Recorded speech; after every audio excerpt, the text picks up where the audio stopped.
A massive monster stands as the final boss, enduring repeated attacks while players struggle to defeat it.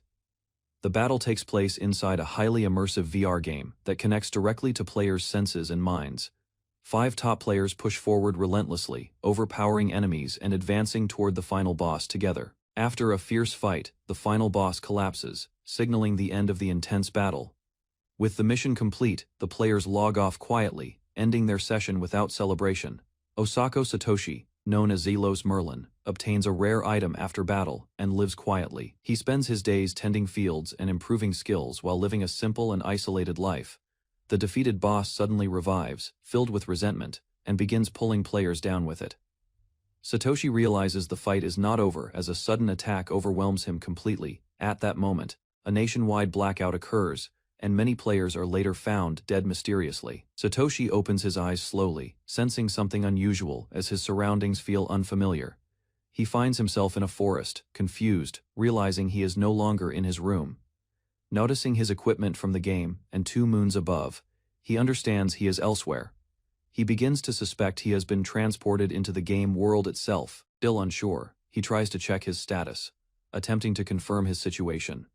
Satoshi checks his status and discovers extremely high-level health and magic values beyond normal limits. Reviewing his skills, he realizes he possesses countless maxed abilities, making him overwhelmingly powerful. A message appears from a goddess, explaining the situation behind his sudden arrival in this world. He reads further, learning about a sealed evil god connected to the game he played. The goddess reveals the boss self-destructed, causing real deaths, leaving Satoshi shocked and uncertain. The goddess explains that those who died were reincarnated into a world created from the game's data. Satoshi learns he was given a special body based on his avatar with greater freedom. Angered by her selfish actions, he reacts strongly, unable to accept what has happened. Overwhelmed, he vents his frustration, struggling to accept losing his original life so suddenly. Calming down, he decides to leave the forest and search for a safer place nearby. Satoshi walks through a dense forest, confused about his situation and unsure of his surroundings. He realizes survival is important, questioning food, shelter, and the possible presence of monsters. A goblin suddenly appears, startling him as he notices its human-like appearance. Hesitating to fight, he struggles with the idea of harming something that resembles a person. More goblins attack at once, forcing him into danger as he is quickly surrounded. Satoshi spots a distant light and believes he has found a nearby village to escape danger. Instead, he discovers a goblin camp where creatures prepare to capture and consume him. Realizing the threat, his expression changes as he abandons hesitation and accepts the danger. His emotions shift into anger, releasing his suppressed power without holding back anymore. A powerful spell erupts, destroying the goblins instantly and clearing the surrounding area completely. Satoshi looks at the destroyed land, realizing his attack caused massive devastation beyond expectation. He gathers dropped items, acknowledging that his actions cannot be undone anymore. Reflecting on the destruction, he understands the fragility of life in this world and feels conflicted. He considers the wider world, thinking about nations and how he might be treated there. Elsewhere, 2 figures sit by a fire, hinting at people he may soon encounter. A young girl named Tina sits quietly beside her grandfather, avoiding eye contact and appearing troubled. She questions her inability to use magic despite coming from a respected sorcerer lineage. Doubt fills her mind as she begins to believe she may lack the talent expected of her. Others around her quietly judge her, reinforcing her feelings of inadequacy and isolation. Her grandfather firmly defends her, insisting she is not weak and still has strength within. Tina reassures her grandfather and decides to study more, showing a small sign of determination. She studies seriously, unaware that her destined meeting with a powerful sage will not happen yet. Meanwhile, Satoshi rests peacefully in the forest, delaying the encounter that would have changed both their paths. A man lay beneath trees as birds chirped, slowly regaining consciousness again.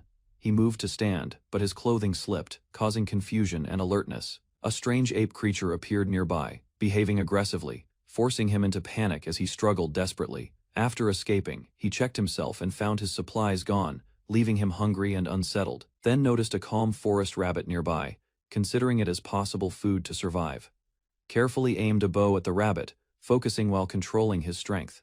The arrow struck with overwhelming force, causing a massive explosion across the forest area. He realized the weapon was excessively powerful, far beyond what was necessary for hunting.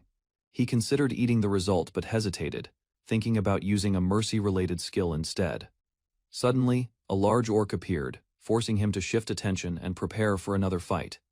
Examined the defeated orc, realizing he had killed it instantly without effort. Stood in confusion, recalling limited knowledge, unsure how to handle the situation properly.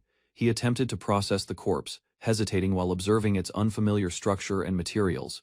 Realized his abilities were far beyond normal limits, with most skills already fully developed. Overwhelmed by this realization, he expressed frustration internally, and considered isolating himself from others. A wyvern suddenly attacked from above, catching him off guard and forcing immediate reaction.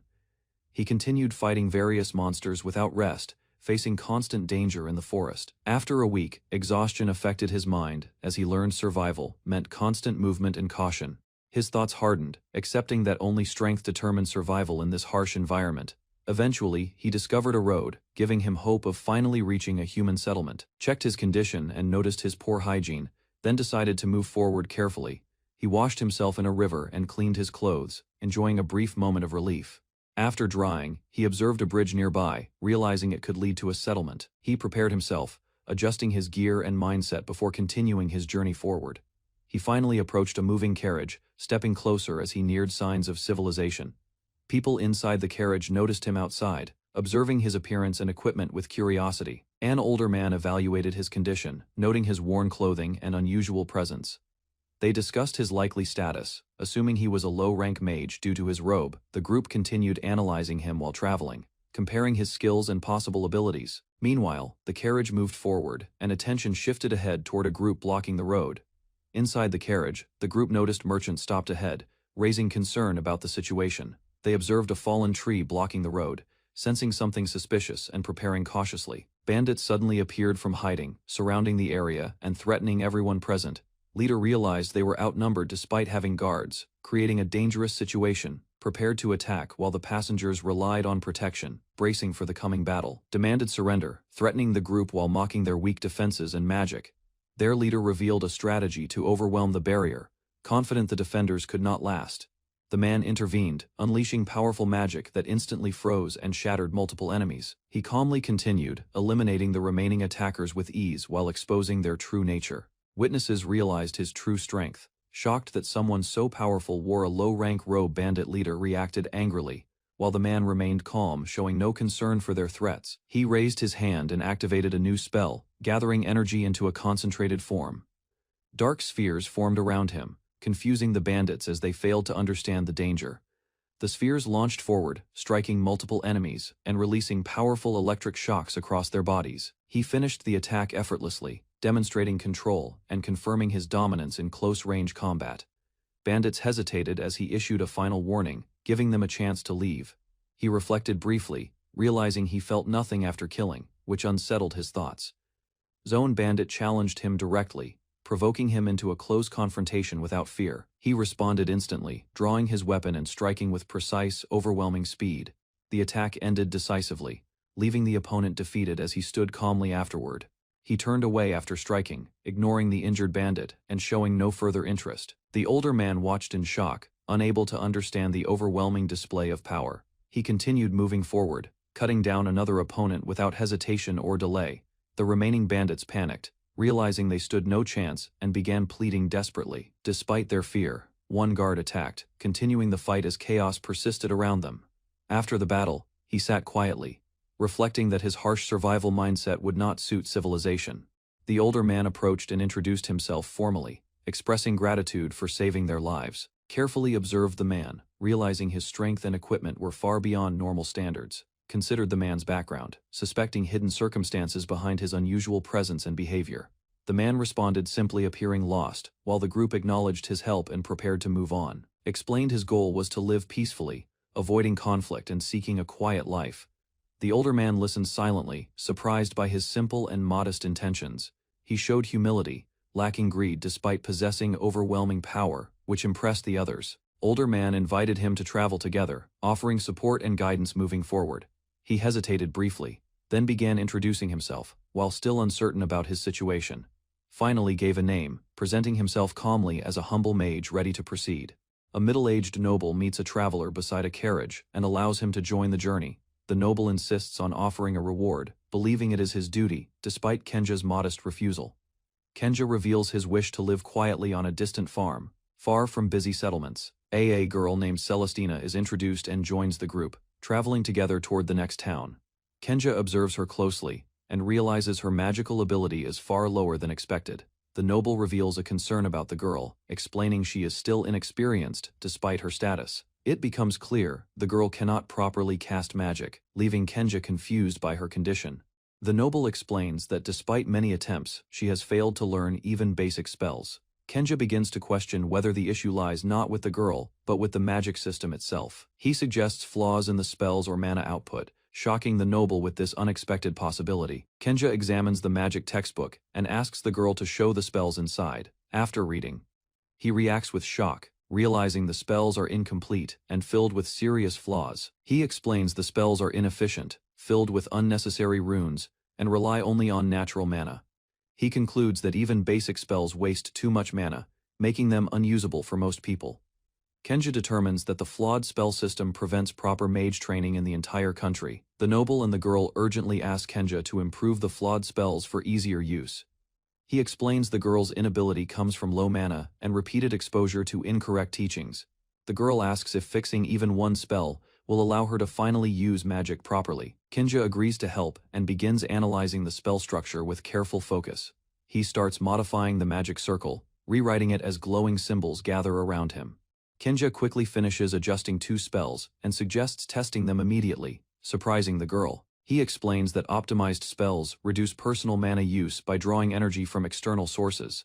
He clarifies that magic is a technique to manipulate natural mana, though improper use can exhaust resources. He describes spells as structured systems, like a programming language that can create various magical effects. He concludes that understanding and rebuilding magic requires rare knowledge, making full reconstruction difficult. Kenja concludes that magic in this world is simple and structured like knowledge-based systems. The others are amazed by his insight, while the noble questions why he does not serve a country. He explains he avoids conflict and political involvement, choosing a peaceful life instead of power struggles. He rewrites the spell using magic control and prepares a method for the girl to learn it. He teaches her a safe torch spell and explains control techniques essential for all mages. The girl learns that mastering control allows casting without chance and even rewriting spells freely.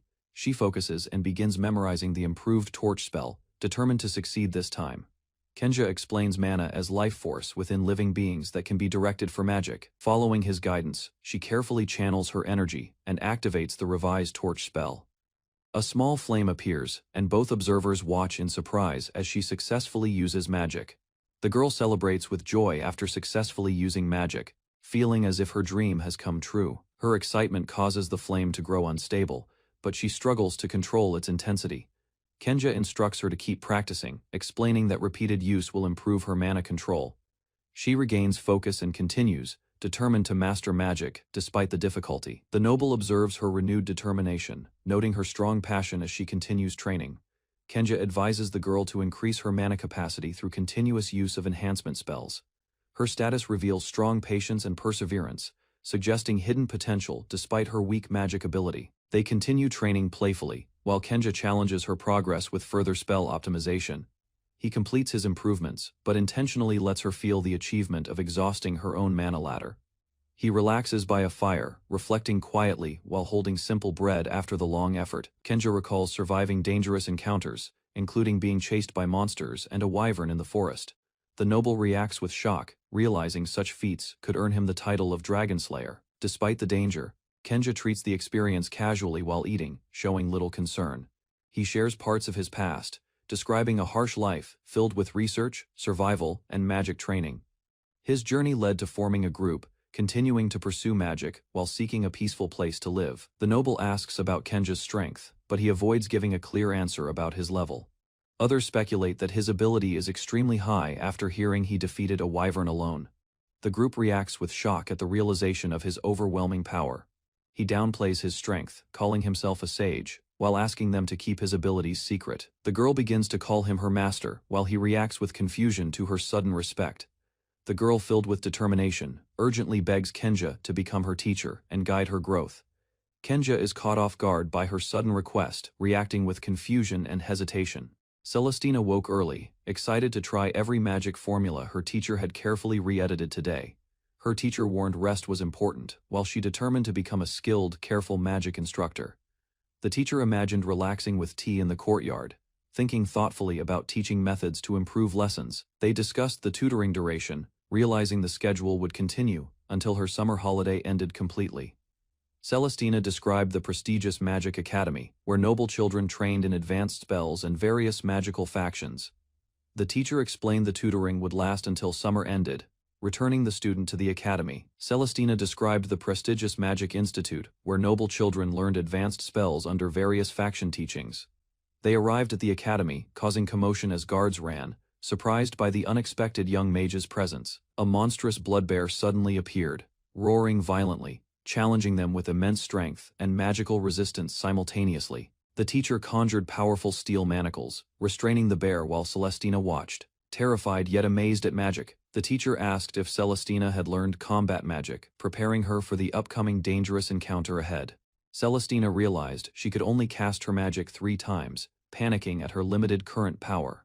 The teacher offered some of his mana, transferring energy to strengthen Celestina's magic abilities significantly. Celestina hesitated, then cast a powerful crimson fire spell, targeting enemies with determination and controlled focus.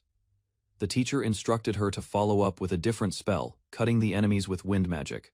Celestina struck the enemy with an air slash, cutting through its defenses with surprising precision. She accidentally hurt herself, collapsing into her teacher's arms. Feeling both embarrassed and exhausted from magic, her status appeared, showing her skills in multiple magic types, and her perseverance growing steadily now.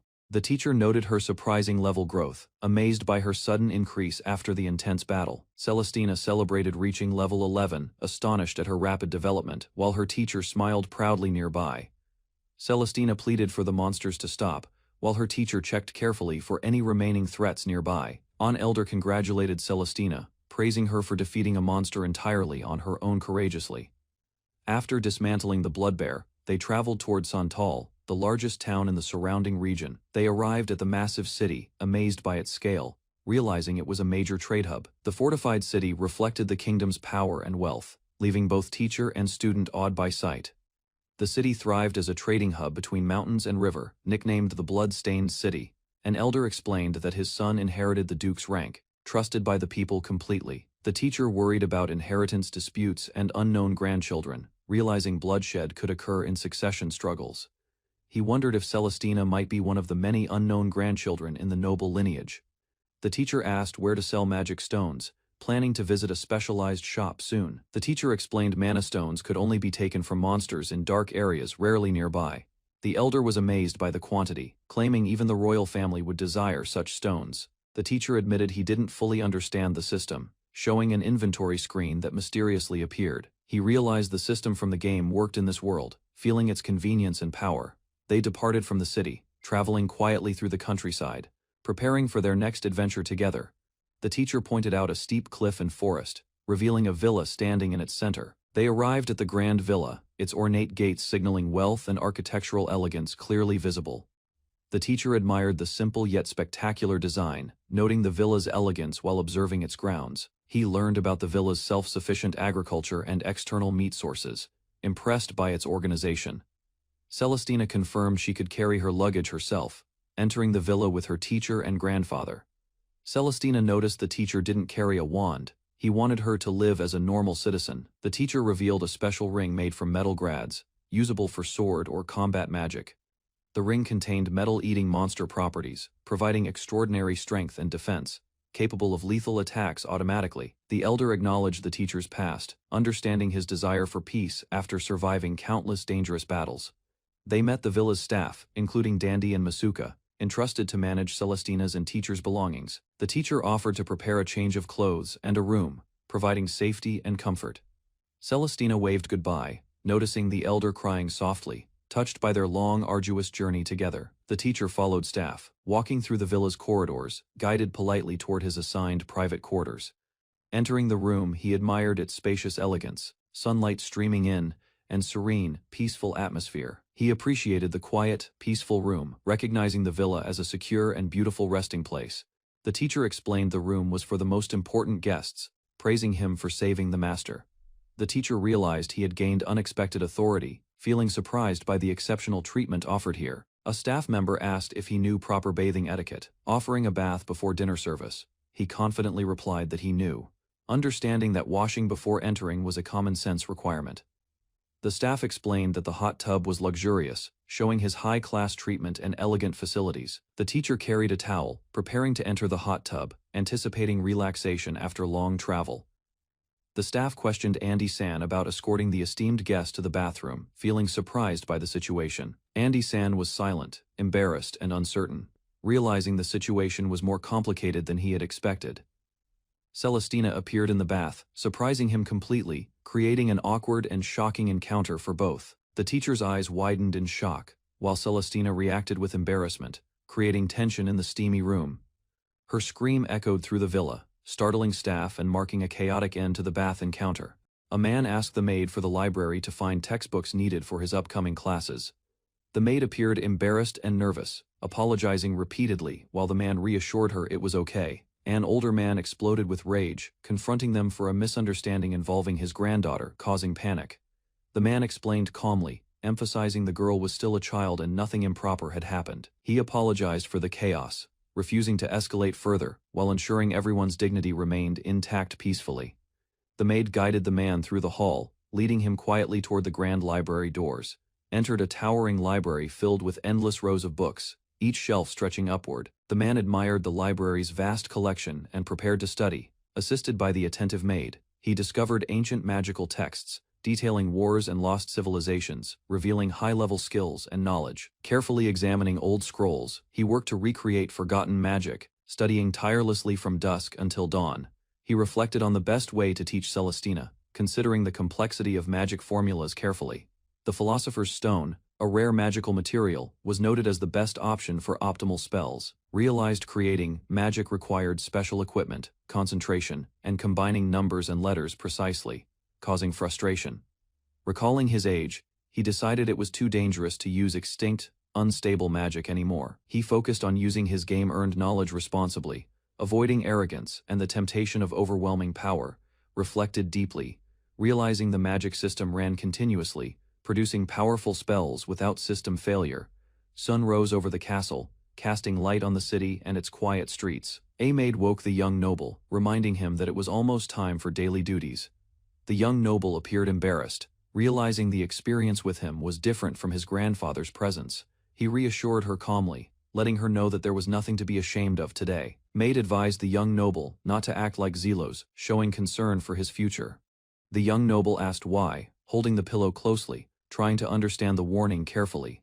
The maid explained Zelos had risked everything repeatedly, experimenting with magic and ignoring dangers recklessly. She reflected that people change with age, noting that Zelos now prefers a peaceful, quieter life. Emphasized experience shapes perspective, asking the young noble to consider lessons seriously before acting.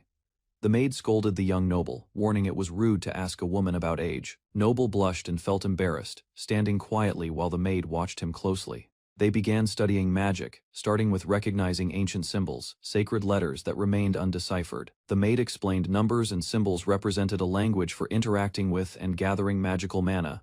She guided him to disassemble the torch spell, demonstrating how external mana fuels and regulates the flame. He explained a rough control technique that could be applied to other magic spells for practice. The young noble compared different languages, considering Elven or Dwarven dictionaries to decipher magical writings carefully. He described how magic formulas act like an eggshell, safely converting mana into desired magical effects. The girl eagerly asked about the formulas, showing excitement and interest in learning advanced magical techniques. Demonstrated a magic formula directly, guiding her hands to show how the spell was properly executed. Gasped, astonished by the magical effect he produced, marveling at its mysterious complexity. Explained that the spell, Dark Judgment, was dangerous, and could erase entire areas instantly if misused. He warned that powerful magic carries risks, could produce grudges, and must never be shared recklessly. He advised Celestina to use magic neutrally, helping others, and to avoid destructive conflicts during war. He asked what type of magician she wished to become, prompting her to reflect on ambition carefully. The girl expressed she didn't want to become a mage focused solely on battle, reflecting thoughtfully. The teacher suggested resuming magical skill practice tomorrow, asking her not to let the lesson disturb her. She admired him as the ideal magic user, living neutrally without abusing power or schemes. An older man appeared, praising the lesson while the teacher emphasized he was not a role model. Asked what type of magic she wished to use, explaining lessons helped people positively. Expressed wanting to be a mage for the people, aiming to help society peacefully. The older man explained arrogant mages cause conflicts, warning that intense academy rivalries arise between factions. She reflected that unchecked ambition could lead to endless wars as mages competed for achievements. Helped Zelos lift a heavy object, showing collaboration and clarifying when cooperation, not war, is appropriate. The next day arrived, signaling the continuation of lessons, growth, and magical skill practice in the academy. A strange mud golem appeared, standing awkwardly in the field, drawing the attention of everyone nearby. The teacher explained the golem's stats matched a level 3 monster, warning students about its strength. He instructed them that survival depended on mana usage and distance from the enemy during combat. Failing in battle would endanger allies. Careful planning and positioning were crucial for safety. He explained country mages often struggled with knights, needing cautious coordination while waiting for support. The teacher explained normal humans running out of mana could only cast spells briefly during combat practice, advised using varied strategies rather than relying solely on magic, showing the young mage proper technique, reminded her to pay attention, stay cautious, and avoid injuries while practicing against the mud golem. Young mage charged at the golem, demonstrating skill and courage, striking with precision and determination. The teacher observed, noting her close-range fighting ability, impressed by her training, talent, and adaptability in battle. Mage swung her weapon, striking with force and skill, demonstrating determination and courage in battle. Teacher watched closely, smiling slightly, promising to increase the difficulty of her training in the future. Satoshi Osako observes the attacking golems, realizing the situation is dangerous and immediate action is necessary. He recalls guidance from his mentor, understanding the importance of strategy, pacing, and choosing the proper approach. Satoshi channels his mana, preparing a spell, focusing energy to create an opening and boost his strength. Using precise magic, Satoshi attacks the golem's cores, breaking their regeneration and gaining a critical tactical advantage. After persistent effort, Satoshi succeeds, escaping the golems, and earns relief while his mentor watches approvingly nearby. Satoshi Osako's student struggles as a golem strikes, falling to the ground but determined to continue. Satoshi encourages her, pointing out mistakes, reminding her to stay focused and complete her training properly. He explains that failure is a learning tool. Analyzing combat styles strengthens understanding for future battles. The student observes carefully, realizing sensei's strictness protects her, giving room to prepare before risking dangerous combat. Despite exhaustion, her resolve strengthens. She lifts her head, ready to apply lessons in the next attempt. Satoshi Osako's student reflects on her training, understanding that losing can be constructive for future improvement. He sets goals for Celestina, challenging her to raise skills quickly while motivating her with achievable targets.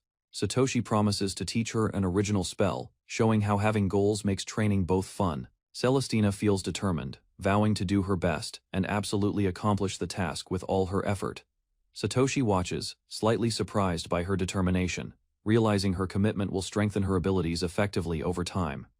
Celestina runs excitedly after learning Satoshi Osako taught her an original spell, thrilled by her progress. Satoshi explains the spell's destructive power, inviting observers to witness the magical technique firsthand, demonstrating his mastery. An elder watches intently as Satoshi demonstrates, commanding him to test every aspect of his powerful spell. The spell ignites, filling the surroundings with intense magical energy, as Satoshi maintains precise control throughout. Flames of purgatory erupt, forming a dragon, annihilating obstacles completely, while Satoshi observes its immense destructive capabilities. Satoshi Osako stands calmly as flames die down, preparing to show another layer of his magical skills. He casts a new spell, surprising the elder as a protective shield forms, instantly impressive and versatile. Satoshi explains the spell's versatility, capable of forming barriers or swords, shaped entirely by the caster's will. The elder examines the spell's mechanics, understanding its efficiency, energy consumption, and countering destructive magic effectively. Satoshi demonstrates the spell's range, explaining it allows attacks outside normal reach while maintaining precision against opponents. The elder praises Satoshi Osako's skill, noting his magic surpasses ordinary magicians, and demonstrates remarkable versatility. He wonders what nickname Celestina will earn, looking forward to her future growth and magical achievements. 2 weeks later, Satoshi spends his days tutoring, farming, and studying, balancing work with practicing swordplay. Satoshi contemplates purchasing magic stones to improve his abilities. Realizing he needs some currency from this world, he receives a map, allowing him to explore distant cities. Planning carefully for his next magical journey, Satoshi Osako is warned about dangerous kidnappers in the old town, advised to reconsider visiting carefully. He thanks his guide, promising to stay cautious while venturing into unfamiliar areas, aware of potential threats. Satoshi arrives at the crowded streets, navigating through bustling townsfolk. Planning to reach the magic shop quickly, he finds the location, hesitating as the building appears unusual and somewhat intimidating from the outside. Satoshi approaches cautiously, realizing the shop seems unwelcoming, and wonders if customers are truly meant to enter. Satoshi Osako enters the dark, intimidating shop, determined to sell his magic stones despite initial hesitation. A shopkeeper greets him warmly, welcoming Satoshi and acknowledging his purpose with curiosity and cautious attention. Satoshi explains his stock, listing numerous magic stones obtained from goblins, high goblins, and even a goblin king. The shopkeeper examines the stones carefully, verifying legitimacy to ensure Satoshi's items meet proper magical standards. Satoshi realizes magic stones are rare in large sizes, considering crafting his own might be more efficient. Celestina accuses Satoshi of stealing magic stones, pointing angrily, challenging his integrity and testing his honesty. Satoshi explains he defeated the monsters himself, asserting his claim while trying to calm the confrontation. Celestina investigates, learning Satoshi is staying at the former Duke's mansion, confirming details from other sources. Satoshi faces her disbelief, defending himself against accusations of being a shady mage, worried about reputational damage. Satoshi warns of severe consequences if she falsely accuses, and the store manager intervenes, calming the tense situation. The store manager confronts Celestina, criticizing her treatment of customers due to Satoshi Osako's gray robe. She notices a legendary class item in Satoshi's possession, shocked by its rarity and possible value. Satoshi explains the robe is ordinary, downplaying the danger, keeping the situation calm and tension minimal. The manager suggests adding a bonus for the rude clerk, while Satoshi admits having no funds available. The clerk rushes to comply with the manager's order, attending quickly to ensure the transaction proceeds smoothly. Satoshi Osako notices the store decorations, realizing they reflect the shopkeeper's hobby, adding charm to the interior. Celestina presents the payment for the magic stones, revealing the exact value in gold pieces, clearly. The shopkeeper celebrates receiving a huge magic stone, amazed by its rarity and the quality of the item. Satoshi observes the shopkeeper, thinking she is attractive but potentially dangerous, keeping caution in mind for later. Celestina calls out, catching attention for the next task, preparing Satoshi for the following step in transactions.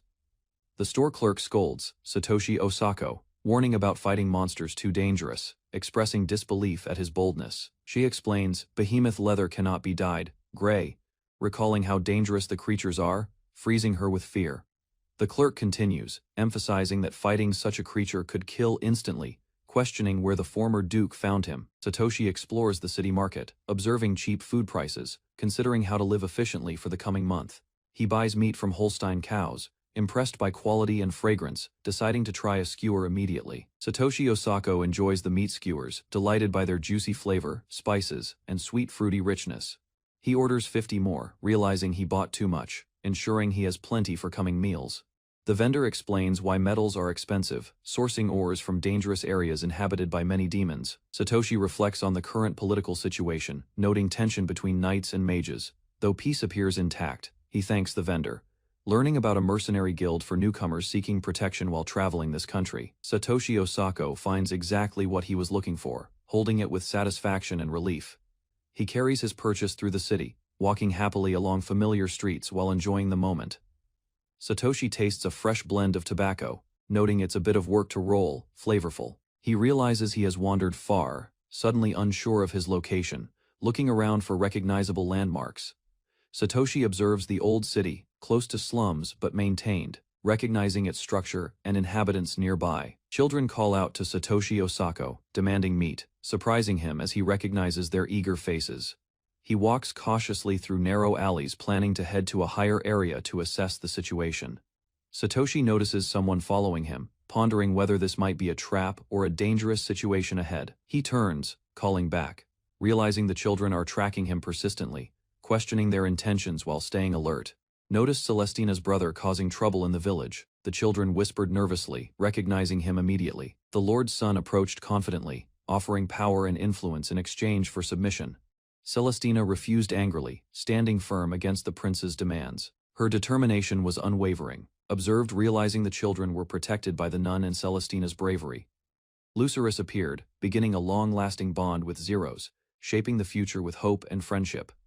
Celestina explained she and the other children lived at the orphanage without parents. Zeros listened carefully, worried about feeding them properly, thinking of how the children might be blamed for stealing food. Celestina guided Zeros toward the orphanage. The children celebrated as Zeros agreed to help them, prepared carefully, mindful of spilling food while picking it up quickly. Following the unusual 3-second rule, at the orphanage, Zeros met Rady and Kai, realizing the children were nearly Celestina's age. He sought permission. Zeros carried supplies to the orphanage, hoping the children would enjoy a good meal, navigated the rooftops, spotting Creston's mansion, calculating a safe path to the orphanage. Schweith van Solistia confronted Zeros, demanding he abandon the orphanage and submit to his will. Schweith declared his status as top magician and next archduke, asserting authority over Zeros, reflected on repeated encounters, wondering why powerful people interfered, yearning only for a peaceful life. Zeros and the children noticed Schweith behaving strangely, acting as if driven by love syndrome. Schweith confronted Lucerus, claiming he always gets what he wants, asserting control over her. Lucerus refused, standing firmly, accusing Schweith of isolating the orphanage and acting cowardly. Celestina criticized Schweith, warning him he was endangering the children, showing her anger and courage. Watched the conflict unfold, thinking Schweith's actions were spiraling out of hand and dangerous. Noticed Schweith and Celestina getting overly worked up. He considered potential diplomatic consequences. Zeros observed, thinking Schweith's persistence over Lucerus was childish and futile, reflected on Schweith's first love, realizing the situation was worsening and uncontrollable. Celestina and Lucerus both blushed, surprised by the intensity of Schweith's declaration, strategized, planning to guide the conversation carefully, ensuring the children and Lucerus remained safe. Schweith acted dramatically, warning the children not to imitate him, shouting about appearances and failure, watched calmly, noting Schweith's reckless display in the crowded street as others murmured. Celestina criticized Schweith, calling his efforts a failure, emphasizing both his love life and authority. Zeros focused on practical matters, asking Celestina how to handle the meat skewers safely for the children. Lucerus apologized, explaining the difficulties of surviving without financial aid, while Zeros observed, noting her sincerity. Schweith's temper flared, and the children witnessed his outburst, labeling him cowardly and despicable. Zeros remained calm, thinking objective criticism might help Schweith reconsider his reckless behavior. Zeros focused on practical solutions, deciding the food for the children should be treated as a donation. Celestina accepted the donation gratefully, showing relief and appreciation for Zeros' thoughtfulness. Calculated how to distribute the skewers efficiently, coordinating with Celestina to ensure everyone received enough. Schweith angrily claimed his noble status, refusing to let Zeros walk away without confrontation. Calmly acknowledged Schweith, noting his confusion and questioning the faction he followed. Zeros reminded Schweith he was a low-ranking mage, contrasting their experience and magical skill levels. Emphasized logic and strategy, pointing out that robe color alone doesn't guarantee strength. Warned Schweith not to underestimate opponents, advising him that overconfidence could lead to serious consequences. Schweith attacked Zeros with a fireball, declaring dominance over the supposed low-ranking mage, reacted quickly, protecting himself and the children while blocking Schweith's magic with his own skills. Confronted Schweith, criticizing reckless magic use in the town and questioning his judgment. Zeros emphasized he could handle Schweith without weapons or magic, relying on his combat skill. Schweith ordered subordinates to buy time, intending to incinerate Zeros. Escalating the conflict further, commanded Schweith and his followers to draw their swords, warning it would be their last action. The guards were shocked by Zeros' presence, noting his movements and defensive posture had drastically improved. Prepared to attack, his aura seeming like a roaring beast ready to devour opponents. The followers realized Zeros' appraisal skill and combat awareness surpassed theirs, making them fear for their lives. Analyzed Schweith's fire-type magic, preparing a strategy while the enemies struggled to comprehend his abilities. Schweith panicked, realizing Zeros could perceive everything and outmaneuver his attacks, leaving him frustrated. Attempted a desperate incantation, summoning devastating flames, hoping to overwhelm Zeros. Recognized Schweith's Dragon Inferno destruction spell immediately, preparing his response while keeping the children safe. Executed a phantom rush, dodging and countering the dragons, showcasing his superior combat skills, completed the final strike, neutralizing Schweith's attack, and bringing the battle to a controlled conclusion, watched over Celestina, Lucerys, and the other children, keeping them safe after the battle. Struggled to comprehend Zeros' resilience, noting that even his most powerful spells were ineffective. Schweith continued to be shocked, realizing Zeros brushed off attacks that should have overwhelmed him. Explained that he was currently staying at Creston's mansion, surprising the guards and followers. The children and Zeros observed Schweith's reactions silently, their expressions showing awe and cautious relief. Schweith panicked, realizing Zeros knew his grandfather and was aware of powerful connections, leaving him terrified. Calmly told Schweith to take responsibility and clean up the mess, asserting authority with quiet confidence. A terrified individual cowers as Zeros approaches, warning them that their grandfather will soon be informed, refusing any leniency. Zeros emphasizes that great power carries heavy responsibility, imparting a firm lesson. Iris struggles to detect Zeros' mana, bewildered by the extraordinary magical energy radiating from him. His mana field is extraordinarily vast, preventing Iris from sensing any magical presence around him. Apologizing quickly, Iris admits she knows checking stats without consent is forbidden, while Zeros reassures her. Quietly, Zeros reflects on his own stats, appreciating his personal growth and abilities over time.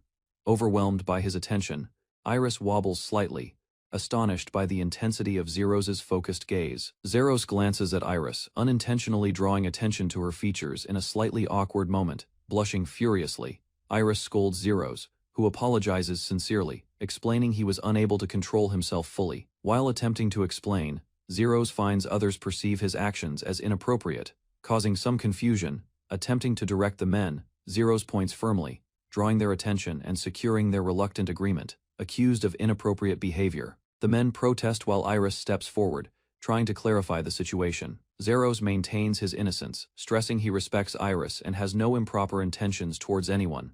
Responding shyly, Iris shows embarrassment, while Zeros calms the situation by asking about kitchen assistance. Zeros observes the abandoned backyard, discovering it was meant to become a cemetery but remains unfinished. Considering a return the next day, Zeros carefully observes the house to plan his next steps. Duke Delsasis angrily confronts Zeros about fighting his guest and damaging the family's valuable heirloom property. Praising Zeros, the elder explains how effortlessly his magic overpowered their spells, embarrassing his son. The Duke questions Zeros' identity, surprised at his skill and connection to Celestina. The elder reveals Zeros serves as Celestina's private tutor, forcing the Duke to show respect. Creston details the situation, leaving two men pale-faced, shocked by the unexpected information and revelations. Realizing Zeros' exceptional talents, the men regret ever challenging him, fearing his immense magical power. It is revealed that Tina has mastered magic, thanks to Zeros' guidance and careful teaching methods. The men express disbelief at Zeros' legendary power, questioning whether he is even human at all. Praising Tina's progress, the elder notes convincing Zeros to join them remains impossible at this time. The elder recommends adding Zeros' textbook to the curriculum, giving mages permission to learn from it. Duke Delsasis reflects on his wives and worries about the dangers his sons may face. Two men argue vehemently over authority and ethics, disputing Zeros' influence and control over women. Intervening calmly, the elder orders the arguing men to stop, maintaining authority over the heated dispute. At Creston's mansion, Zeros plans an experimental lesson for Tina, preparing for hands-on magical practice. Zeros tells Tina he will demonstrate magic, showing its potential to improve people's daily routines. Explaining the experiment, he notes the uncultivated land could be transformed into productive, fertile farmland. Observing the rocky, hard soil, Tina considers how challenging magical cultivation will be in this field. Zeros explains magic has uses beyond fighting, demonstrating constructive applications for society and everyday life. He concludes that healing and offensive magic are two sides of the same coin entirely. Explaining holy magic, Zeros clarifies that despite being considered divine miracles, it is learned through study. He recounts magic's history, detailing how knowledge spread, evolved, and became widely accessible to ordinary mages. Tina is astonished as Zeros demonstrates he can perform numerous forms of healing magic effectively. He explains similarities between priests and mages, and emphasizes avoiding conflicts to maintain social harmony. Tina worries about nations relying on holy magic, but Zeros assures freedom of choice remains intact. Tina asks if Zeros fears divine punishment, questioning whether he resents God due to past experiences. Zeros admits anger at a careless person, regarding them as an enemy shaping his current situation. He shifts focus to immediate problems, hinting at a significant challenge that requires urgent attention now. A playful group of children appears, prompting Zeros to instruct them to step back safely, performing Gaia control. Zeros manipulates the ground, addressing the problem efficiently with his precise magical technique. Demonstrating control, Zeros levitates rocks gently, astonishing Tina and the children with his impressive magical abilities. He chooses to skip fertilizer, instead removing stones, while considering the optimal conditions for the crops. Tina marvels, realizing the magic is designed to enhance people's happiness, not merely to inflict damage. Recognizing a new magical type, she sees its purpose is to help rather than cause harm. Cheering, the children watch as Zeros creates a stone wall, fencing and protecting the area safely. Zeros explains the experiment will yield enough vegetables and herbs for self-sufficiency and potential financial benefits. Tina feels overwhelmed by Zeros' generosity, expressing worry about being able to repay the favors he provides. She admires Zeros, calling him incredible and appreciating his skill, knowledge, and kindness in teaching magic. Zeros notes that area of effect magic consumes significant mana. Recognizing there is still room for improvement, Tina inquires about selling the harvest, but Zeros explains practical limitations prevent ordinary people from managing it. Tina asks about alternate uses of magic, and Zeros explains he avoids applying it for warfare purposes. He worries about civilians forced into magical labor for combat, believing it would be morally unacceptable to witness. Considering the difficulty of setting boundaries, Tina reflects on the ethical challenges of using magic responsibly. Zeros thinks ahead, planning carefully, while leaving operational details to Creston to minimize potential misuse issues. Emphasizing usability, he ensures magic is easier to perform while leaving complex management to higher authorities.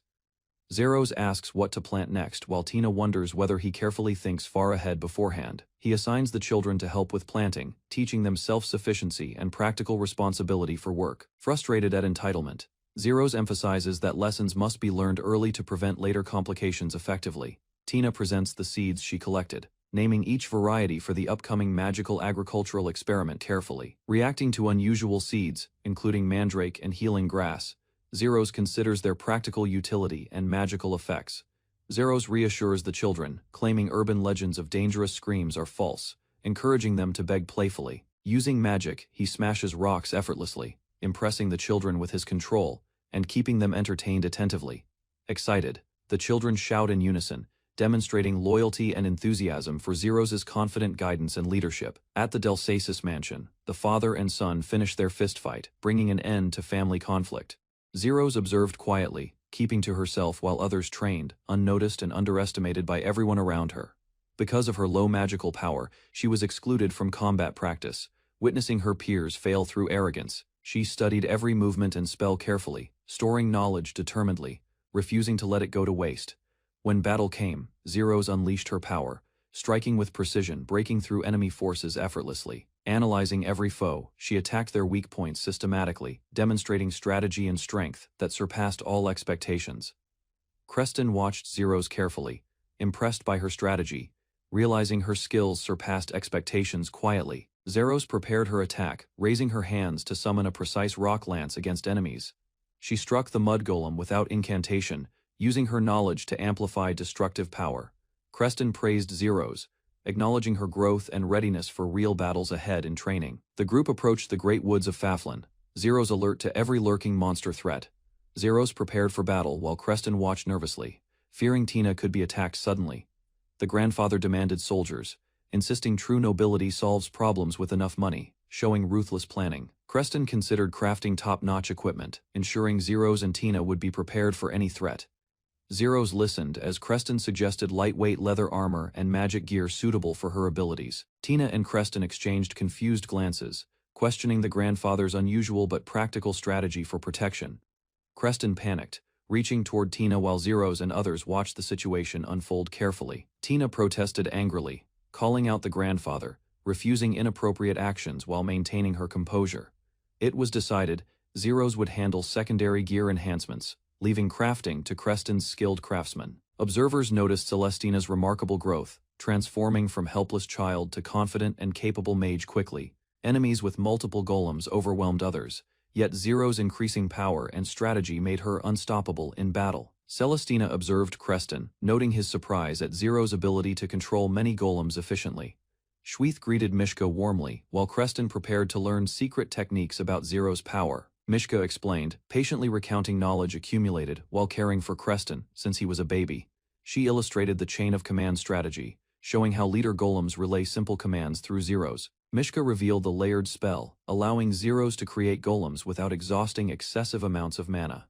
Schweith observed Mishka, realizing Zero's true magical potential far exceeded any nation's known power. Creston asked Mishka about her age, surprised she appeared unchanged since he was a child. Mishka scolded Creston playfully, reminding him never to ask a lady her age again. Zeros held the book, startled by the conversation between Creston and Mishka regarding magic. Creston pleaded urgently, seeking Mishka's guidance to reach higher levels of magic and ability.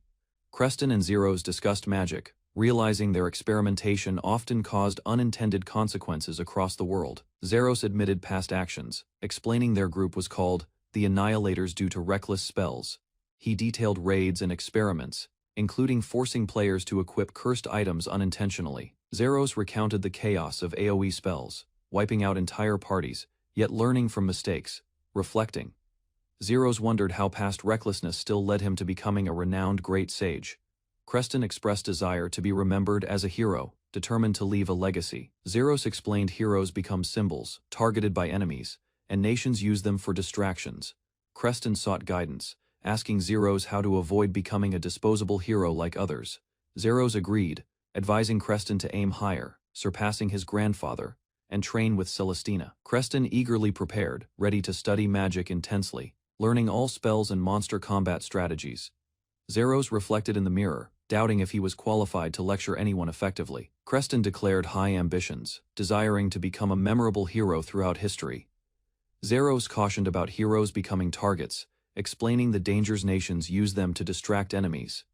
Creston sought Zeros' guidance, aiming to avoid becoming a disposable hero like others before him. Zeros encouraged Creston to surpass his grandfather, training alongside Celestina, learning spells and monster combat thoroughly. Creston shouted with determination, ready to study every spell and technique under Zeros' guidance. Zeros reflected quietly, doubting his own ability to lecture Creston effectively, feeling unsure. The next day, sunlight shone on the academy as new lessons and challenges awaited. Creston and Celestina faced dozens of mud golems, surprised at the sheer numbers confronting them. They fought strategically, realizing charging recklessly into the golems would be disastrous without careful planning. Zeros warned Schweith and Celestina, noting that the mud golems were now more challenging. He explained teamwork difficulties, emphasizing that field coordination often involves unfamiliar or disagreeing partners. Schweith argued, refusing orders, showing frustration at Celestina despite her improved magical abilities. Celestina clutched Schweith's hand tightly, signaling trust while recalling earlier lessons in teamwork practice.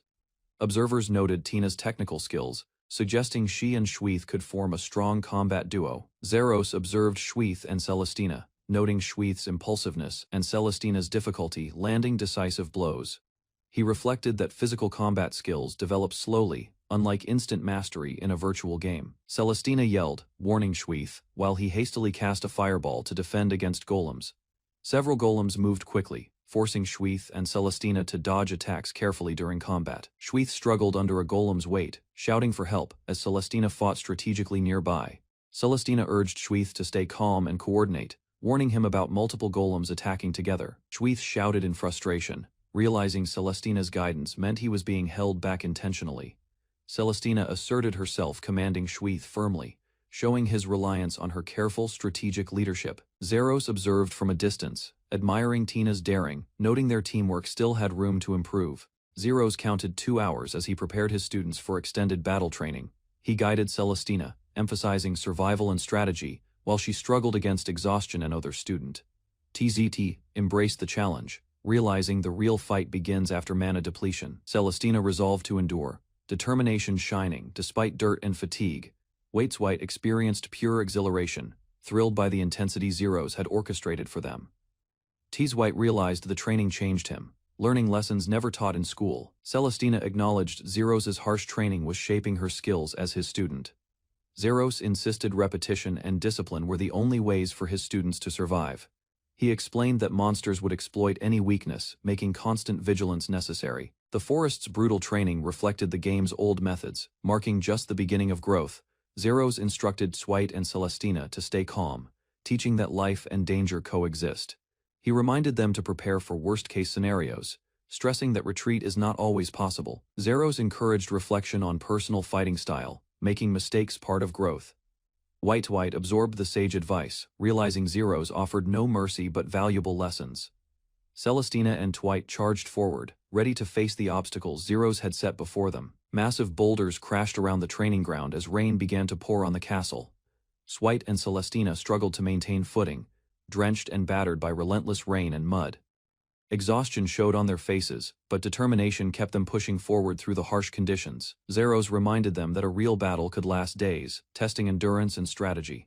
He explained that even this small skirmish mirrored the chaos and intensity of a full-scale war. Dwight and Celestina collapsed from exhaustion, laughing, despite the harsh training they endured. Zeros calmly revealed he had prepared mana potions, anticipating their fatigue. Celestina drank eagerly, while Dwight reacted with surprise at her determination. Zeros explained he had no small bottles, improvising with wine bottles to help them recover. He reflected on potential dangers in the forest, worried his teachings might still be insufficient. Celestina rushed to Zeros, reporting urgent trouble in the field requiring immediate attention. Zeros followed, startled by the massive, unusually soft plant shapes ahead of them. Dwight screamed as one mandragora uprooted violently, startling everyone nearby. Children nearby screamed and laughed as they struggled to pull the mandragoras from the soil. Zeros realized this was the unpredictable challenge of harvesting mandragoras, testing patience and reflexes under stress. Children laughed and screamed as they struggled with mandragoras, testing patience and control. Zeros observed the strange effects, realizing the mandragoras' screams caused more mental stress than physical danger. Dwight and Celestina noted the mandragoras' screams were still insufficient to fully challenge them. Zeros assessed the area, calculating the rapid growth and potential overpopulation of mandragoras threatening the orchard. Deciding no option remained, Zeros joined the children to help, maintaining control, while supporting their harvest. A mandragora screamed violently as children pulled it from the ground, shocking everyone nearby. Zeros broke into a sweat, worried about the children's safety, despite their laughter. The mandragoras demanded more effort, testing the limits of everyone harvesting them. Several hours later, the children and Zeros finally completed the harvest, exhausted but triumphant. The harvested mandragoras were lined up to dry, while Zeros reflected on their mental strain.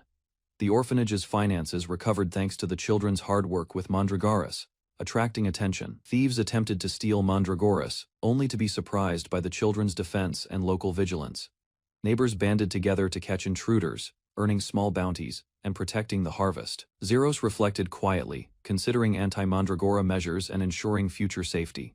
He reassured Celestina and continued lessons, contemplating improvements like gear control for safer harvesting.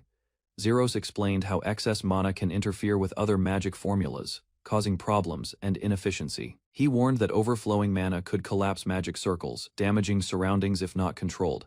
Dwight was fascinated, finding Zeros' class extremely interesting and absorbing every detail eagerly. Zeros demonstrated how to shrink magic circles using a layered formula technique, conserving space. He showed how trimming unnecessary parts allowed additional magics, teaching students to maximize efficiency in formulas. Zeros explained that stronger magic requires more complex formulas, challenging students to think carefully. He emphasized that a mage's skill determines how small and efficient a magic circle can be. Dwight realized he could dramatically increase his magical output using the new layered technique. Celestina diligently recorded Zeros' instructions while Dwight experimented with practical applications.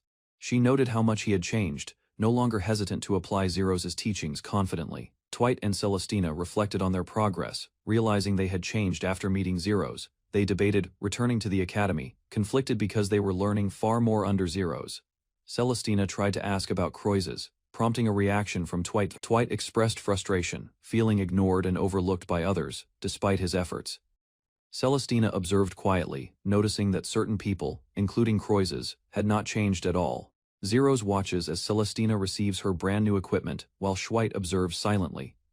The old man beams proudly. The elder clenches his fist, determined to protect his granddaughter, prepared to face any danger. Suddenly, he realizes he is selling another soul. Horrified by the heretical situation unfolding, he debates letting Celestina marry Zeros, struggling between duty and personal feelings, refusing compromise. Concerned for his great-grandchild, the elder worries about Zero's involvement while navigating unfamiliar cultural norms.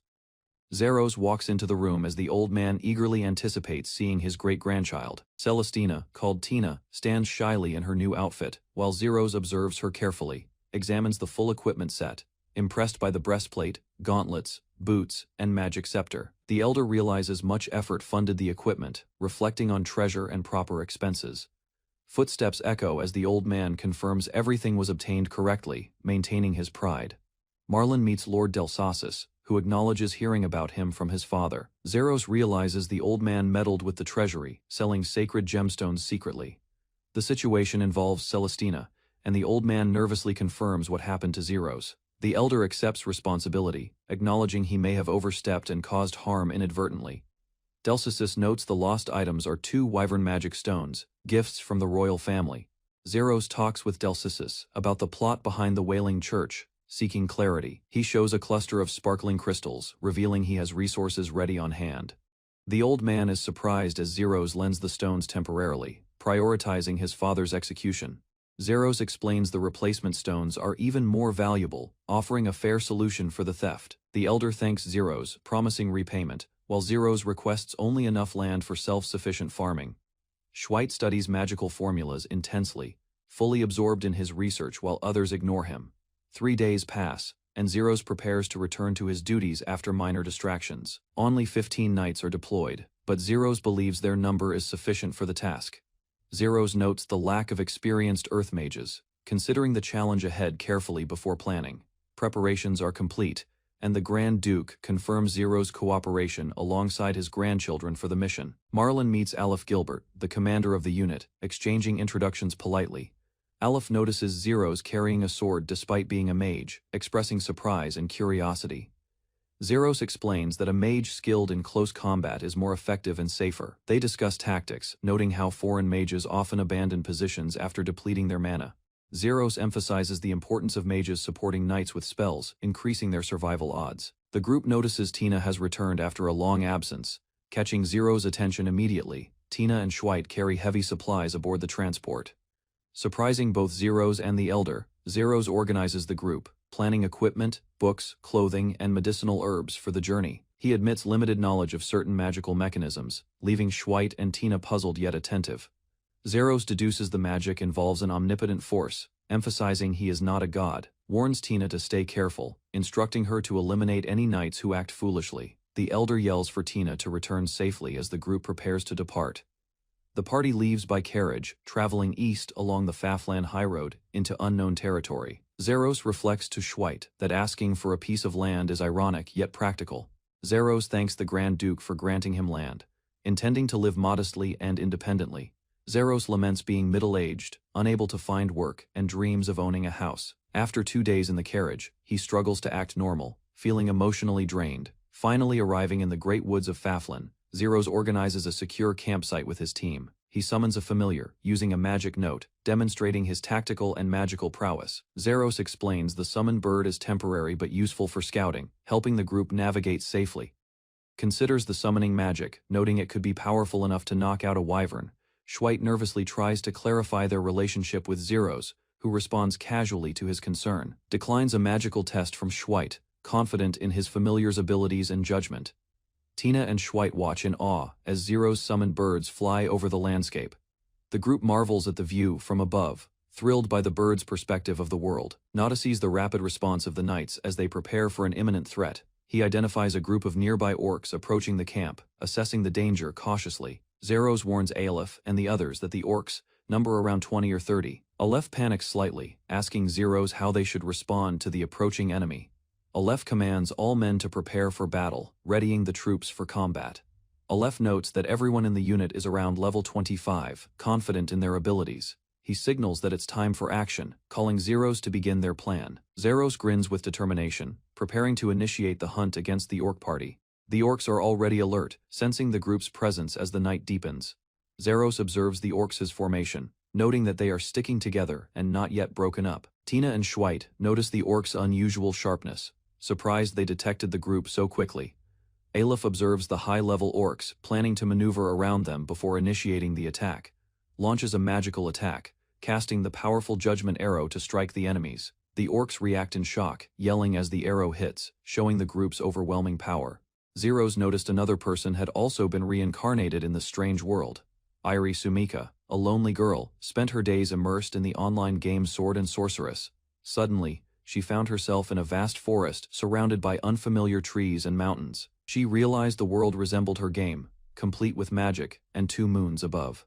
Excited, she began her adventure, opening a status window and dreaming of heroic deeds. Iris opened a status window and discovered her character. Information matched the game perfectly. She looked at her body and realized it was real, unlike her game avatar. Confused, she questioned why her body differed from her character's exaggerated proportions. A message from Windia explained the gods had self-destructed, leaving her free but alone. Iris understood she had been reincarnated, and her old life would never return again. Iris felt excited thinking about the adventurer life she had always dreamed of. She realized she had never cooked before, having only eaten sweets her whole life. Decided she needed to find a town where people could help her. Starving and cautious of monsters, she kept walking despite exhaustion and hunger.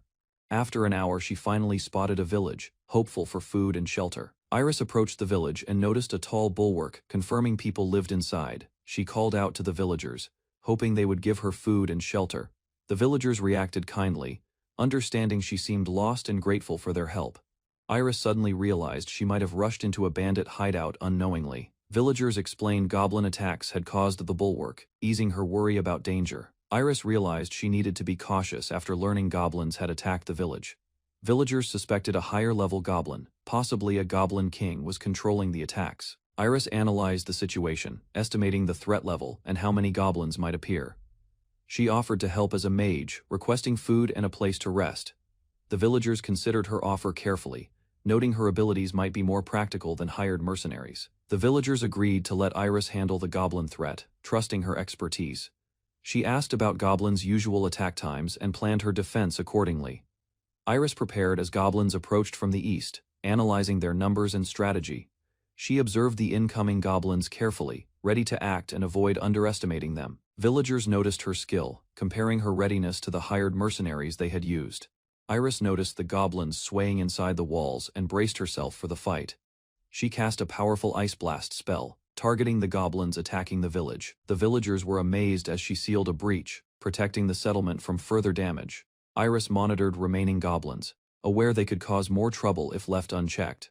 The villagers reassured her, noting the main difficulty was goblin numbers, confident in her skill. Iris checked herself after the attack, realizing everything around her was real. She noticed goblins outside had not fled, unlike normal raiding behavior. The previous attacks were just tests, indicating a stronger force waiting to strike. She assessed that some goblins wielded weapons and might be stronger than ordinary knights. Villagers prepared to shoot arrows while Iris realized there were far more goblins than expected. Iris climbed the walls determined to survive and protect the village from goblins. She used her Gaia Lance spell, piercing goblins trapped in the rock needle field. Villagers followed her orders, shooting arrows while she cast Tornado, controlling the battlefield. Goblins were swept away, immobilized by her powerful spells as she targeted clusters. Iris split her focus, directing villagers to defend other sides, while she continued fighting fiercely. Iris ran through the village, determined to survive and coordinate defenses against goblins. She observed the battlefield, searching for the higher-level goblin controlling the attacks. Iris realized the outside goblins were a diversion, directing villagers toward the safest areas. A goblin general appeared, confirming a stronger force led the assault on the village. Iris urged villagers to close gates and avoid direct confrontation, preparing for a more dangerous fight. Jane ran to defend a villager, fending off a goblin while Iris prepared a counter. Iris raised her hands, calling lightning to strike goblins, while protecting the villagers. She cast Homing Thunder Arrow, striking multiple goblins and halting their advance. A rescued villager thanked Iris, and she introduced herself as a wandering magician. Iris met Jean and Lena, forming a team and promising to support them with magic. Satoshi observes Myrna and companions casting multiple spells together, overwhelming the goblin general with combined force. Satoshi steps forward calmly, examining the battlefield, while the defeated goblin general collapses heavily onto the ground. Satoshi exhales quietly, feeling slight relief as no additional enemies appear nearby. After the intense battle, Satoshi notices villagers cheering loudly, amazed that Myrna's group managed to defeat a powerful goblin general. Satoshi studies the fallen goblin body, realizing its corpse remains, unlike the disappearing enemies he previously knew. Satoshi listens as Iris explains her magic specialty, while Myrna reflects on the village reward. Iris advances confidently, declaring one final enemy remains as she prepares to eliminate the target. Myrna inspects the goblin corpse, noting absence of magic stone, while Satoshi considers its unusual condition. Satoshi notices smoke rising in the forest, suddenly realizing Iris might still be nearby, causing chaos. Myrna finds Iris vomiting from the stench, while Satoshi acknowledges her effort traveling alone through danger. Satoshi observes villagers celebrating happily, while he asks Iris about her plans after finishing recent battles nearby. Iris considers traveling with Satoshi and Myrna, thinking about registering as a mercenary in town soon. Myrna playfully interacts with a young boy, smiling warmly, while Iris watches quietly from the side. Satoshi notices the sunset spreading across the sky, marking a calm moment after their recent struggles. Satoshi asks Iris about Lena's disappearance, while Myrna reacts emotionally, worried something unexpected may have happened recently. Myrna reacts emotionally to Lena's actions, while Satoshi questions what exactly happened during the confusing situation earlier. Satoshi recalls their journey, as Iris travels with Jean and Lena toward the city, beginning new adventures ahead. Cadet appears holding a basket, gently calling out while preparing to continue her peaceful daily routine nearby. Katie remains indoors training, while her sister reassures her, promising to return soon despite ongoing responsibilities outside. Katie smiles softly, expressing gratitude toward her sister, believing future opportunities will allow her to finally explore outside. Katie blushes as her sister notices her mood, teasing her about developing feelings for someone recently. Katie helps sick children carefully, giving medicine daily while the villagers express gratitude for her kindness. Katie recalls her past, remembering she was once an orphan, watching other children play happily nearby. Katie remembers suffering harsh treatment, being rejected, and hurt repeatedly, while struggling to survive alone outside. Katie recalls being taken in by the orphanage, finally finding warmth and crying through her first peaceful night. Katie reflects on joining the monastery young, aiming to help orphans, while repaying kindness she once received. Katie quietly acknowledges her magical growth, realizing sacred and ordinary magic share similarities within her developing abilities. Lucilise suddenly reacts loudly, startling Katie, while others notice Jean is unexpectedly absent from her usual place. Myrna explains Jean's condition, mentioning cold symptoms while doctors remain unavailable, increasing concern among those present nearby. Katie carefully examines the symptoms, recognizing fever, nausea, fatigue, and weakness suggesting illness, beyond a simple cold. Myrna speculates about Jean's condition, while Katie reacts in shock at the strange situation unfolding. Katie rushes urgently to gather herbs, determined to prepare medicine before others reach the limited resources. Katie asks the shopkeeper for ingredients, but learns the required cod liver oil has already been sold. Katie worries quietly, apologizing while thinking carefully about alternatives, after failing to secure the needed medicine ingredients. Satoshi appears holding rare materials, asking about their use, potentially offering a solution to the ongoing problem. Katie becomes flustered upon seeing Zelos, surprised by his sudden appearance during the urgent situation. Zelos listens carefully, analyzing the symptoms while questioning how such illness could appear in this environment. Katie considers the possibility of a contagious disease spreading from monsters to humans during this season. Zelos explains the disease progression seriously, warning that delayed treatment leads to severe symptoms and eventual death. Zelos offers medicine calmly, while Kaede gratefully accepts it and rushes to help Jean immediately. Zelos explains his plans to leave, while Satoshi reflects that even lifelong savings cannot easily cover expensive medicine. Kaede suddenly remembers Jean, quickly rushing back as worry grows about her worsening condition inside the room. Iris introduces herself quickly, urging Zelos to help immediately as Jean's condition suddenly takes a dangerous turn. Jean lies unconscious, her breathing weak, while her body shows clear signs of the illness progressing rapidly. Kay panics after seeing Jean's skin turning purple, realizing Zelos's earlier warning about the disease was completely accurate. Kaede carefully gives Jean medicine, supporting her weak body while hoping the treatment begins working immediately. Iris feels relieved seeing Jean stabilize, thanking the outcome, while reflecting on how suddenly everything had worsened. Kaede questions the cause, recalling unusual behavior earlier, and trying to understand what led to Jean's condition. Iris praises Zelos, recognizing his deep knowledge, while Kade realizes his understanding resembles that of legendary annihilators. Iris admires Zelos greatly, believing powerful sages, like him, represent freedom, strength, and ideals she hopes to follow. Iris leaves quickly for work, while Kade reflects on Zelos, wondering about the true nature of sages. Kade entrusts Lucilis with responsibility, calmly stepping away while ensuring Jean continues receiving proper care inside. Kade watches Jean sleeping peacefully, quietly remembering the past and feeling comfort seeing her resting safely. Days later, Jean recovers slowly but grows restless, feeling bored while remaining confined indoors during recovery. Kade refuses Jean's request firmly, insisting she must fully recover first to prevent the illness from returning. Kade smiles gently, teasing Jean about her past while acknowledging her growth into an apprentice priestess. Now Kade reflects calmly, noting Jean remains unchanged inside, despite becoming stronger under Pastor Melisasa's guidance recently. Jane listens quietly as Kade compares her to before, insisting her personality remains soft despite outward changes. Kade admits privately her doubts about the gods, feeling their help has been absent throughout her struggles. Jean reassures Kade warmly, keeping her thoughts secret while maintaining trust built from their shared childhood together.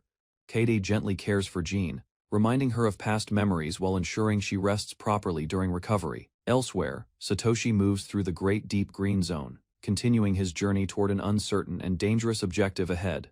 Zeros releases a radiant arrow that hits enemies, disrupting their formation immediately. A nearby commander orders knights forward, leading a swift charge with raised swords. Allies cast fireballs and slicing air attacks, pushing the enemy line backward under pressure. Zeros observes their slow reactions while his companion advances confidently across the battlefield. He prepares another precise shot, recalling careless opponents often become the greatest threat to him in future battles. Zeros finishes the enemies swiftly, leaving others shocked by his sudden overwhelming efficiency. The group checks their status and realizes their levels have increased after the battle. They reflect on the fight, acknowledging it was difficult, despite their progress. Zeros evaluates a stronger enemy calmly, while others panic at the large difference in power. He creates a powerful chimera, unleashing it forward as a decisive force to dominate the battlefield. Zeros restrains the chimera using dark chains, holding it in place while urging others to attack quickly. He explains the spell will not last long, warning them the creature will soon break free. The group hesitates, overwhelmed by fear as they face the powerful restrained monster. Explosions and attacks strike the chimera, gradually weakening its resistance under combined efforts. Exhausted afterward, the team collapses in relief while noticing their levels increased from the intense battle. Zeros checks the group's condition calmly, ensuring no one has died after the dangerous encounter. The others remain stunned, struggling to process the overwhelming battle they just survived. Zeros explains their weakness, clearly emphasizing survival depends on growing stronger quickly. He shares his past experience, revealing he endured harsh conditions within the forest alone. The group realizes his seriousness, understanding they cannot rely on him and must become capable themselves. Captain Aleph rallies the knights, urging them to overcome fear and embrace the true duty of protecting people. The knights reflect on his words, realizing they cannot remain afraid of stronger enemies. Zeros observes quietly as they decide to follow guidance and strengthen themselves through action. The knights charge forward without hesitation, engaging the enemy with determination and relentless force. Supported by Zero's magic, they launch a decisive attack, committing fully to the battle without retreat. Tina proudly reports reaching level 50, while others remain exhausted, surprised by her energy and rapid improvement after continuous battles. She denies any secret, though suspicion grows as her progress seems unusually fast compared to others. The group questions her further, trying to understand what kind of ability allows such growth. They realize it may relate to a rare inherited magic tied to strict conditions. Zeros confirms the requirement calmly, guiding her toward the final steps needed to unlock that hidden power. The group relaxes briefly as tension eases, though small frustrations and emotions still surface between members. Zeros reflects quietly, realizing their journey is slowly resolving conflicts among the group. The knights gather materials from defeated creatures, understanding the value of resources gained through battle. Zeros rests alone, thinking about simple comforts while observing the calm surroundings. The group continues forward exhausted, nearing camp while struggling with hunger and physical limits after intense leveling. Zeros and the knights discover a destroyed campsite, shocked by the massive destruction despite magical defenses surrounding the area. They analyze the scene, noticing numerous monster corpses, and realizing something unusual caused the overwhelming damage. The group finds evidence of creatures digging through the walls, understanding how the invasion bypassed defenses. A strange presence is detected nearby, creating tension as they sense something still lurking. Zeros warns everyone to stay still, recognizing the hidden enemy tracks movement through vibrations on the ground. A massive worm suddenly attacks from underground, devouring prey instantly while the group freezes in fear at its sudden appearance. Zeros analyzes calmly, explaining the creature invaded to feed and eliminated other monsters in the area. They identify it as a high-level country worm, far stronger than anything they faced before. The knights admit they lack the strength to confront it, recognizing the overwhelming difference. Zeros steps forward alone, deciding to eliminate the creature quickly, despite his own fatigue. Zeros unleashes multiple spells at once, striking hidden worms emerging from underground and eliminating them with overwhelming force. The knights celebrate his victory, realizing the creatures were weaker than expected, despite their frightening appearance. Zeros reflects on the creature's evolution, considering that growth in this world depends on more than just level. He decides to focus on survival, estimating the dangers that may arise in the coming days. The group faces a new problem, discovering their food and water supplies have completely run out. Zeros speaks calmly about survival, recalling his past hardships while the group listens with uneasy expressions. He suggests shared suffering will strengthen them, though his words leave others confused and unsettled. His intent becomes clearer as he reveals a harsh mindset, believing struggle must be experienced together. As night falls, the group faces the reality of survival, knowing the coming days will test their limits. After 2 days, Zeros surveyed the forest, witnessing knights endure severe and continuous hardship. He understood they hunted in desperation as starving beasts attacked, and their supplies had been taken. Zeros observed their abilities grow savage as fatigue and anger pushed them closer to madness. He recognized their transformation into hardened fighters, while others reacted with shock and concern. Zeros readied himself to face those standing directly before him. Across rocky terrain, Zeros encountered a group of monkeys and carefully studied their behavior. He noticed unusual actions, recalling earlier encounters where one had aggressively targeted him. Zeros analyzed their forms and concluded they possessed mixed traits, indicating a shifting group structure. He reflected on natural patterns connecting their changes to known biological traits in other species. Zeros concluded a dominant female likely ruled the group while males competed under her control. He recognized the largest monkey as a powerful queen, leading the entire group. The knights grew enraged and prepared for battle upon learning their food had been stolen. Zeros observed a signal as light flashed, marking the beginning of their coordinated attack. He witnessed wind magic strike the monkeys, disrupting their formation across the battlefield. Zeros saw the knights advance, pressing their assault as the creatures started to fall. He observed the queen resisting attacks, realizing the fight would not follow standard knight tactics. Zeros noticed the poison failed, confirming resistance and forcing the knights to adapt quickly. He saw the queen charge forward with immense force, scattering the knights across the area. Zeros identified its unstable strength as it damaged surroundings while attacking uncontrollably. He concluded the creature relied on brute force, leaving exploitable openings despite its power. Zeros cast binding magic to restrain the queen, creating a chance for the knights to strike together. He watched the knights release their full power, advancing with renewed determination. Zeros observed their resolve, understanding survival depended on defeating the enemy. He strengthened their focus, directing their momentum as they continued attacking without hesitation. Zeros noticed their strikes could not pierce the queen's defense, forcing direct confrontation. He saw a knight deliver a fierce blow, injuring the restrained queen during the assault. Zeros observed the queen break free, enduring damage while pressure continued around it. He watched the creature turn away, ignoring wounds as it targeted nearby attackers. Zeros analyzed its rage, realizing the uncontrolled state led to reckless movements and weaker defense. He gathered power and released lightning, aiming to finish the weakened queen decisively. Zeros stood composed after battle, sensing a tension while deciding to eliminate remaining threats. Suddenly, a pack of wolves emerged from the forest, advancing aggressively toward the group.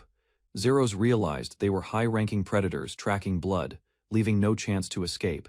He launched lightning attacks, reducing their numbers before they could close the distance. Zeros identified the largest wolf as the leader and moved to eliminate it. He advanced instantly, closing the gap while avoiding the leader's violent counterattacks. Zeros raised a barrier, blocking incoming strikes as the creature unleashed overwhelming force. He acted decisively, delivering a precise strike that severed the wolf's head. Zeros calmly observed the fallen body, confirming the leader's defeat and end of resistance. He noted the remaining threat fading as the knights continued fighting toward complete victory. Zeros returned at night with the group, watching survivors while staying awake on guard. He rested briefly, yet remained alert, maintaining awareness even during a short sleep. Zeros sensed danger as unknown creatures appeared, overwhelming the knights with sheer numbers. He identified them as copied beasts, recognizing their unnatural strength and rising threat. Zeros realized the enemy could replicate others, making the battle far more dangerous. He raised his hand and cast a massive ice spell, destroying the copied beasts instantly. Zeros stayed calm afterward as the knights acknowledged his efforts and recovered. He examined a strange seed from the defeated enemy, realizing it could replicate living beings. A frightened child is seized by a ruthless bandit as chaos spreads among terrified villagers. The attackers continue their assault, showing cruelty while several villagers fall and fear spreads quickly. Survivors are separated and stripped of dignity, forced together as resistance weakens under overwhelming control. The captives stand silently, surrounded by shame and despair as they await uncertain fate. A wagon arrives, bringing hope as survivors believe escape still exists. A group of soldiers return, noticing unusual behavior as survivors act strangely after recent traumatic events. Zeros observes calmly, realizing the victims were pushed beyond their limits and nearly broken by extreme suffering. Some victims collapse from exhaustion near the riverside, while the soldiers assess their weakened condition carefully. The group discovers bodies nearby, confirming a violent attack likely carried out by ruthless bandits earlier. Zeros concludes the danger remains close, ordering preparations as the group braces for a possible encounter. Scouts receive urgent information that the remaining women and children have been taken further upstream as hostages by the enemy. Despite the discovery, the group hesitates, realizing their current strength is insufficient, while their forces remain exhausted from recent events. Nearby bandits grow careless, mocking the situation, unaware that danger is beginning to close in around them. Captain Aleph steps forward decisively, rallying everyone, and ordering immediate preparation for a direct confrontation against the bandits. As the group begins to move, tension rises while they advance carefully, aware that the decisive battle is about to begin. Zeros and his group observe from hiding, confirming the bandits have captured hostages and are abusing them without restraint. The group forms a plan, deciding to distract the bandits and surround them, despite their limited strength. The bandits grow careless, tormenting the captives while believing no one will challenge their control. Zeros steps forward calmly, approaching the camp and drawing attention while concealing his true intent. The bandits question him, unaware that his appearance marks the beginning of their downfall. Zeros approaches the bandits calmly, presenting himself as someone similar to them to avoid suspicion. He maintains the act, requesting resources while observing the situation and gauging the bandits' reactions carefully. The leader grows wary, sensing something unusual and preparing to eliminate Zeros before any threat emerges. Zeros reveals his true intent internally, deciding to act while ensuring the captives remain alive during the process. One captive begins to lose hope, misunderstanding the situation as Zeros continues his calculated approach. A bandit attempts to strike Zeros from behind, believing he has the advantage while the situation appears under control. Zeros reacts instantly, countering the attack with precision and injuring the assailant before any damage reaches him. The injured bandit collapses in shock, while others struggle to understand how the sudden reversal occurred so quickly. Zeros maintains a calm demeanor, revealing that his actions were deliberate, and that the situation is no longer in the bandits' favor. The remaining enemies realize the threat before them, as fear spreads and the balance of power shifts completely. Zeros reveals his awareness, exposing the bandits' failed attempt to coordinate and asserting control over the situation. He calmly spares one survivor, allowing him to live as a witness to the consequences of their actions. Zeros unleashes overwhelming force, cutting through multiple enemies instantly and demonstrating a level far beyond their understanding. The remaining bandits panic and attempt to flee, realizing too late that they misjudged their opponent completely. Zeros prevents any escape, treating the bandits as resources while ensuring none of them can leave alive. Zeros declares his true purpose, revealing he views the bandits as subjects rather than enemies, unsettling everyone present. Fear spreads rapidly among the bandits as they realize any movement could result in instant death. Under Zero's control, Zeros shows irritation, treating the entire situation as beneath him while maintaining complete dominance over the battlefield. A desperate bandit grabs a child, attempting to use the hostage to force Zeros into hesitation. Zeros responds instantly, eliminating the threat with precision, while ensuring the hostage is no longer in danger. Zeros dismisses the hostage threat completely, showing no hesitation as he maintains control over the situation. He reveals his mindset, making it clear he intends to continue his actions as long as it benefits his experimentation. The bandits panic, overwhelmed by fear as they realize escape and resistance are both impossible. Zeros prepares his next move calmly, deciding the situation has reached the point where he will end it. He releases a numbing effect across the enemies, disabling them instantly while standing unaffected due to his own immunity. A fallen bandit struggles weakly, unable to respond as the effects of Zero's attack leave him helpless. Zeros remains composed while nearby soldiers charge forward, taking advantage of the enemy's weakened state. Zeros notices the poison affecting the captives and adjusts his control, ensuring they recover while maintaining pressure on the enemies. The battlefield quiets as the bandits collapse, defeated and unable to continue fighting against overwhelming force. After the battle, the group regains control, acknowledging that strategy and precise action led to their victory. After the battle, Zeros inspects recovered items while the rescued girl watches the soldiers with uncertainty and lingering fear. The girl excitedly explains her belongings, revealing unusual origins while Zeros listens and begins noticing something unfamiliar. Both of them question the strange terms, realizing the concepts do not belong to the current world's common knowledge. Zeros focuses on her explanation, starting to suspect a deeper connection behind her origins and the unusual items she possesses. Zeros rested quietly in the forest as a girl approached carefully, observing him under moonlight. Zeros stayed alert, gathering herbs while maintaining watch, ensuring safety within the quiet surroundings. The girl moved closer with hesitation, showing concern while Zeros calmly acknowledged her presence. A sudden misunderstanding caused her to react strongly, while Zeros remained calm during the moment. Zeros clarified his situation through actions, allowing the girl to slowly understand and relax. Zeros listened as the girl questioned his past, confirming they came from the same world. He described his work handling security systems, focusing on protecting networks and tracking hidden digital threats carefully. Zeros revealed his involvement in large projects, showing his experience within an important organization before everything changed suddenly. He admitted losing his position, explaining how personal issues began affecting his life and professional stability greatly. Zeros reflected on family problems, especially his sister, whose actions caused complications and shaped his current situation deeply. Zeros described how his sister secretly stole valuables, using excuses to enter rooms and take anything useful. He explained protecting his finances carefully, never trusting her, while enduring constant trouble caused by her behavior. Zeros revealed how she manipulated others, appearing innocent while avoiding blame and leaving him to face consequences. He thought the situation ended, but she returned unexpectedly, entering his space again without permission during absence. Zeros concluded by revealing her final betrayal, where she stole his work and caused lasting damage to him. Zeros explained how he faced false accusations, but evidence exposed the truth, allowing him to win the case eventually. He reflected on his downfall, accepting the cause while rebuilding his life quietly through simple work and steady effort. Zeros revealed lingering resentment, showing how deeply the betrayal affected him, despite maintaining control over his emotions. The girl reacted to his story, shifting attention as she tried to understand his identity and current situation. Zeros confirmed his new name, signaling a fresh start while leaving behind the past that once defined him completely. Zeros was suddenly recognized for his past title, surprising the girl as she realized his true reputation. He reacted casually, showing little concern while brushing off the title and questioning her strong reaction. Zeros shifted the topic, asking about her thoughts on the world, guiding the conversation calmly forward. He explained his observations, comparing the world system to something familiar, suggesting deeper underlying similarities. Zeros proposed an idea about simulated worlds, while the girl considered it, trying to understand his perspective. Zeros observed how people accepted the world without doubt, noticing strange details that others ignored completely. He explained that such systems should be impossible, comparing them to controlled structures within programmed environments. Zeros pointed out similarities between this world and their previous one, suggesting thoughts could be influenced unknowingly. He considered the possibility carefully, admitting uncertainty while recognizing patterns that could not be easily dismissed.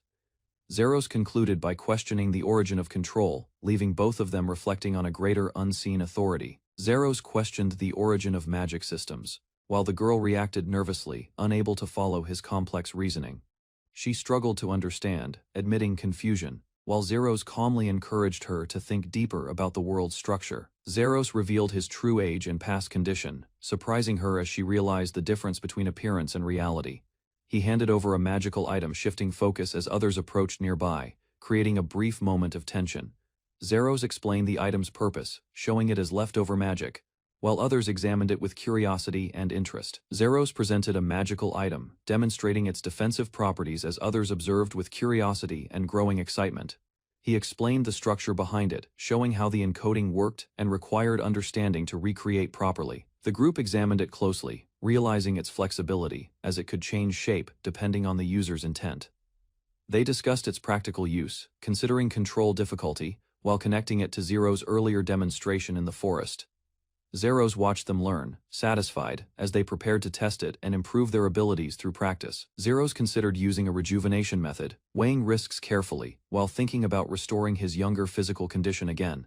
He decided to remain as he was, accepting his current appearance while continuing his journey without unnecessary changes. Inside the carriage, Zeros observed the group quietly, while Iris seemed distracted, thinking deeply about something concerning him.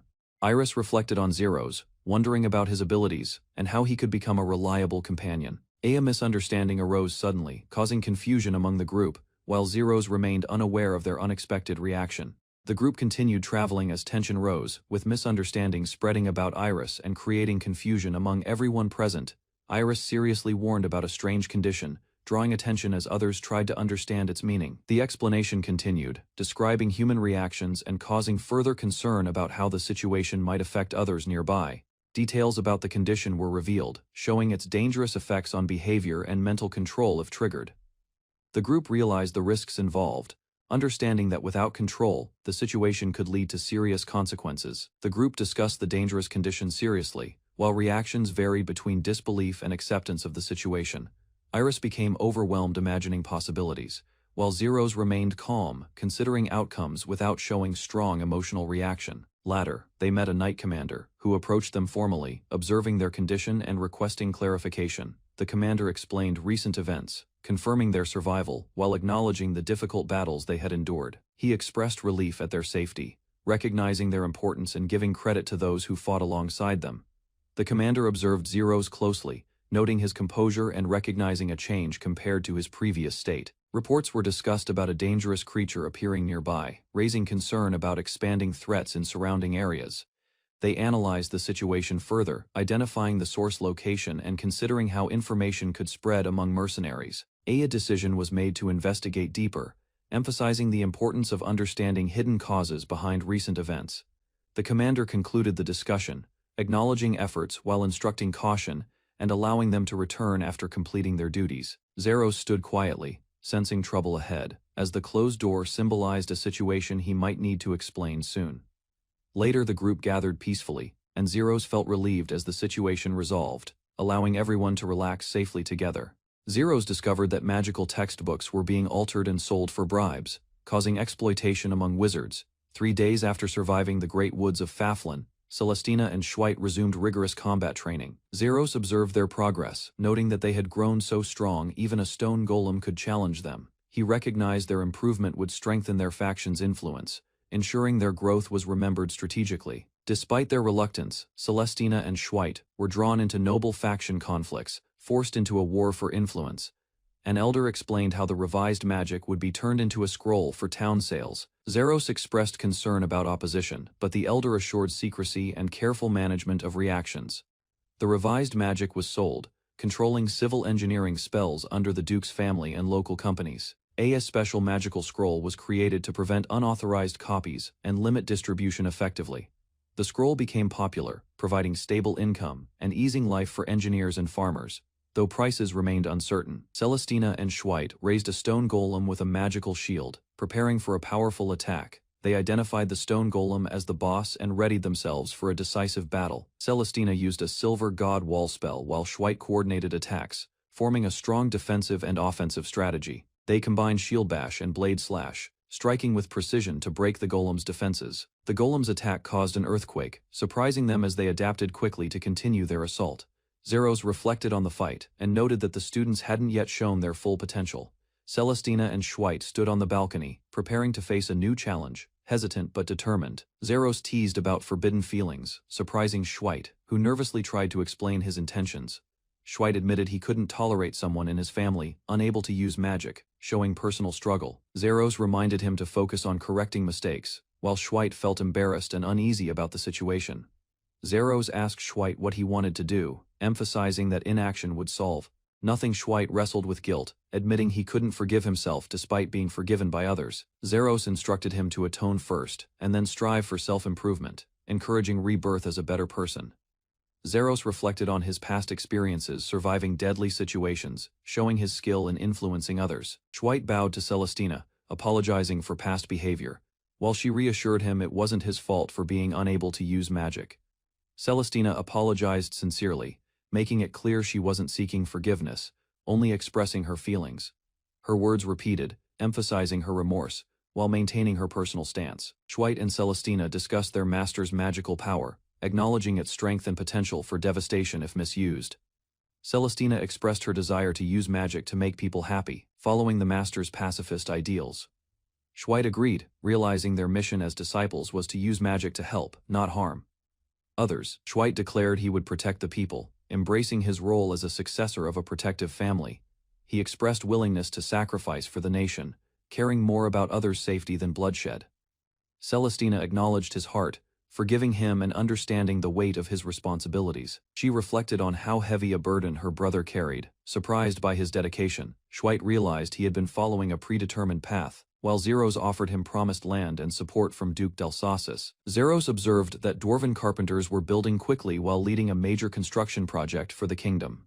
He learned about the strict rules at Hasuba Industrial Engineering, where deviations from plans faced severe consequences. The head of the project explained the dangers of taking responsibility if changes were made without approval. Zeros reluctantly agreed to inspect the construction, realizing he would face reprimands no matter his actions. Two young noblewomen noted that someone unable to use magic would struggle in their family, highlighting social expectations. Zeros hid his commoner status while observing nobles discussing Celestina's magic. The nobles expressed suspicion about him, curious where he would take them next. Zeros planned to monitor the field behind Russel's church, preparing for any disruptions. A dwarven foreman punished workers for messing with construction materials, restoring order. Zeros introduced himself as Zelos, surprising the dwarves who mistook him for a lord's visitor. Zeros introduced himself as a sage, requesting a base for his activities, surprising the dwarves. The chief engineer reacted with shock at the idea of a basement, unsure how it could be used. Zeros explained that they could use his magic, Gaia Control, to dig deeper and reach bedrock. He clarified that Gaia Control was his own magic, allowing precise manipulation of soil and rock.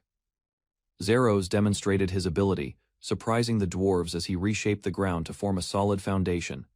Zeros used his magic to form stairs in the basement, shaping the foundation with precision. He created 3 rooms, astonishing the dwarves with his speed and control over the construction. A dwarf approached, asking Zeros if he would work with them. Impressed by his abilities, the dwarf confessed admiration for Zeros' magical skill, offering him temporary employment despite his independence. Zeros considered ventilation and arch designs, planning a solid functional basement with both magic and engineering knowledge. Zeros considered soil and water levels, using magic to adjust humidity and optimize construction materials. He realized that using Gaia Control would accelerate the dwarves' work, saving time and effort. The dwarves asked if he would sell his rock-forming magic, curious about commercial potential. Zeros emphasized that rules were necessary even for magic, creating structure in his work. Thanks to Gaia Control, the dwarves completed the digging efficiently, acknowledging the magic's superiority over manual labor. Zeros confirmed the pillar placement, noting that the construction matched his expectations and functioned well. He demonstrated the power shovel spell, surprising the dwarves with its strength and precision. One dwarf yelled at a worker for eating boromoro, spicy fried chicken, escalating tensions humorously. A cross-counter maneuver from the dwarves created chaos, leaving Zeros to navigate the commotion. Zeros decided to step back temporarily, letting the dwarves settle their arguments while he continued supervising the project. Zeros completed preparations for his magical experiment, activating a circular spell to begin the work. He synthesized a mana light V-stone, compensating for the low strength of mithril, talking to himself while working. Using his magic, he manipulated the alloy, forming it precisely and observing the results with satisfaction. Zeros hoped for the best outcome, confident yet cautious about the experiment's success. A young girl approached, asking for help, and Zeros immediately recognized the need for proofreaders, offering guidance. Zeros prepared a magical circle, carefully practicing techniques for processing metal without using equipment. He studied mastery over magic, combining knowledge of metals, chemical refining, and creating magic circles. Zeros concentrated intensely, typing and casting spells with precision, ensuring every movement was perfectly accurate. He nervously prepared to engrave the magical spell into the metal ring carefully. The spell glowed with power, increasing Zero's proficiency, showing his thorough and disciplined magical skill. Zero studied a complex spell to enhance his magical skills, focusing carefully on glowing symbols. He practiced creating magic circles, channeling energy precisely without the use of any equipment. Zeros combined his knowledge of metals and chemical refining to amplify magic's maximum potential, successfully. After completing training, he attempted engraving a magical spell into a metal ring carefully. Despite difficulties, Zeros rested, reflecting on his purposeful, disciplined progress in mastering advanced magical techniques. After the Great War, heroes and sages barely sealed the evil gods using divine weapons. Many mages perished from illness and battle, leaving unburied corpses and scarce magical resources.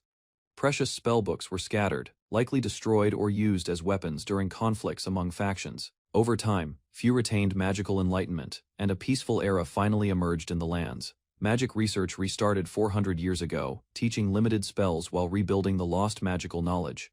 Magic researchers experimented endlessly, connecting letters and sentences to create meaningful magical expressions carefully. Although their treasure magic was powerful, inefficiencies remained, and deciphering incomplete parts consumed enormous energy. A proud elder admired Tina's rapid growth over 2 months, overwhelmed with joy and emotion. Zeros completed optimizing the treasure magic quickly, demonstrating precise mastery and skill beyond expectation. The elder reacted fiercely, threatening anyone attempting to approach Tina, guarding magical secrets with intensity. An elder praised Zero's magic, stating it exceeded anything previously possessed in their world. Zero secretly enhanced the treasure magic's power, surprising everyone with his unexpected advancement.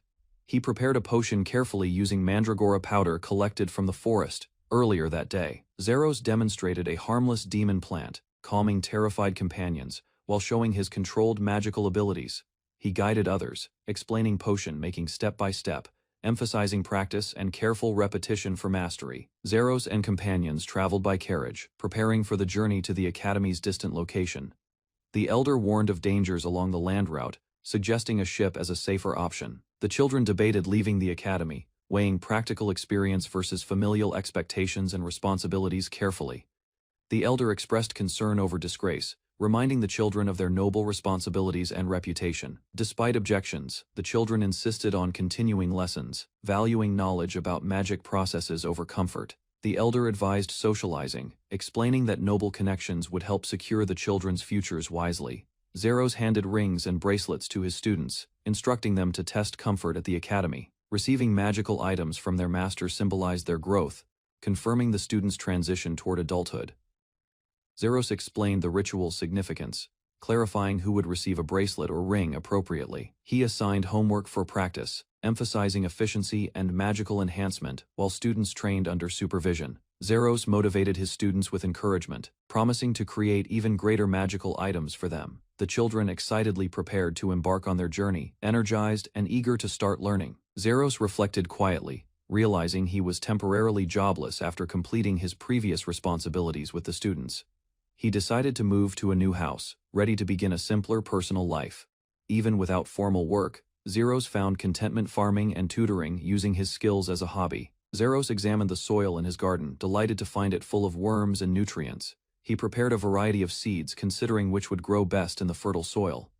Some seeds failed to grow, demonstrating the limits of certain crops under current conditions. Zeros experimented with beans, combining them with rice and eggs to make soy sauce effectively. He thanked Nagri-san for assistance, appreciating their help while successfully completing the interior work efficiently. Zeros reviewed the Hanba Civil Engineering Company, noting its precision, trustworthiness, and skilled craftsmanship.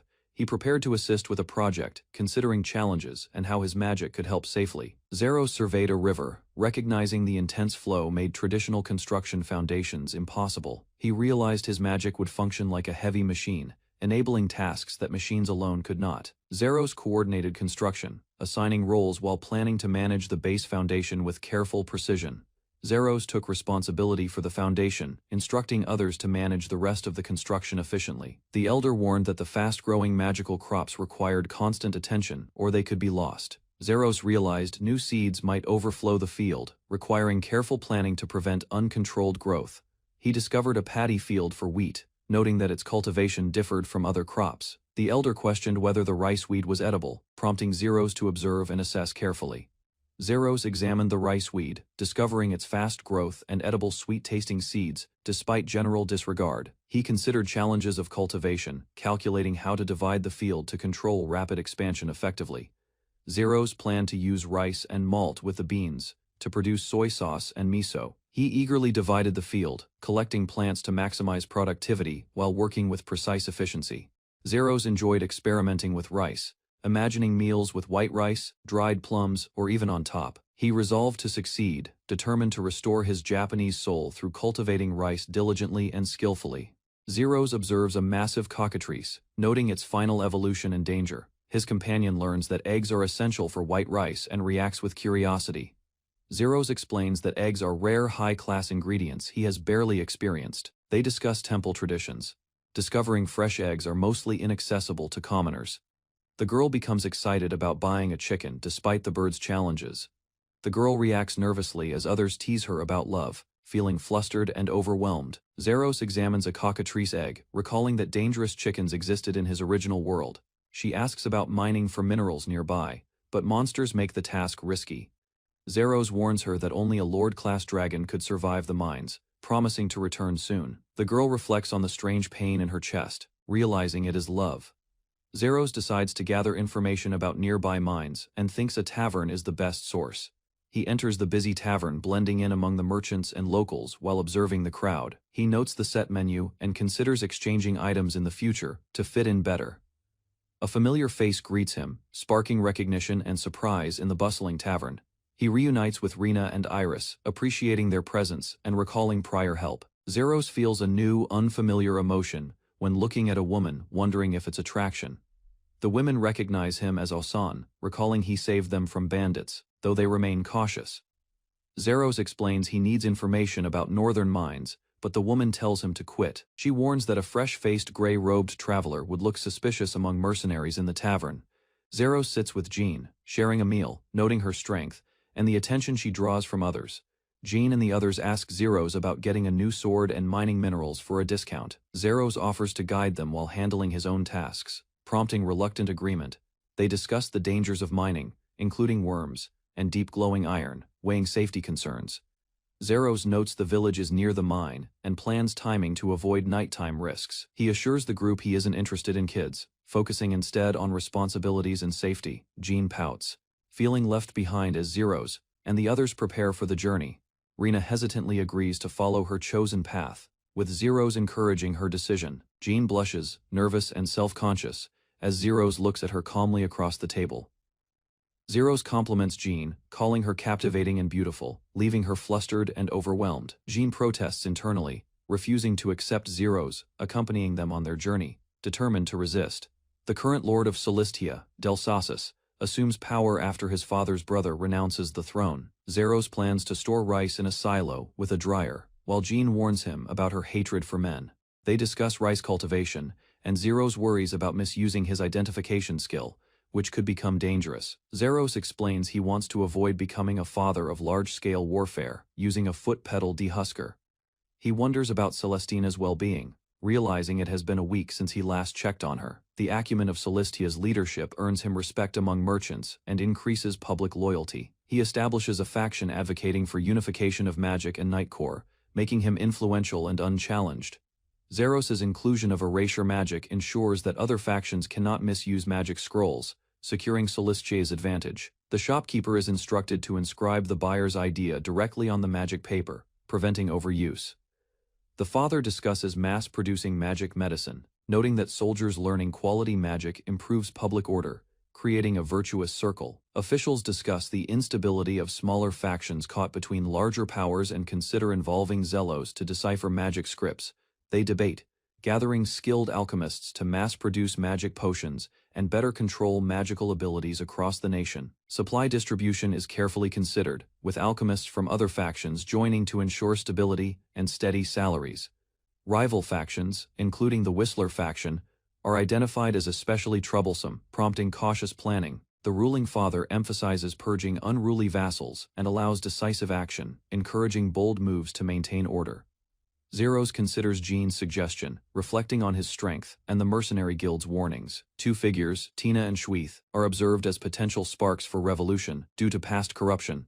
Officials discuss Crucis, noting the consequences of failing to learn from mistakes, and the effects of psyche-type magic. The current lord makes a lighthearted comment about being killed by a fine woman, hinting at his bold personality. Zeros listens as Jean questions him about the great woods of Fanlan. Reflecting on past travels and knowledge, Zeros awakens from a vivid nightmare, sweating and shaken, recalling a terrifying memory. He imagines a scenario where failure to submit work on time triggers a chaotic, overwhelming punishment. Observers comment humorously, speculating that the chaos might be caused by missing daily comforts like boba milk tea, adding a lighter contrast to his nightmare. Zeros traveled deeper into the great woods of Fanlan, fifth day of his journey, cautiously moving. Suddenly, he encountered an unexpected threat, sweating as danger loomed from above. A massive, mysterious creature appeared, towering over 10 meters, forcing Zeros to struggle and react. Later Zeros found safety, helping others and recovering from the terrifying ordeal.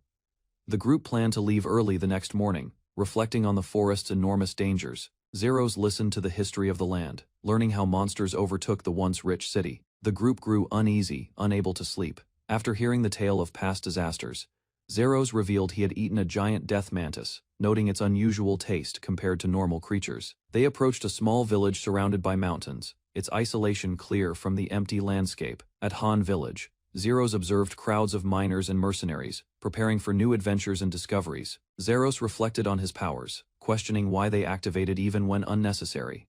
He observed villagers, noticing some looked like delinquents, assessing the environment carefully. A young fighter confronted mercenaries, determined to use her father's memento, despite danger. Zeros standing nearby. The memento was snatched mid-action, but Zeros intervened quietly, maintaining his calm demeanor.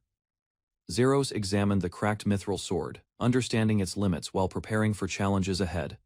A young fighter struggled against a mercenary who tried to take her memento by force. Zeros intervened politely, addressing the group while observing the recently acquired sword carefully. He warned that the sword was damaged and using it recklessly could be fatal. Zeros reminded them that life choices were personal, leaving the responsibility to the wielder. He proposed exchanging swords as a safer alternative, preparing to resolve the conflict calmly. Zeros dismissed the damaged sword, refusing to use a weapon in poor condition. He drew his own sword, ready to confront the mercenary with precision. Zeros warned that fighting recklessly against him would lead to certain death. He fixed his gaze firmly, showing calm authority over the tense situation. The mercenary conceded, handing over the sword, leaving Zeros in control of the conflict. Zeros focused on forging a sword, carefully analyzing the metals and design to ensure strength. He handed the completed sword to the young fighter, treating it as a gift. Concerned for her safety, Zeros realized he could not leave her with a fragile weapon. He began repairing the sword with precise magic, ensuring it would not break easily. Zeros finalized the forge, empowering the blade, making it ready for battles ahead. Zeros completed the sword repairs, giving the fighter a weapon she could safely use. The young fighter expressed gratitude, relieved to finally hold her own sword confidently. Zeros reflected quietly on Christine, realizing her identity and acknowledging her presence in the village. He prepared to enter a dungeon, guiding the group while warning them of potential dangers. Zeros sensed kobolds nearby, signaling the team to ready themselves for the coming battle. Zeros checked the team, ensuring they were prepared, and aware of the lowest level threats. He advised the group, explaining strategies to improve attacks while he blocked enemies. Zeros handed magic stones to the fighters, preparing them for combat with careful instructions. The team executed their attacks effectively, showing skills better than he had expected. Zeros reflected on past experience cleaning wild boars, guiding the group while observing their performance. Zeros watched the corpse vanish magically, noting the unusual phenomenon with quiet surprise. He explained the best way to prepare the animal, giving practical survival advice. Zeros imagined enjoying food and drinks later, thinking of mamigar and a cold beer. He decided to prepare a small fridge, leveraging his abilities to keep food cold. Zeros allowed minor indulgences for others, keeping his guidance gentle while observing their reactions. Zeros noticed only a single magic stone remained, realizing its importance for their next steps. He considered the dungeon's challenges, questioning if the obstacles were self-created or controlled externally. The young fighter determined to earn a new sword on her own, showing resolve and dedication. Zeros decided to explore deeper into the mine, aware monsters became stronger there. He understood dungeons formed from condensed magical energy, attracting monsters and humans. The dungeon grew by absorbing souls, leaving behind only corpses after battles. A sudden stampede erupted, showing the dungeon's rapidly increasing monster population. Zeros realized villagers did not recognize the old mine's dungeon danger nearby. Zeros entered the mine cautiously, unsure about the enemies that awaited him inside. He knew going deeper was necessary to find what he truly needed. The villagers worried about the strong monsters lurking in the dungeon's depths. Zeros clenched his fist, determined to kill all monsters he would face. He moved forward, seeking the strongest monster that could challenge a human. Zeros cast a powerful spell, stopping monsters in their tracks with dark lightning. He carefully observed kobolds ahead, preparing to move while protecting himself magically. Zeros activated another spell, summoning magical wings to gain superior mobility in battle. He attacked swiftly, using precise magic to fend off multiple enemies simultaneously. The companions watched in awe, unable to follow his incredibly fast magical movements. Christine, the third daughter, inherited the LVL estate after her older sisters married. The companions prepared for battle, raising their weapons against approaching dungeon monsters. Rena noticed the mine had widened since her last visit. Showing dungeon growth, they realized new traps might exist due to the dungeon's continuous expansion. Zeros explained traps ensured monsters always had food, including pitfalls, poison, and electric shocks. Christine fell into a mining shaft, beginning her exploration of the dungeon carefully. Her father was a brave viscount, and she trained to become a knight. Christine entered the mine, following her father's footsteps and learning from his past. The miners reassured her, protecting Christine as she adjusted to the difficult work. She collected ores, wondering what kind of swords they would eventually become. The knights of the LVL family pledged to save Christine at all costs immediately. They shouted her name as they prepared to fight through the dungeon's monsters. Zeros noticed noises ahead. Realizing spiders were approaching the group in the passage, the knights rushed forward to deal with the spiders, trying to locate Christine. Christine had disguised herself as a mercenary, unaware she might be swallowed by the dungeon. Zeros worried about Christine, realizing the knights were likely referring to her whereabouts. Rena and her companion attacked spiders, determined to obtain silk and support the group. Zeros examined the spiders, noting their taste if fried, while considering the moment carefully. The knights thanked Zeros for his help, explaining their identities without needing full introduction. They realized Christine might have fallen deep into the dungeon, possibly to the bottom. Zeros encountered enormous sandworms, sensing vibrations in the dungeon floor carefully. He considered the possibility of the ground opening again under the dungeon's pressure. Zeros moved cautiously, aware of his surroundings while thinking through their next steps. The group recognized him as a magician, reacting with surprise and astonishment. He hoped the fall was safe, noting the glowing walls and checking the area. Christine cried for her father, struggling to reach safety at the bottom of the shaft. Zeros observed how bats produced vibrations to summon large dungeon monsters effectively. He realized the earlier bat flock indicated additional threats and needed immediate action. Zeros unleashed a powerful spell, the Flames of Purgatory, targeting nearby enemies precisely. Christine teetered on the edge while the bats continued to threaten her descent. Zeros told Christine not to move, explaining that flying magic is difficult to maintain.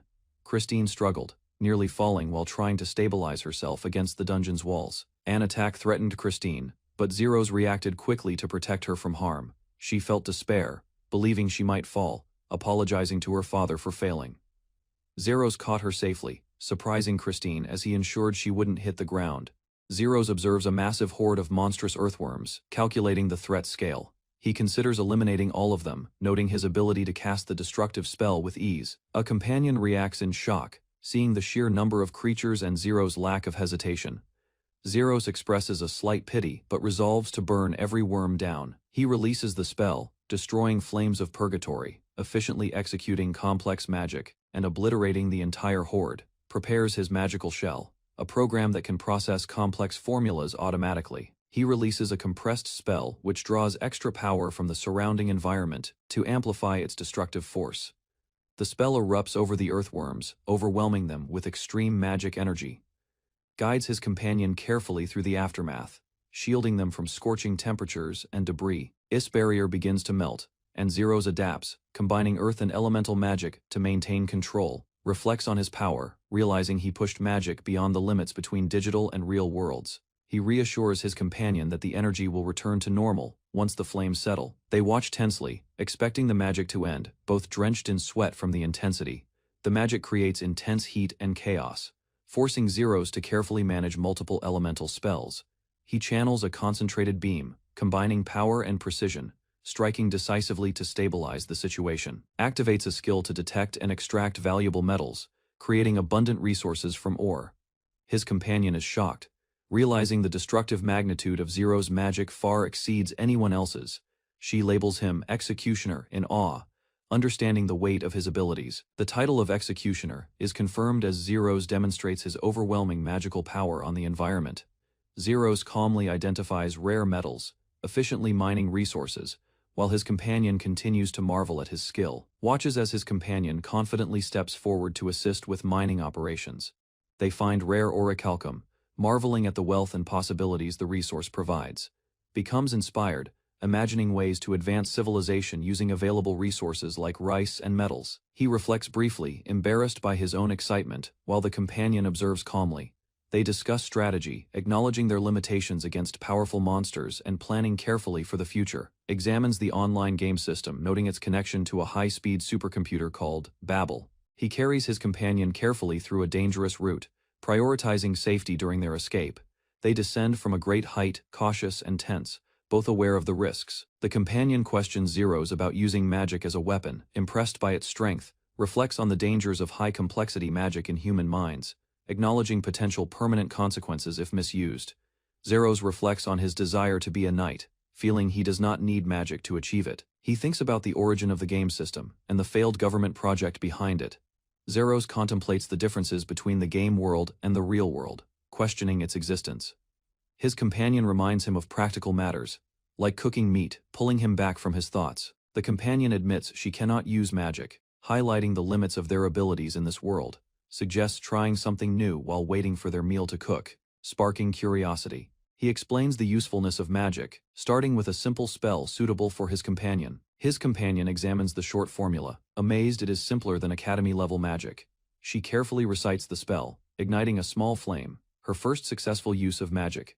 Her excitement grows as she realizes she can use magic, encouraged by Zero's reassurance. Zeros offers unusual meat to his companion, explaining it is rare and high quality.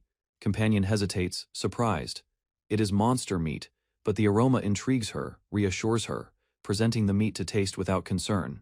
She takes a bite, marveling at the flavor and texture, realizes how delicious it is, appreciating the rare monster meat for the first time. Examines a rare 38-form blue dragon sword, noting its exceptional cutting power and magical enhancements. Encourages his companion to appreciate meat from animals, emphasizing survival and gratitude. The companion eagerly practices survival skills, using Zero's guidance to grow more confident. Zeros points out a war ant, suggesting they attempt to defeat it as part of training.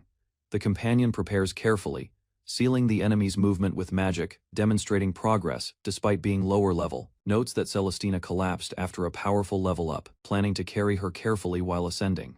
He watches as she grips her weapon, determined to do her best, despite the challenge. Celestina attacks a war ant with precision, applying the technique Zeros taught her. She successfully strikes the enemy, dramatically increasing her level from 20 to 81. Celestina cries out from the overwhelming power surge, both exhilarated and exhausted by the sudden growth. Carries Christine in his arms, realizing she is still a young girl and must be protected. He imagines how it would look to outsiders, an old man carrying a beautiful young princess. Worries about misunderstanding. Aware that her unique appearance is famous among women, and could create rumors, he debates internally, anxious and determined to avoid any misinterpretation, while safely moving her forward. An experienced magician carries an unconscious princess through the collapsing mine, determined to save her. The ground shakes violently as explosions erupt from the unstable tunnels, forcing everyone inside into panic and confusion. The miners and mercenaries freeze in fear, unsure how to react to the deadly chaos surrounding them. Leaps through the smoke and debris, emerging from a hole with the princess safely in his arms. Rescuers regroup outside, vowing to search for Christine Sama and ensure her complete safety. Guild members discuss the powerful magician and the sword he carried, impressed by his influence on their ranking. Tends to Christine Sama, who collapsed from leveling up too quickly, while others watch anxiously. He insists on collecting monster remains, explaining that carrying her was the only option to save her. Despite his efforts, Zeros feels invisible and sad, reflecting on the weight of responsibility. As night falls, the group decides to spend the night in the village. Having gathered enough materials, a guild member reacts in shock as an unusual magical item appears unexpectedly. Group debates whether they were tricked by the mysterious magician, unsure of his intentions, frustrated by their low-rank positions. One member expresses desire for an easy path to power. The magician explains the item's magic works automatically, offering them a chance to grow stronger. He casually encourages them to try it, smiling mysteriously as the guild members hesitate in curiosity and doubt. A mysterious cloaked figure explains the need for practical tests, hinting the guild members are subjects for experimentation. The guild member excitedly feels the new magical item's power, overwhelmed by its effects. He hesitates but is encouraged to use it, while the mysterious figure observes from a distance. The magician warns that tools too powerful can destroy the user, offering guidance on responsible usage. After giving the instructions, the cloaked figure retreats, leaving the guild members to decide their next actions. Christine-sama expresses frustration about noble affairs, while wondering where Zeros lives. Zeros reminds her that his help comes with conditions, expecting a return for his efforts. He quietly observes the city at night, walking alone through empty streets. By morning, the villagers report Zeros has already left, surprising Christine-sama as she recovers. The guild members remark on his strange demeanor, unaware of the full extent of his plans. Villagers recall the old man who carried a boy like a princess, noting the hole's growing fame. Christine-sama reflects on Zero's actions, realizing he simply wants a quiet life and does not seek gratitude. The villagers reassure Christine-sama she will meet Zeros again, admiring his strength and deeds. Christine-sama gazes into the distance, remembering Zeros and his quiet determination. The mine is officially recognized as a dungeon again, regaining its former crowded status under a new name. Explains to a merchant that he collected magic stones himself, preventing suspicion despite their eagerness to buy. Walking through the town, he plans experiments and preparations, considering tools, homunculi, and artificial eggs for future use. He notices requests from townspeople, including alcohol, while remembering he must sell the magic stones to fund his plans. Suddenly spots a decorated cart, recognizing someone from a past incident, surprising him in the street. He comments on how the shop's appearance has changed, denying any previous accusations as he blends into the town life. Negotiates with clients, selling magic stones and tracking sales at the same rate as before. Christine-sama points out a client, ready to take action, while Zeros prepares for another transaction. The interior of the shop is lavishly decorated, surprising Zeros with its extravagant design. Belladonna, the shopkeeper, insists on her identity and warns Zeros not to use her real name. Zeros greets Belladonna, noting her appearance hasn't changed, as they continue their trade in magic stones. Christine-sama warmly welcomes Zeros back, greeting him with a smile, reflects on trusting her to handle some magic stones, considering buying small presents for her. He is surrounded by children eagerly asking about presents, surprised by their excitement, distributes fried dough and treats sharing food with the happy children. Later he returns to his own world, entering a quiet room in his suit, preparing for the next part of his life. Warmly welcomes Zeros back, while the children encourage him to enjoy meat. Zeros notices something being brought toward him, puzzled and curious about the item. He greets Rosela-san with a smile, appreciating the warmth of being welcomed home. Christine-sama expresses concern over misunderstandings, while Zeros playfully reassures her of his intentions. Departs explaining he has tasks to complete, leaving Christine-sama quietly blushing behind him.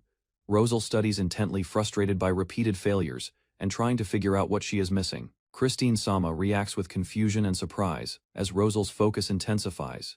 Noting the unusual turn of conversation, the children comment on the influences shaping Rosal's knowledge, reflecting on her older brother and neighborhood guidance. Roselle installs magic at the academy, learning powerful spells, like cutting wind and freezing enemies. She practices carefully, demonstrating growing skill as magical energy impacts the training area with visible force. Shui's felt weak and sick, lying down while waiting anxiously for help. Celestina and Shui's boarded a boat as petals floated on the river, heading toward the academy.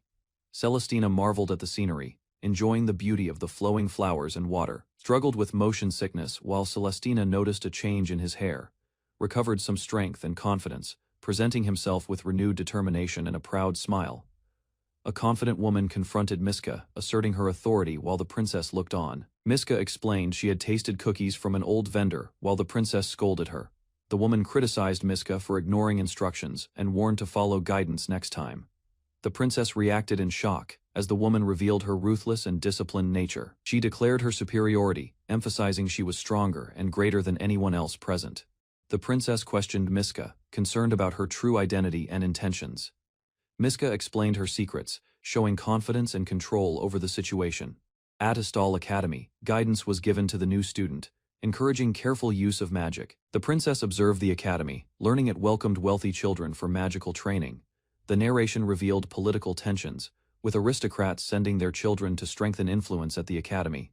The princess wondered if she could learn anything at the academy, while Miska watched. Miska explained that only graduate students could perform certain advanced magical feats.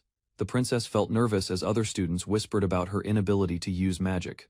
She reflected on her uneasy presence and the sacrifices others made to attend the academy. Determined, the princess resolved to graduate and prove herself to Miska and everyone else. Celestina raised her hand in class, asking Professor Samsa a question about magic. She proposed using words created by characters instead of single magic symbols. The professor struggled to respond, labeling her suggestion as troublesome and unconventional. Celestina explained that modern magic relied on the user's ability, which had caused decline. She confidently declared that she could now use magic, surprising everyone in the classroom. Recounted her rigorous battle and magic training, including days spent in Faflin's woods. Other students reacted with shock, realizing she trained in a place even knights avoided. The professor noted that if Celestina's faction truly trained in combat, the academy's hierarchy could be threatened. Students whispered nervously, questioning if she could now use magic and what the Duke family might do. Celestina faced them confidently, her expression calm, ready to demonstrate the skills she had learned.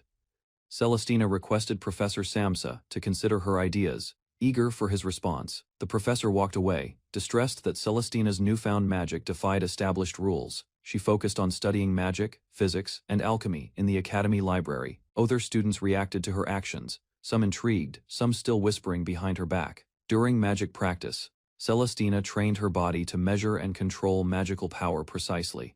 The princess observed magic operations in practice, noting efficiency and control techniques. She resolved to study alchemy diligently, gathering all available knowledge in the academy. Celestina emphasized understanding natural phenomena as part of mastering magic creation. She encountered classmates like Kalsti Rudd Sangerman, maintaining focus despite social distractions. She kept her identity secret, determined to continue her studies while practicing her newfound magic. Students discussed a traveling researcher who avoided being tied to a single magical power. Celestina admired the researcher, impressed by the dedication to traveling for magical research. She responded confidently when called upon by her instructor, stepping forward without hesitation, questioned whether Celestina could truly use magic now, observing her closely. Her mentor reassured everyone that she was stronger than many magicians, and would prove her skills soon. Celestina faced a resistant magical target, despite classmates doubting her ability.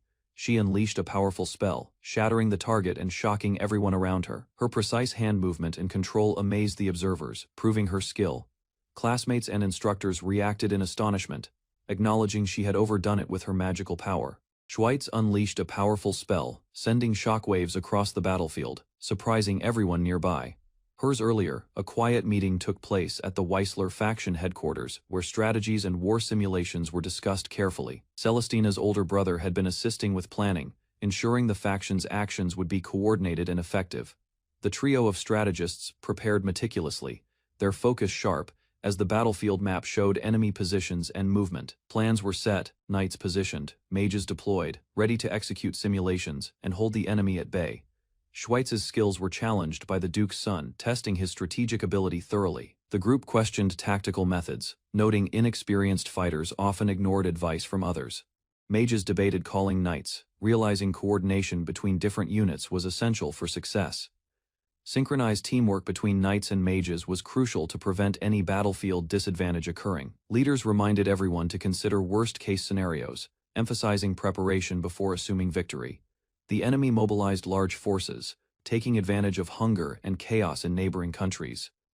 Faction leaders debated urgently, realizing the only solution involved conquering new territories strategically. While discussing plans, the invasion continued, causing destruction and civilian casualties in unprotected areas. Schweitz proposed dividing forces, using mercenaries and evacuations to defend key positions effectively. Strategists considered risks, balancing defense, food preservation, and counterattack opportunities to protect their nation.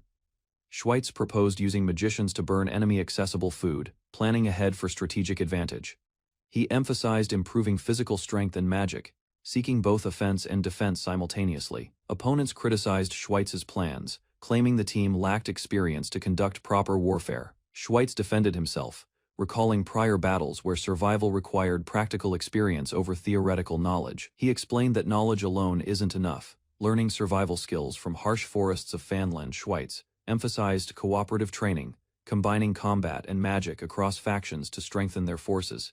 He explained advanced magic circles, noting only extremely skilled mages could perform them safely. Opponents accused Schweitz of faction favoritism, taking offense at the implications of his proposals.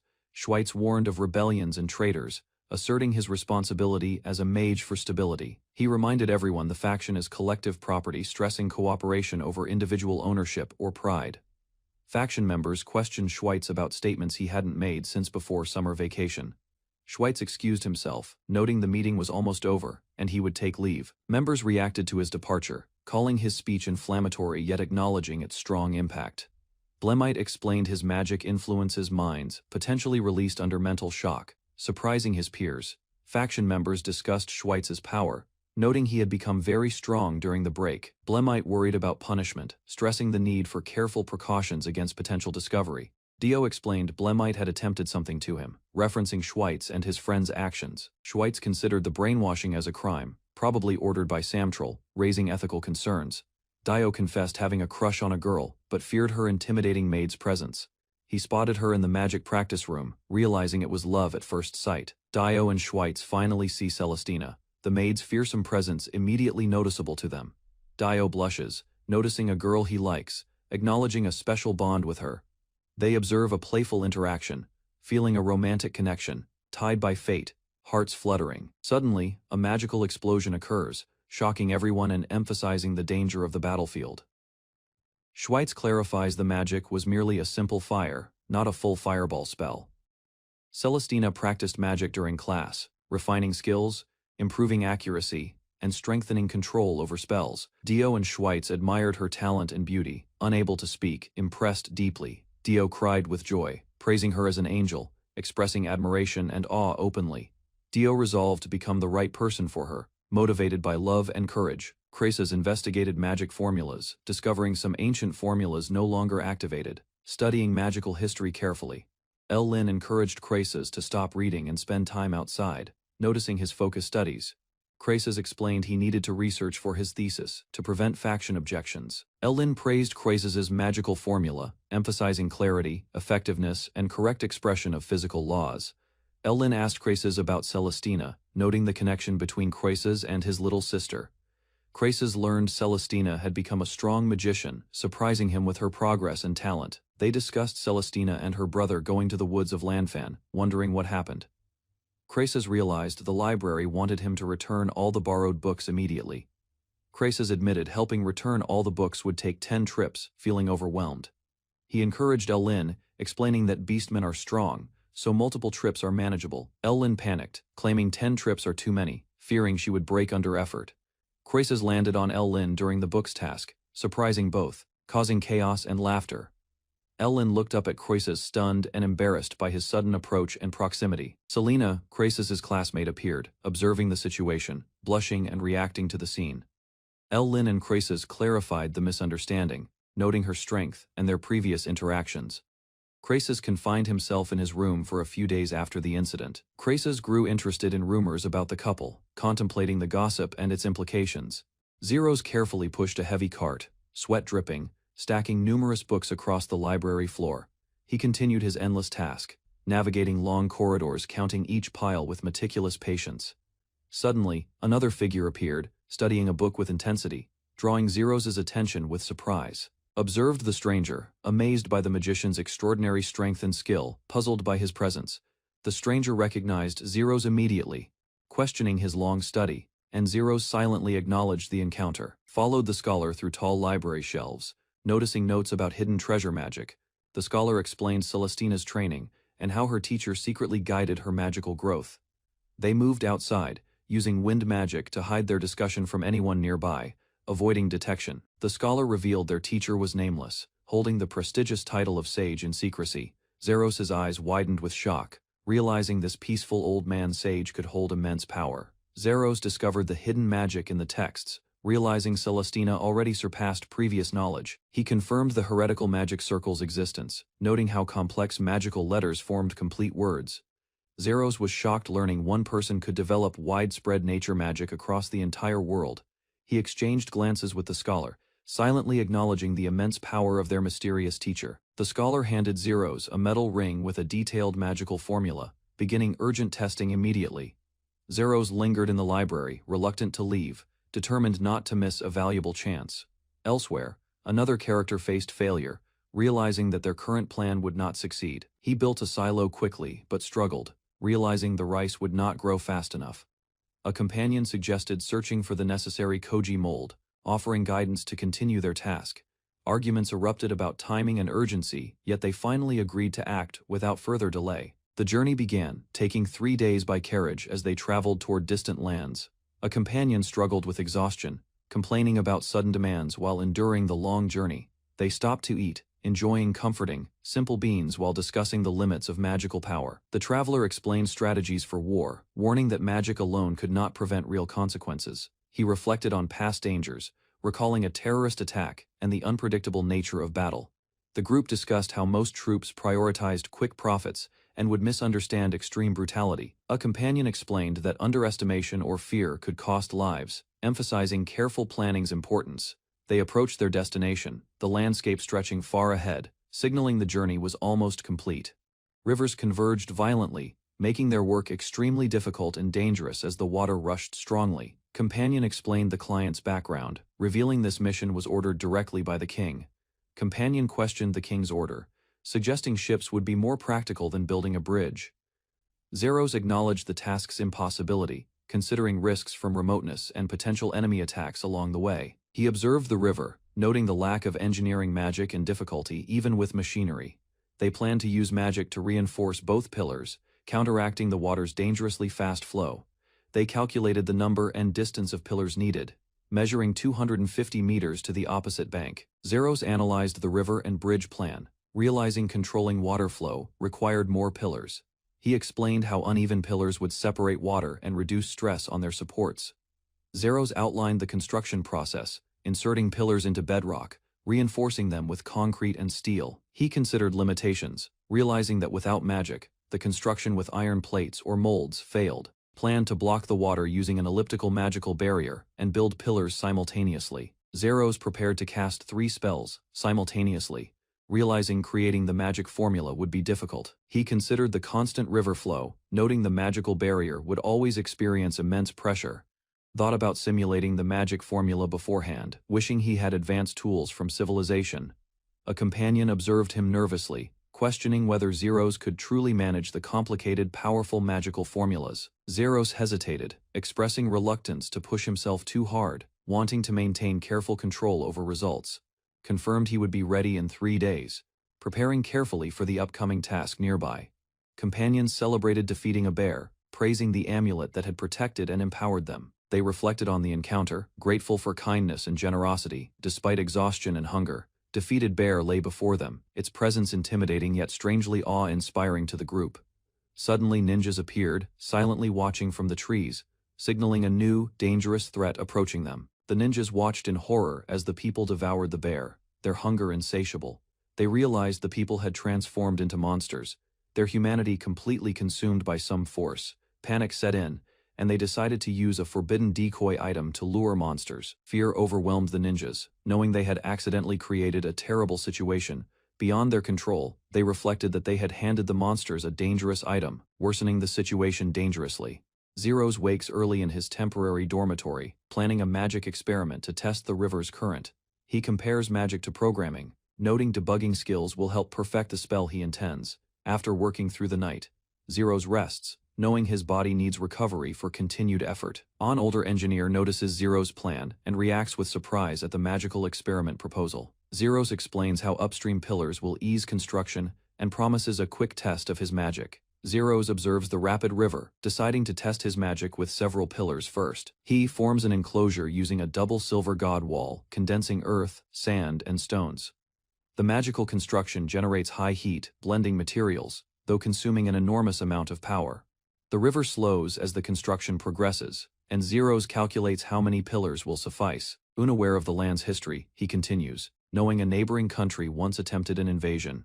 Zeros prepares magic stones, confident the construction will survive water damage. Unaware of future consequences, he decorates the pillars along the river while listening to a strange, growing noise nearby. Suddenly, a monstrous, multi-headed creature emerges, surprising Zeros with its terrifying appearance and speed.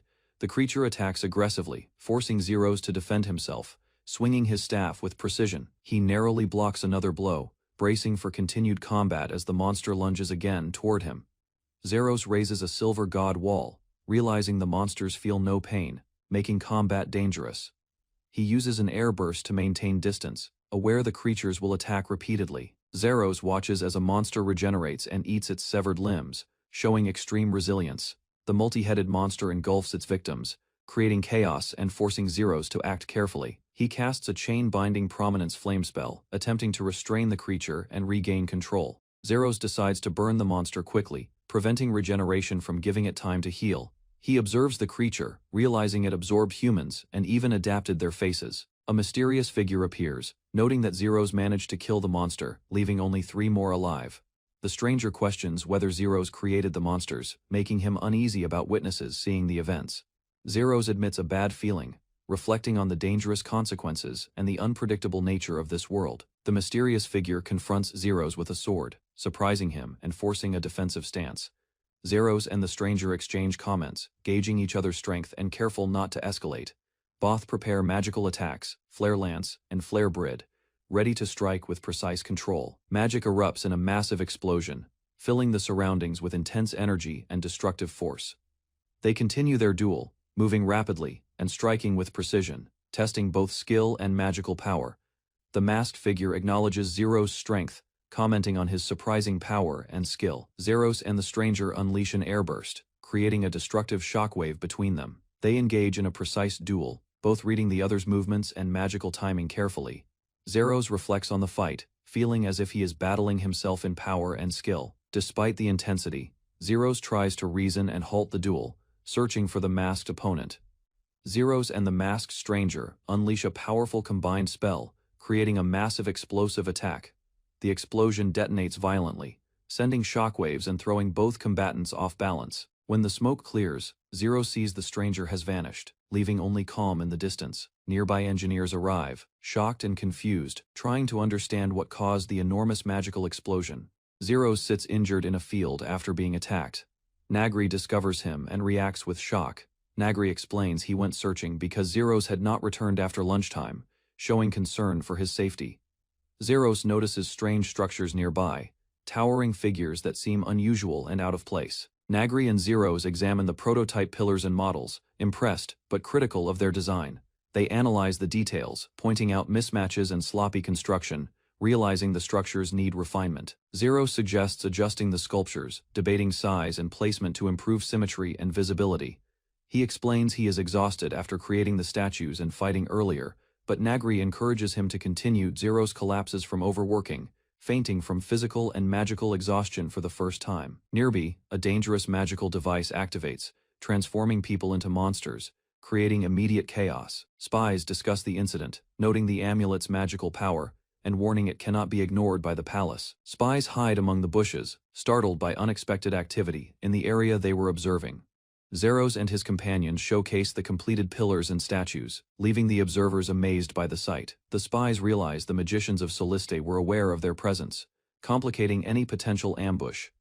A history of past failed invasions is recalled, showing their ongoing desire for revenge.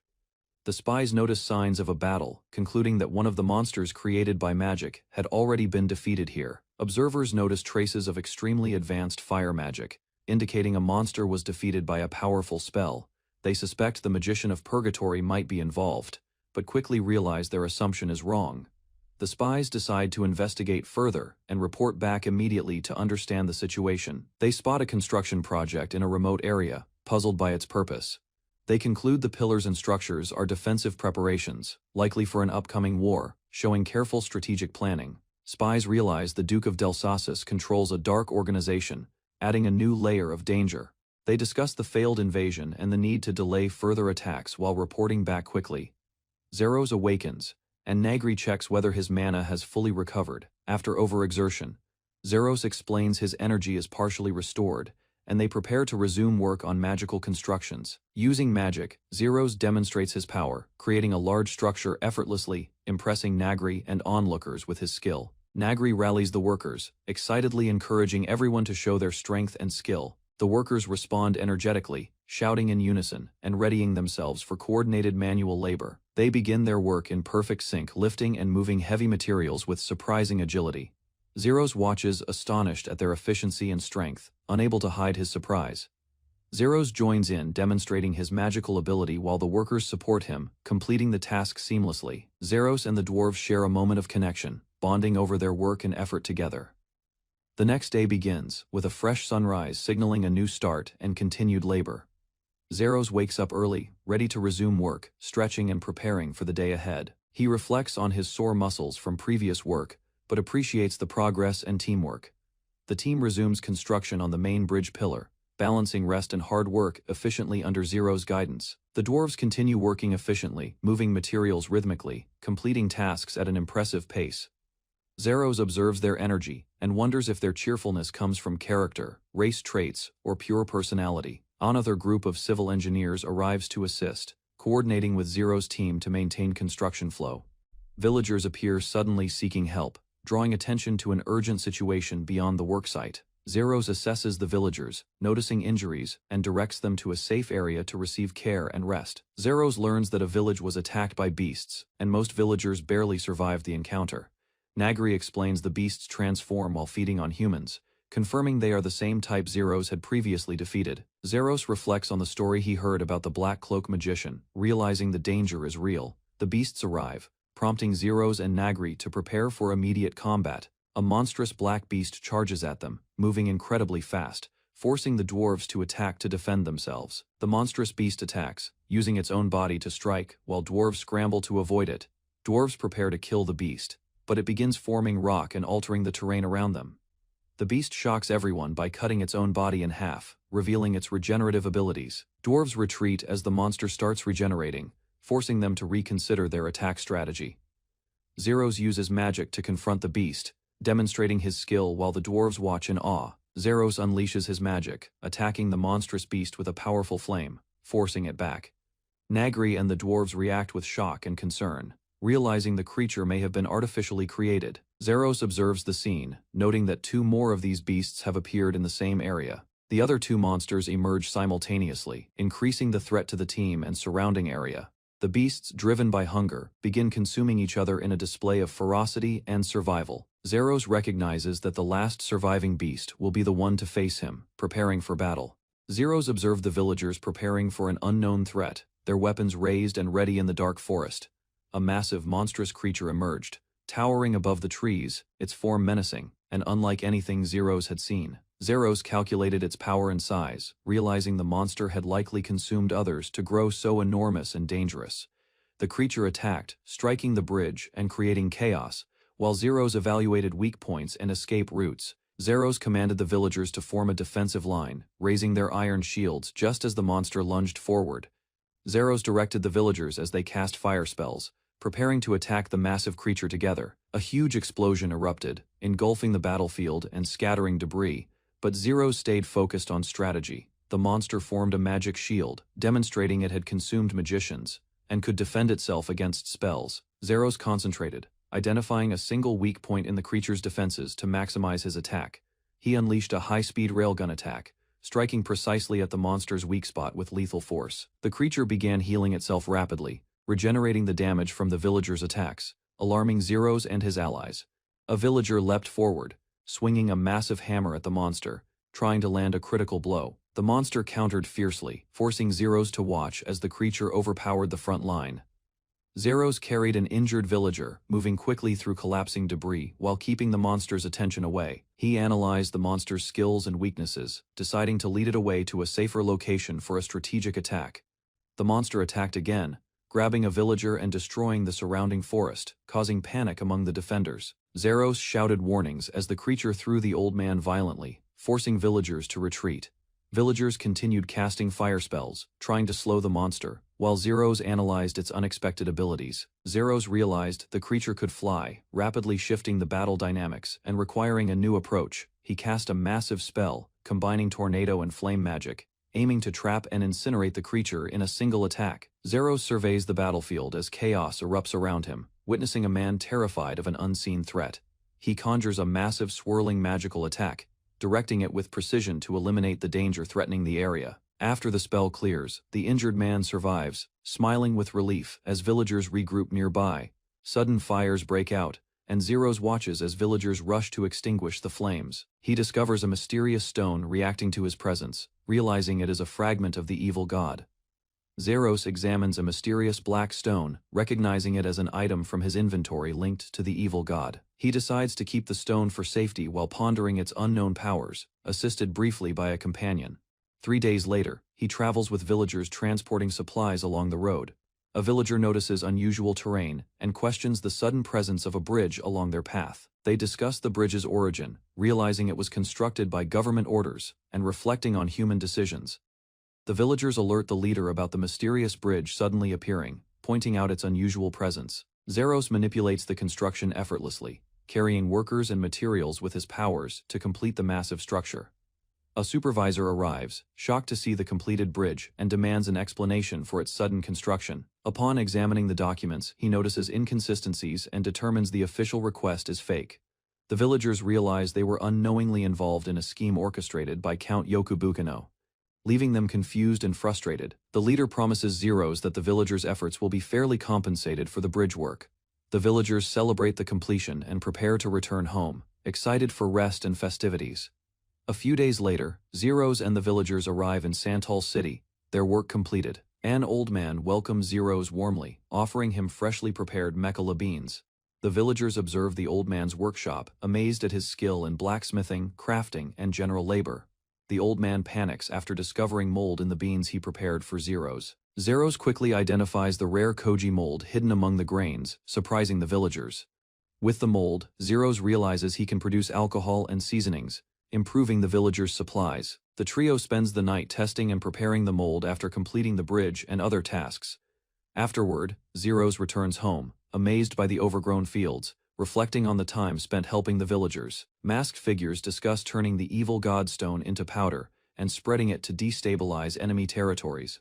They debate caution, acknowledging they cannot act alone without alerting the authorities or risking consequences. One suggests finding a test subject to observe the stone's effects safely while planning to weaken it. The observers reflect on the mysterious motives of the one aiding them, unsure of his intentions. A character recalls despising the four gods, blaming them for turning his life into a personal living hell. Zeros observed Celestina and Schweiss struggling to optimize the heirloom magic, facing complex formulas. He noted that even minor adjustments caused instability, requiring careful analysis and patience from both. Despite exhaustion, Zeros continued transporting books, supporting research with unwavering dedication and quiet determination. He emphasized mastering basic magic techniques before attempting reconstruction, stressing foundational learning's importance. Celestina realized the focus on basics was a setup, helping them rethink research strategy effectively. Zeros reminded the team that research cannot be rushed, emphasizing patience and careful progress. A strange magic formula caught their attention, revealing incomplete or potentially dangerous patterns in records. Zeros studied stacked magic circles, noting efficiency and the need for synchronized minds for activation. He ensured all artifacts reached their grandfather safely, coordinating the group's efforts meticulously. The team noticed Zero's transformation, surprised by his new confidence and refined magical approach. A noble shouted his claim, demanding attention as he declared his position in the family. Strategists analyzed maps and plans, dismissing his arguments as unreliable compared to proven strategies. The noble realized critical information had been shared without his control, causing frustration and doubt. He understood that immediate action was impossible, as enemies were aware and defenses were strong. He hesitated, contemplating the right moment to act, preparing for a careful, decisive approach. A noble plotted during the annual event, hinting that an accident might be orchestrated strategically. Workers labored in the fields, recognizing that no matter effort, life continued with persistent challenges. Zeros arrived at the village, observing crops and preparing to deliver a crucial item personally. He met Creston, exchanging greetings and noticing that careful management of the fields was underway. Creston recalled the magic ring from Zeros, realizing its effectiveness and considering replicating it for others. Zeros discovered spies were observing the academy, noticing mischief affecting daily operations. He received a request to apply his method for decoding magical texts efficiently. Zeros explained that older magic formulas could be safely shared, relying on prior knowledge. He demonstrated a new formula improving processing speed and reducing the size of magical sequences. He concluded that wide-area annihilation magic remained dangerous and impractical, requiring extreme effort to manage. Zeros suggested preparing a cold drink to avoid standing awkwardly under the hot sun. He offered ale, carefully selected and chilled, showing attention to hospitality and tradition. The drink surprised the soldiers, who initially expected a typical wooden cup instead of glass. Zeros emphasized that even while on duty, a little comfort and entertainment was valuable. He also presented other beverages, explaining their unique qualities, showing thoughtfulness and magical ingenuity. Zeros ale impressed the villagers, producing refreshing aromas that surprised and delighted everyone. The soldiers cheered, enjoying the smooth taste and cooling effect, celebrating the innovative preparation. Zeros explained the simple chilling technique, noting it could also prevent food and drink spoilage. Villagers marveled at his ingenuity, realizing magical applications weren't only for combat but daily life. Several requested to learn the cooling method, eager to replicate Zeros' effective practical magic. Zeros explained a simple magical freezing technique, showing it could be used for practical purposes. They realized it could revolutionize commerce, creating storage solutions like a magical refrigerator. Zeros considered recruiting additional mages to expand production and maintain supply for the larger operation. He noted that even graduates faced challenges in alchemy and magic tool production, limiting efficiency. Zeros agreed to share profits with his faction, supporting wider adoption and incentivizing mass production. Zeros examined a long list of completed magical optimizations, astonished by the scale of his work. The villagers noted the extraordinary effort, questioning if so much could be accomplished for the academy. Zeros reflected on the responsibility, aware that refusal could negatively affect those depending on him. He looked out at the town, seeing the impact of his decisions and the trust placed in him. Ultimately, Zeros decided to donate his magical work, committing to benefit the academy and the community. Zeros proposed hiring orphans to work, teaching them responsibility and providing food, clothing, and shelter. He encouraged the children to help weed fields, combining labor with practical learning. The idea impressed the nobles and officials, earning praise for its ingenuity and usefulness. This initiative eventually led to the establishment of the Merlin Foundation, supporting welfare programs. Zeros also planned the commercial release of the magical refrigerator, evaluating fair pricing and small-scale testing. Officials discussed selling Zeros' magical refrigerator and scrolls, strengthening their position against rival factions. They resolved legal disputes and penalties, ensuring smooth commerce and controlling factional conflicts. Zeros observed faction weaknesses, noting the Whistler faction's poor reputation and movements. The Saint Germain faction remained cautious, avoiding risk while monitoring criminal activities in their ranks. Leaders planned to tighten control during the annual event, seizing opportunities without direct confrontation. Celestina discovered the annual real combat training, notice posted in the forest of Ramafi, signaling upcoming trials. Belladonna, a skilled mage, is summoned by a duke who requests her expertise. She wonders why he seeks her, a humble mage, for such a task. The duke explains he needs her power to craft a household tool that freezes water. Belladonna considers the request, noting it is safe and for general use. Despite her hesitation, she agrees, and secretly begins preparing parts for the magical refrigerator, keeping it hidden from her employees. Meanwhile, at Istal Magic Academy, Crasus is reminded to focus on practical training, though he prefers research over exercises. Top students, including Crasus, are required to participate in practical exercises, even if it delays their ongoing research projects. Crasus reluctantly prepares for combat training, frustrated by the requirement, knowing it will take time from his research. He examines ancient magic characters in a book, realizing they resemble old languages and trying to decipher their meanings. Crasus discusses with a peer how magic characters originated from ancient languages, connecting them to concepts like power and convergence. They discover that the characters studied at the academy may have completely different meanings than previously thought. Krasis and his companion realize that the corrupted magic formula they've been memorizing all along might have been tampered with. Students discuss the success of magic scrolls and funding, noting sales are strong and research seems secure. They explain their research group is sustained through merchant contracts, focusing solely on magical studies. Rumors spread about faction splits and the misuse of mind control magic, causing tension among academy students. Gossip grows rapidly, with exaggerated stories about personal conflicts and political schemes within the factions. Students panic over the rumors reaching key members, unsure how the misinformation escalated and worried about consequences. Students line up on the training ground, preparing for intensive combat exercises, aware of the challenges ahead. Combat instructor Barbin addresses the group, promising to drill them in basic combat skills, raising their anticipation. He emphasizes the importance of mages learning field operations, defense, and supporting allies, as the battlefield is unforgiving. The students respond in unison, committing to rigorous training and absorbing the lessons of teamwork and discipline. The training ground erupts with shouts and discipline, as students follow strict orders, learning respect and obedience under the instructor's watchful eye. A man uses magical tools to harvest rice efficiently, demonstrating a wind cutter and foot-powered thresher in a field. Children watch with curiosity, eager to try, while he cautions them about the tool's danger. One child questions whether the harvested seeds are edible, surprised at the unexpected resource. The man explains he will share the harvested vegetation, ensuring everyone benefits. He reminds the children to use the tools safely, emphasizing respect and proper handling during work. The man observes variations in rice grain sizes while harvesting, noting differences that could affect cooking and usage. He categorizes the grains into small, medium, and large types, each suited for different culinary purposes, like crackers, sticky rice, or mochi. He considers building a winnowing machine to separate the grains efficiently, though it requires careful design and improvement. Children tired from manual labor struggle with numb legs after extensive handling, demonstrating the work's physical toll. The man and a young assistant coordinate to handle the rice, balancing work and play for the children while keeping operations smooth. The man reflects on how children learn, believing adults should guide carefully without forcing them, allowing autonomy to develop naturally. He asks the children to help carry harvested rice, offering a feast as a reward, motivating cooperation and teamwork. He plans to meet someone in town, curious about the person and anticipating their arrival. The children reveal that the person is engaged, surprising the man and adding a personal connection to the encounter. The young elf girl stands quietly, observing the scene with calm focus as the man prepares to greet them. Yahello is shocked to see a child elf, recognizing her rarity and high status as a high elf.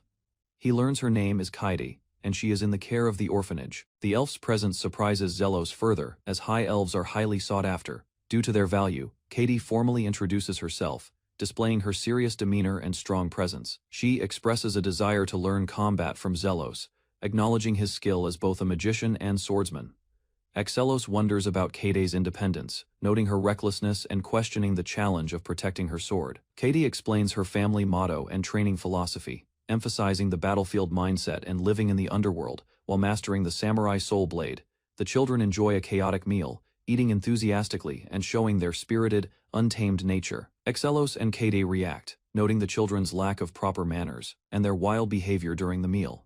Isekai'd explains the children are learning responsibility through charity work, earning small donations and doing their best to help the town. Yahello asks the children what they aspire to become, noting their own initiative and desire to learn from Isekai'd.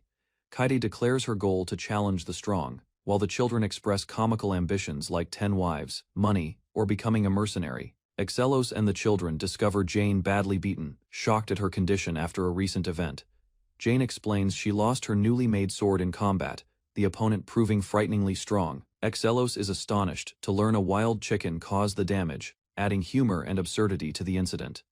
Yahello investigates unusual footprints, suspecting a monster evolving into a cockatrice, noting its strength before evolution. Isekai'd explains that the creature used a weapon-breaking technique called breaker kick, a variant normally learned only by master fighters.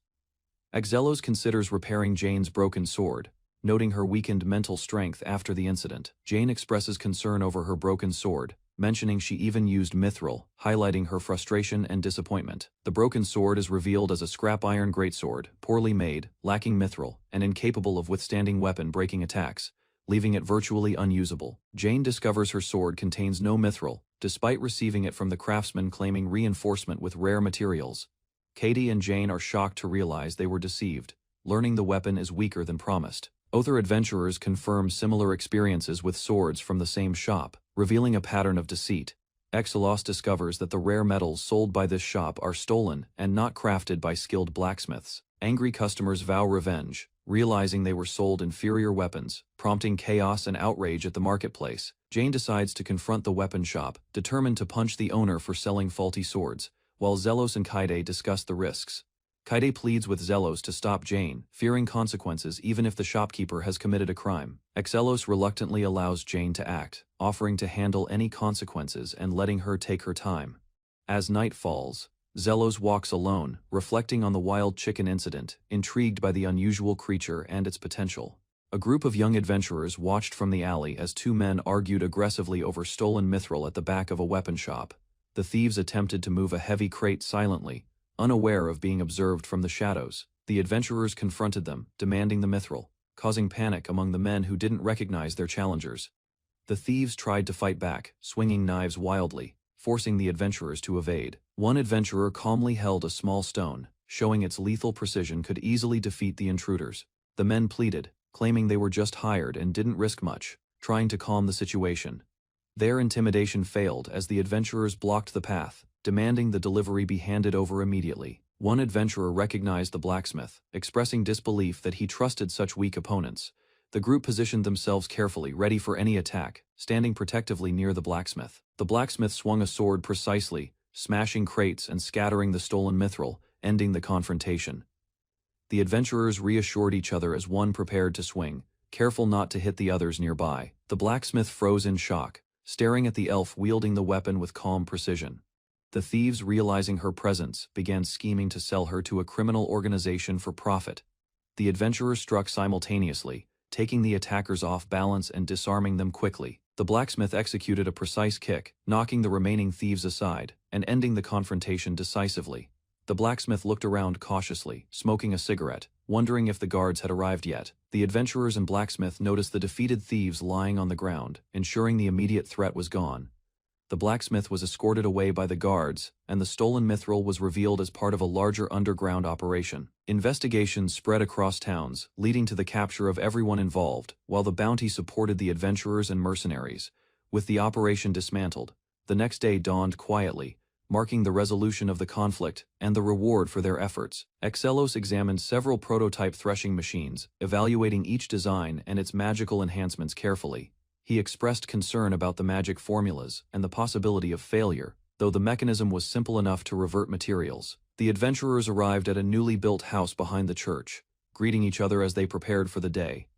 Exelos confirmed that all preparations for making the sword were ready, showing the progress he had made. He explained that despite appearances, he had a production job, preparing a mithril sword with magical attributes for their use. Exelos explained that magic stones are harder than diamonds, but become softer when infused with non-attributed magic, showing how to arrange materials. The adventurers discussed the sword's shape, while Zelos prepared the materials in the proper formation. Magic circles and energy swirled around the group as the formation activated, mesmerizing everyone with its radiant display.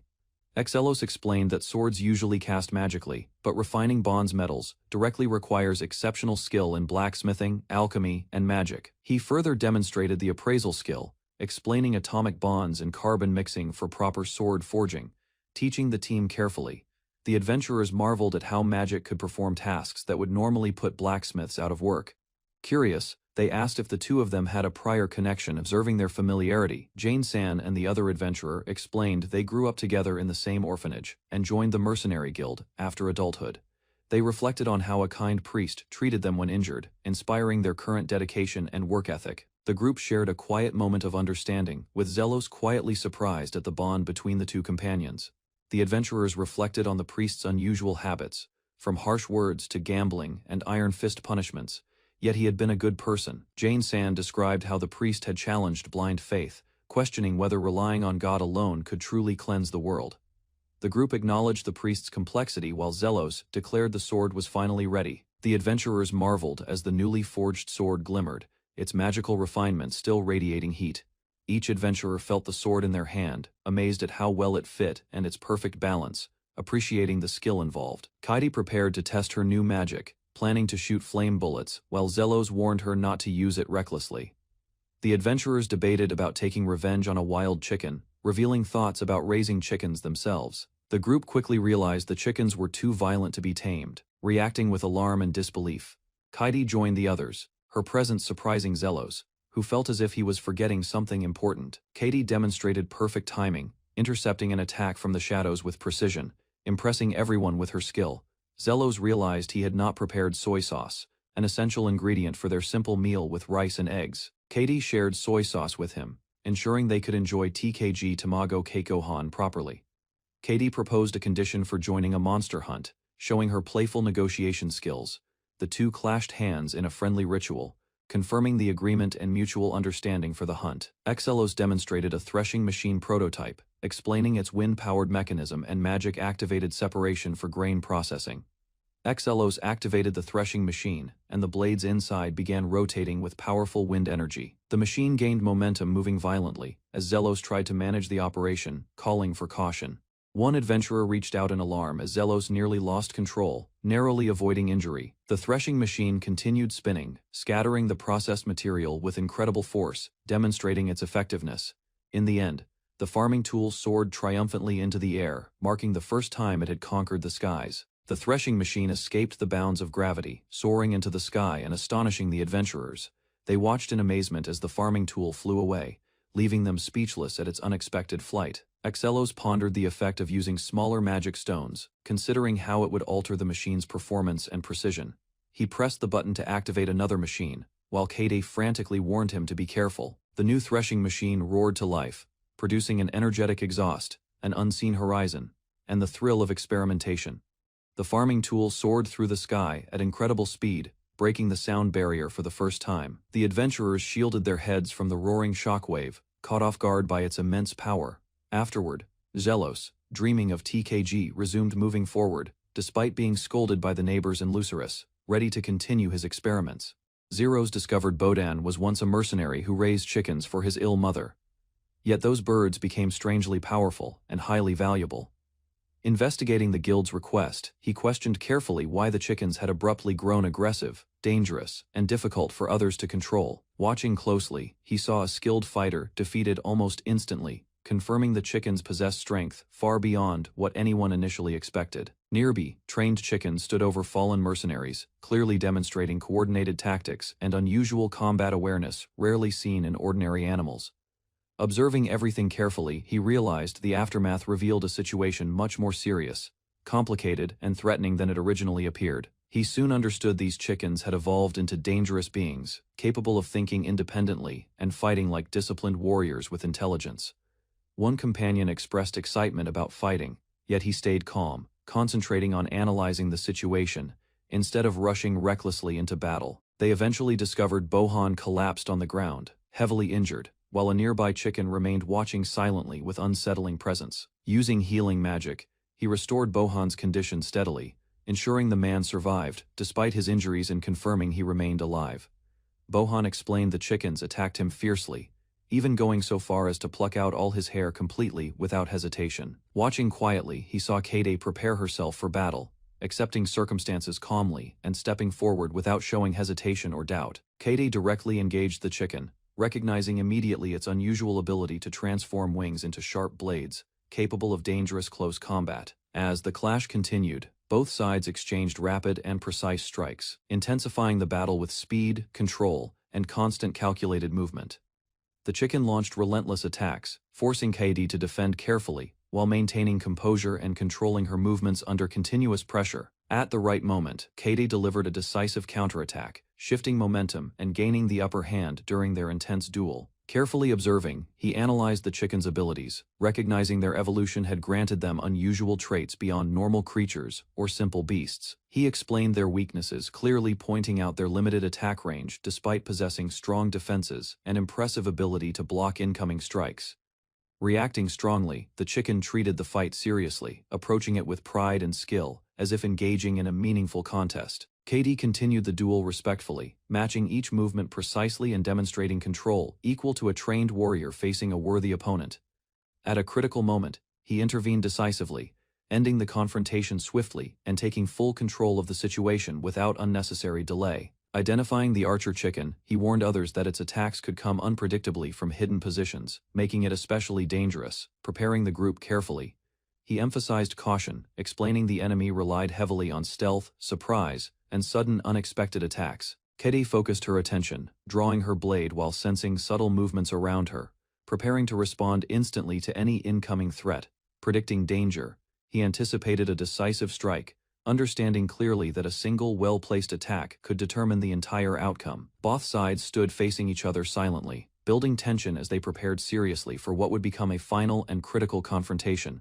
Suddenly, the archer chicken launched a powerful attack, striking with overwhelming precision and force aimed directly at its intended target. Reacting instantly, he intercepted the attack skillfully, stepping in at the perfect moment to protect Kaidi from certain harm. Kaidi responded with strength, delivering a counterattack that struck multiple chickens and disrupted their coordinated assault effectively. After the clash ended, the battlefield quieted as the chickens collapsed, leaving the group safe though visibly tired from the encounter. One surviving chicken observed silently, seemingly moved by the display of strength, determination, and unwavering resolve shown during the battle. He noticed their attack patterns growing increasingly complex, realizing the chickens could understand language and respond intelligently to surrounding situations.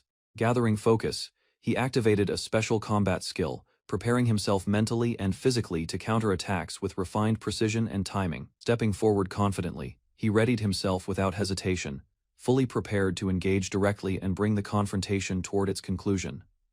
When the chicken attacked, he endured the impact firmly, maintaining balance and composure while refusing to be pushed back or overwhelmed. Responding directly, he matched the chicken's strength, pushing the battle into a decisive exchange where both sides tested their limits.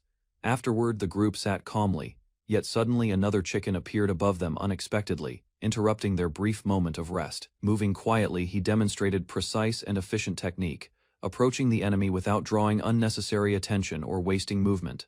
Striking carefully, he delivered controlled force, preventing the chicken from reacting or defending itself effectively against the sudden attack. Following through, he unleashed a focused blow, defeating the chicken instantly with a single decisive and efficient strike. Soon, everything settled again, and the group returned to a relaxed state, behaving as though nothing unusual had occurred moments earlier. Reflecting silently, he recognized the chickens possessed remarkable endurance and strength, even though they had not fought with full power.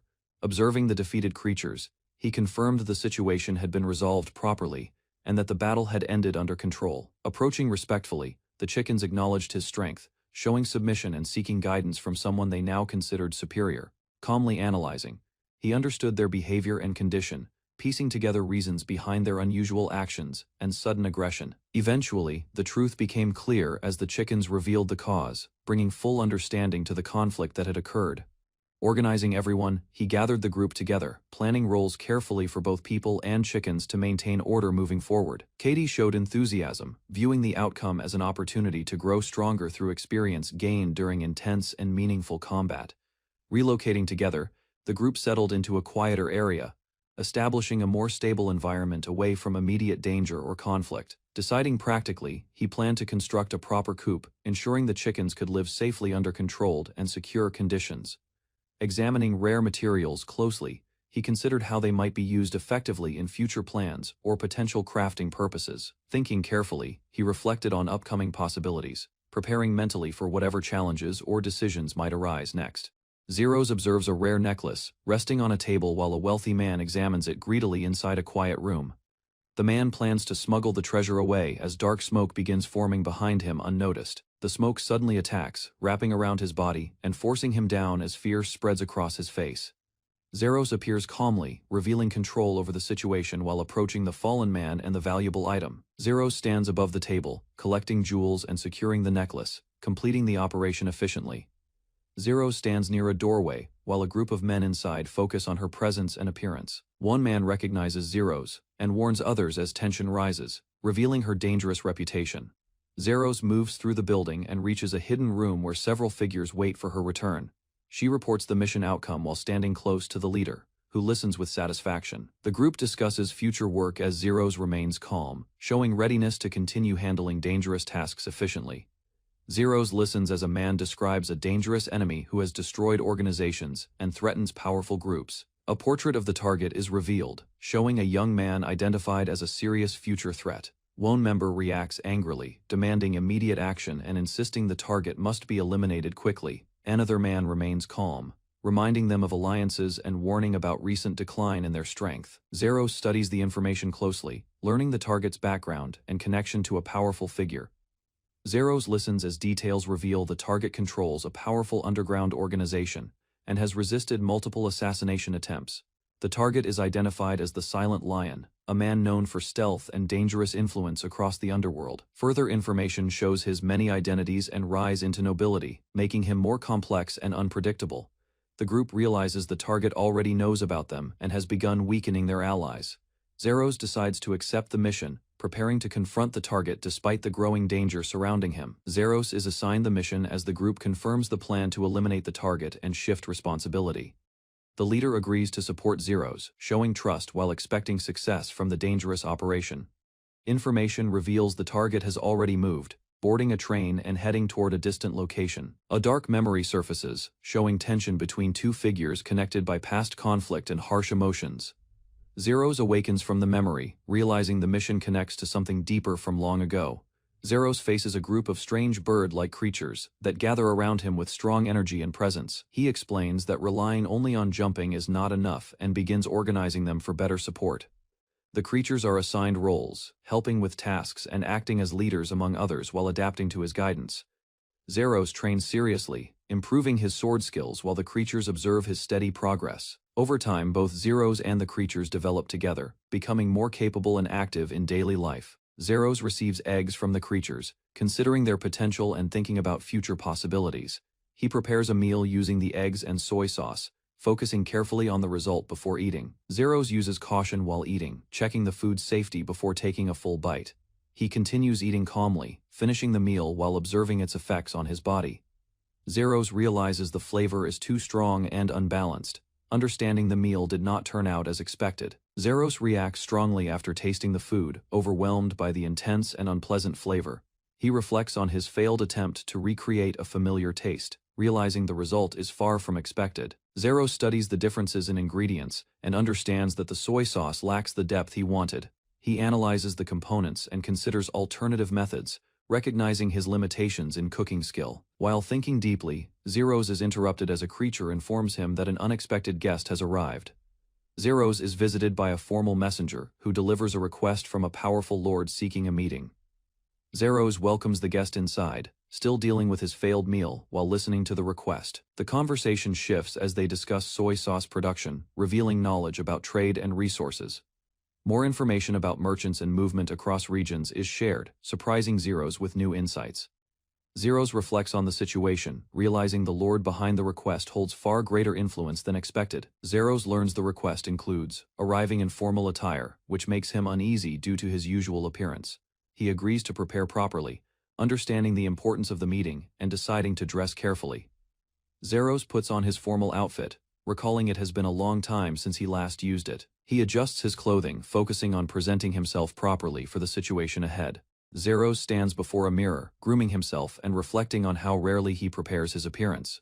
Zeros reviews his preparation, considering his appearance and using special oil to improve his hair and overall look. He selects powerful equipment, including armor and clothing made from rare black dragon materials. Zeros equips magical gear, understanding its hidden abilities and the strength it provides during combat. He recalls his past as a feared figure, known for his effectiveness while using such equipment. Fully prepared, Zeros steps forward in formal attire, presenting himself with confidence before leaving for the meeting. Zeros speaks with the visitor, explaining he has many eggs but cannot manage all of them alone. The discussion shifts toward a solution, as the idea of sharing the eggs with an orphanage is considered. Zeros agrees to the plan, recognizing that freshness is important and deciding to distribute the eggs regularly. Zeros met a young girl near a quiet building. She hesitated, studying his appearance carefully while he stood calmly before her.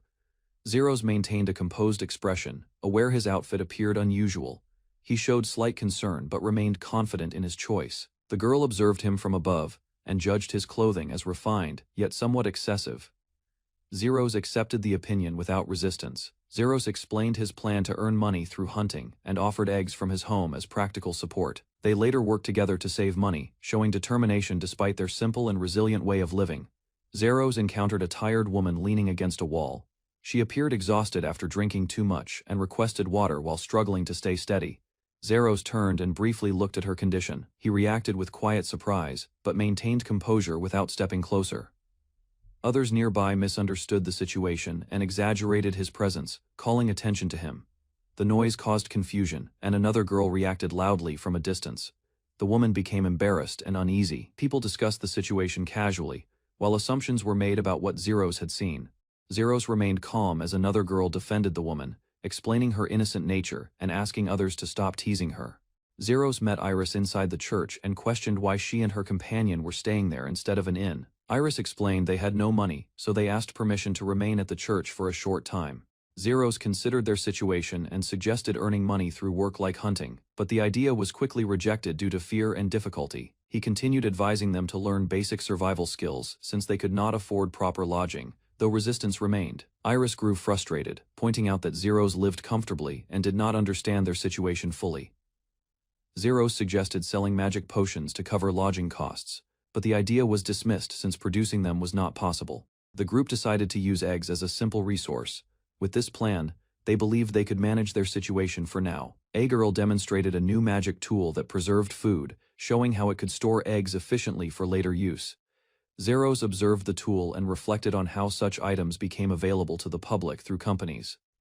After confirming everything was settled, Zeros left the place, while the girl expressed gratitude and continued her work. A girl nervously approached Zeros and struggled to express her feelings, showing clear hesitation and embarrassment. Another girl reacted with surprise, sensing a sudden shift in the situation and focusing closely on their expressions. The surroundings became chaotic as others misunderstood the moment, exaggerating the situation and assuming a romantic development. One observer quietly noted the tension, recognizing that neither side fully understood their own feelings yet. It was explained that such confusion was common, describing it as a phenomenon where emotions created awkward but meaningful misunderstandings. Zeros met Duke de Lacis, who requested his help regarding a troubling situation that required careful handling and discretion. Zeros listened as the Duke explained the need for capable individuals, recognizing Zeros as someone skilled enough to manage the task. The mission was revealed as an escort assignment involving Shweez, who was preparing for practical training in a distant forest. Zeros reviewed the background, learning about a faction focused on military studies and the growing tensions within it. The conflict had escalated due to internal division, forcing Zeros to accept the escort task under uncertain and risky conditions. Zeros listened as detailed information about the Weisler family and Samtroll was revealed, showing internal collapse and loss of protection. The Duke explained control over funds and influence, suggesting power could shift easily by manipulating faction resources. Zeros understood that removing Shweez could change the balance, while hidden groups continued interfering from the shadows.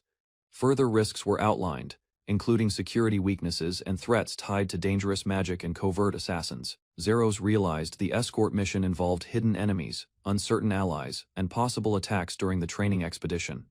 Zeros confirmed the escort assignment, understanding he would be responsible for guarding Shweez during the training camp. He worried about handling the mission alone, but the Duke offered additional support, resources, and emergency tools if needed. Zeros considered unconventional assistance, thinking about using durable creatures to help reduce risk during the escort. He continued planning carefully, aiming to secure both safety and a small profit from the situation. After reviewing the conditions, Zeros accepted the task, aware that the mission involved responsibility and potential hidden threats. Zeros accepted responsibility for escorting Shweez and prepared himself, though he felt uneasy about joining a larger group. During his return, he obtained familiar seasonings and briefly relaxed, enjoying a simple moment before continuing his plans. Zeros began preparing materials, focusing on production magic that could support crafting and improve efficiency. He refined the process carefully, understanding that precision and time were necessary to ensure stable results. Using his own developed methods, Zeros created customized magic tools, relying on his knowledge and effort to complete the preparations. Zeros reflected on how his past knowledge provided an advantage, allowing him to approach problems differently from others. He compared the current world with his previous experience, noticing similarities but also important inconsistencies that required caution. Zeros worked on refining magic tools, compressing structures carefully to improve efficiency, while avoiding instability. He questioned the nature of the world itself, considering whether its system followed rules similar to a constructed game. Zeros concluded that the system carried hidden risks where excessive actions could result in heavy losses, despite potential rewards. Zeros recalled receiving a message from a goddess when he first arrived, realizing his situation was influenced from the beginning.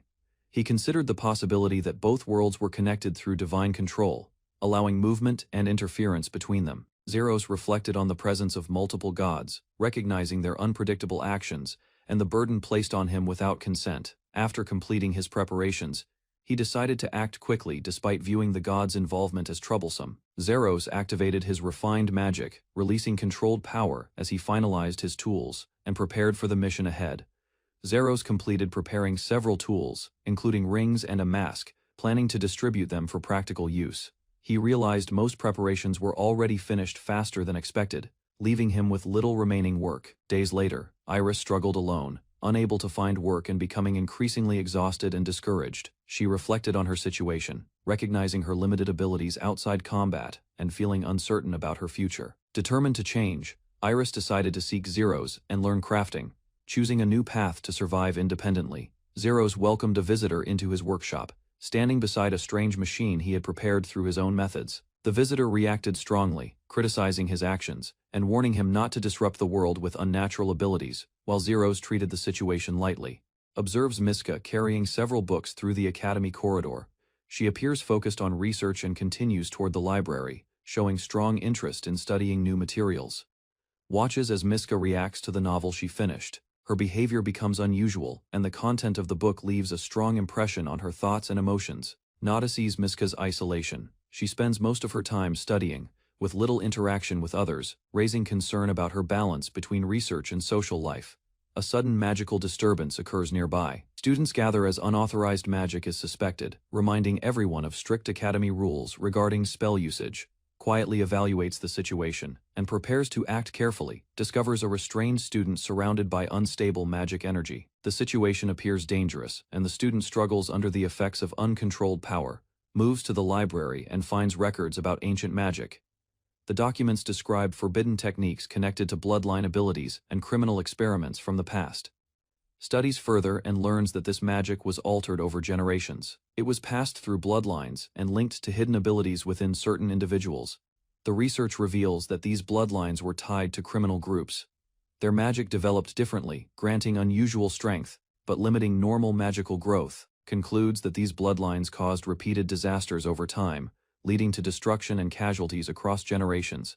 Observes suspicious figures discussing hidden actions within the academy. Their behavior suggests quiet manipulation, while others remain unaware of the deeper influence spreading behind the scenes. Reviews an unusual book describing strange magic concepts. The content appears uncertain, yet it hints at abilities that may exist beyond common understanding. Uncovers information about royal bloodlines and succession. Certain individuals begin spreading rumors, attempting to influence future leadership through indirect means. Connects the situation to powerful nobles and judges. Authority remains restricted to specific bloodlines, while secret discussions suggest unseen control over important decisions. Realizes that hidden groups could manipulate society, ruin rivals, and reshape power structures through calculated and silent strategies. Studies a record about beastkin abilities inside the library. The information suggests differences in physical traits and raises questions about their unique characteristics. Reflects on his own training experience and magical development. He compares structured learning with natural growth, noticing clear differences in how abilities are acquired. Observes a training scene in the forest. A beastkin individual practices calmly, relying on instinct rather than formal instruction to develop strength. Analyzes how beastkin control magical energy. Their methods involve natural flow and body awareness, unlike the rigid techniques used by most magicians. Concludes that beastkin possess refined control, allowing them to use magic efficiently and remain undetected by conventional magical sensing methods. Senses tension during training and notices a beastkin student struggling under pressure. The situation seems unfair, and he considers stepping in to guide her development. Observes other students mocking the beastkin. Their behavior shows ignorance, while the girl remains unable to properly use her abilities under stress. Quietly begins guiding her, focusing on internal energy control. He demonstrates a method to circulate power steadily throughout the body. The beastkin follows the process step by step. Energy flows through her body, connecting key points as she gradually stabilizes her control. confirms her improvement as her power becomes steady. She begins to regain confidence and control over her abilities. Observes a group of students surrounding the Beastkin girl. Their teasing grows harsher, creating pressure as she struggles to remain calm under their attention. Nada sees her expression shift. The stress begins to trigger a reaction, and her body shows signs of losing control as tension builds rapidly, recognizes the change and understands it as a natural response. The situation escalates as her instincts take over, pushing her beyond restraint. The Beastkin transforms into a battle state. Her strength increases, breaking past limitations while those nearby react with shock and hesitation. Witnesses the sudden impact, as her power erupts outward, overwhelming the surrounding students, and ending the confrontation instantly. Observes the Beastkin girl after her transformation. She appears more stable and confident, testing her strength while the surrounding students react with shock. Nada sees the other students begin to panic. They misinterpret her actions as hostility and call for help, escalating the situation unnecessarily. See Celestina arrive and immediately take control. Her presence calms the area, and she prepares to handle the conflict with authority. Watches as Celestina addresses the students firmly. She points out their misuse of power and challenges their understanding of strength and responsibility, concludes that the students lack awareness. Their prejudice blinds them, while the Beastkin's natural abilities surpass their expectations and expose their weakness.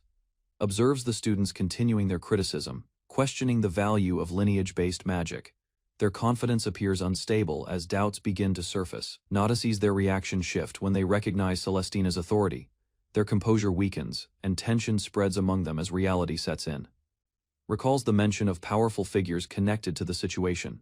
The names represent overwhelming strength, reinforcing the seriousness of the conflict. Sees the group lose confidence entirely. Their earlier arrogance fades, replaced by fear and retreat from their previous stance. Observes the Beastkin girl step forward with determination. She shows gratitude and offers her support, signaling a change in her resolve. Observes students praising Celestina from a distance. Their admiration grows into obsession, forming a group that watches her closely without truly understanding her. Realizes the academy environment is becoming unstable. Hidden tensions and blind admiration begin shaping dangerous attitudes among the students. Shifts focus to another area where a man rides through rough terrain near the city. His presence signals a separate event unfolding beyond the academy. Notes the man's calm attitude despite mechanical issues. He continues forward with confidence, showing experience and control over his situation. Witnesses a sudden confrontation as a large creature appears. The man charges forward without hesitation, preparing to engage directly. Observes a group of mercenaries fleeing in panic as an orc king approaches. Suddenly, a lone rider appears, moving steadily toward the danger without hesitation. Watches as the rider accelerates and strikes the orc king directly. The attack is fast and overwhelming, catching both the enemy and the mercenaries off guard. Sees the aftermath as multiple enemies are defeated instantly. The rider continues forward along the road, leaving destruction behind while maintaining full control. Nada sees the stunned expressions of the remaining mercenaries. They stand frozen, unable to process the speed and power of what just happened. Satoshi Osako carefully studies a mana shield device, adjusting its structure while realizing the design remains incomplete and needs improvement. Erna expresses excitement and gratitude toward Satoshi after receiving assistance, while he calmly observes her reaction and considers next steps. Celestina suggests forming a party for practical training, introducing Christie as another member and recommending Satoshi take the vanguard role. Christie shows admiration toward Celestina and eagerly accepts joining the group, her enthusiasm confirming commitment to the party's planned activities. Satoshi decides to begin training, despite Christie's limited magic ability, planning maximize her potential as Beastkin. While guiding the group, Satoshi Osako works late in his room, adjusting spells like Lairfield and Hawkeye, while focusing on improving their effectiveness for training. Croesus is questioned about preparation for practical training, and his condition shows he has not built stamina, raising concern about readiness. Celestina recalls visiting Croesus's room earlier and noticing unusual items, leading her to suspect he has been experimenting instead of preparing properly. Croesus's room appears filled with dusty equipment and strange materials, showing disorganization and lack of discipline in his approach toward training responsibilities. An accident occurs when smoke from Croesus's experiment spreads through the dormitory, affecting a student and escalating the situation before containment. Students discuss the strange incident involving Croesus's room, while Carol recalls visiting but cannot clearly remember events, despite everyone appearing fine later. A distorted smoke-like entity appears near the window, revealing dangerous results of the experiment as its form spreads and creates an unsettling presence. Carol reacts in fear after witnessing the event and faints, later avoiding Croyus's room despite not remembering everything that happened clearly.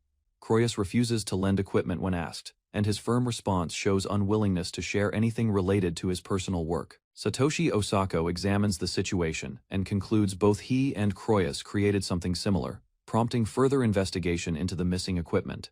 Macaron receives warnings about Croyus's unstable behavior, as objects appear torn apart and dissolved by strange energy within his room. Satoshi Osako refuses responsibility for Croyus, stating he cannot manage him and emphasizing that forcing involvement would only create additional complications. Croyus faces confrontation about lacking proper equipment, with others explaining he risks being assigned to a lower support role during training. Croyus explains his habit of collecting unusual items from antique stores, including one object that appears dangerous and possibly linked to the incident. The group notices similarities between Croyus and his brother, as both struggle remembering people, while tension around Croyus continues increasing steadily. Celestina begins instructing Erne for training, introducing 3 spells that will serve as the foundation of her overall magical development.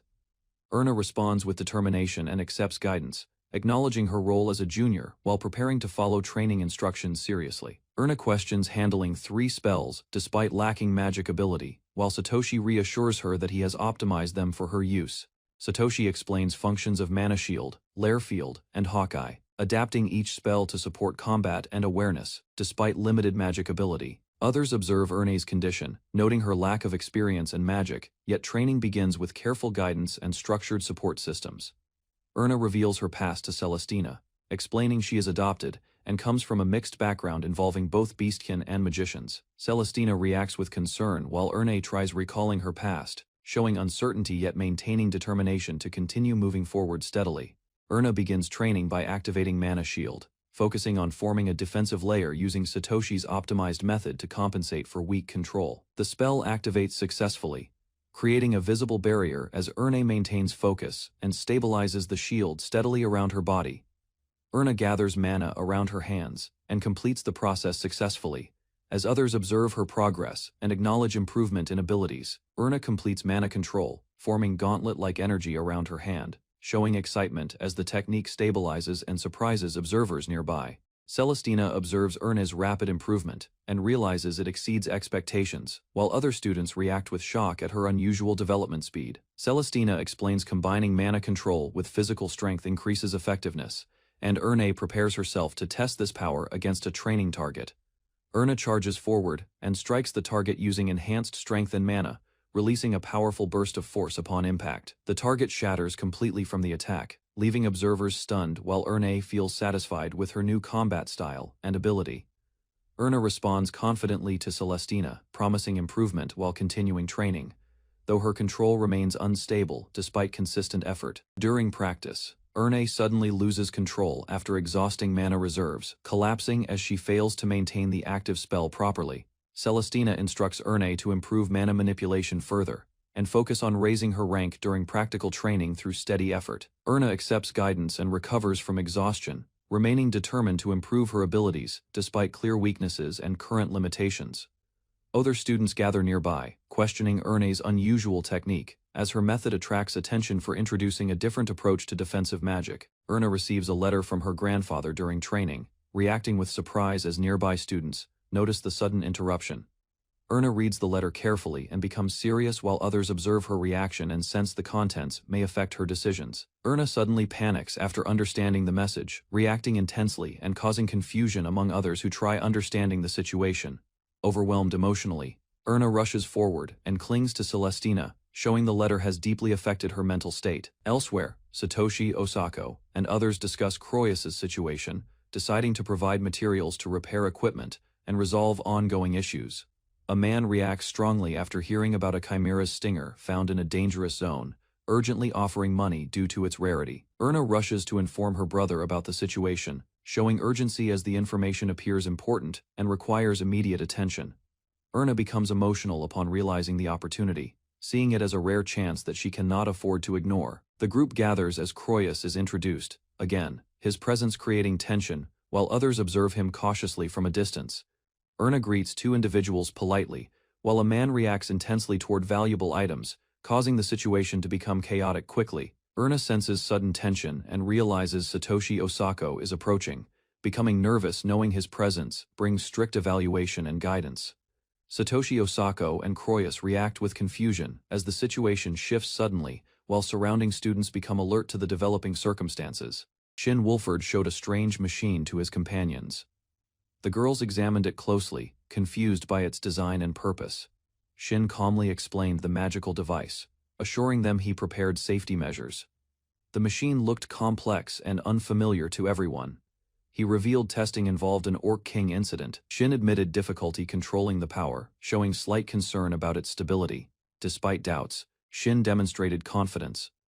Others questioned how he built it quickly, while he insisted everything was already safe now. Finally, Shin explained the structure simply. The girls remained confused, realizing the machine consisted of small parts beyond their understanding. Shin Wolford explained the machine further, describing its engine and magic power source, while his companions struggled to understand its function. As they walked into the forest, the girls quietly observed Shin, unsure about his explanations, but trusting his abilities. 3 powerful creatures appeared, signaling the expedition's approach. Shin mentioned rare dragon materials, while others reacted to the unusual situation. Shin assigned roles for the expedition and gave collars to the creatures. They eagerly accepted, ready to act as escorts. Finally, Shin revealed magical masks and tools, ensuring coordination. The group prepared seriously, understanding the mission required careful teamwork ahead. Shin Wolford presented a new item, but his companions felt it looked too flashy despite his claim of keeping it discreet. At Santor Docks, the group prepared for departure. The escort mission would take 3 days across the sea towards Styla. 2 noble youths caused a loud scene, drawing attention. Their dramatic behavior revealed tension between 2 powerful merchant families. Shin remained calm while others reacted. Nearby, companions waited with supplies, observing the situation without getting involved directly. As time passed, confusion grew about boarding arrangements. The group realized both rival heirs would travel together on the same ship. Julie showed concern for the situation, feeling sympathy, while others misunderstood emotions, thinking it resembled a strange form of love.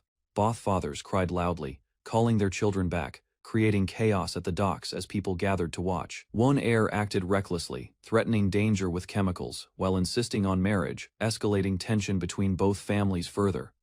The crowd reacted strongly, arguing about the marriage. Workers worried about cargo, while both sides refused to accept the situation. Accusations intensified as families blamed each other. Julie misunderstood matters, while the truth about political motives and misunderstandings surfaced gradually.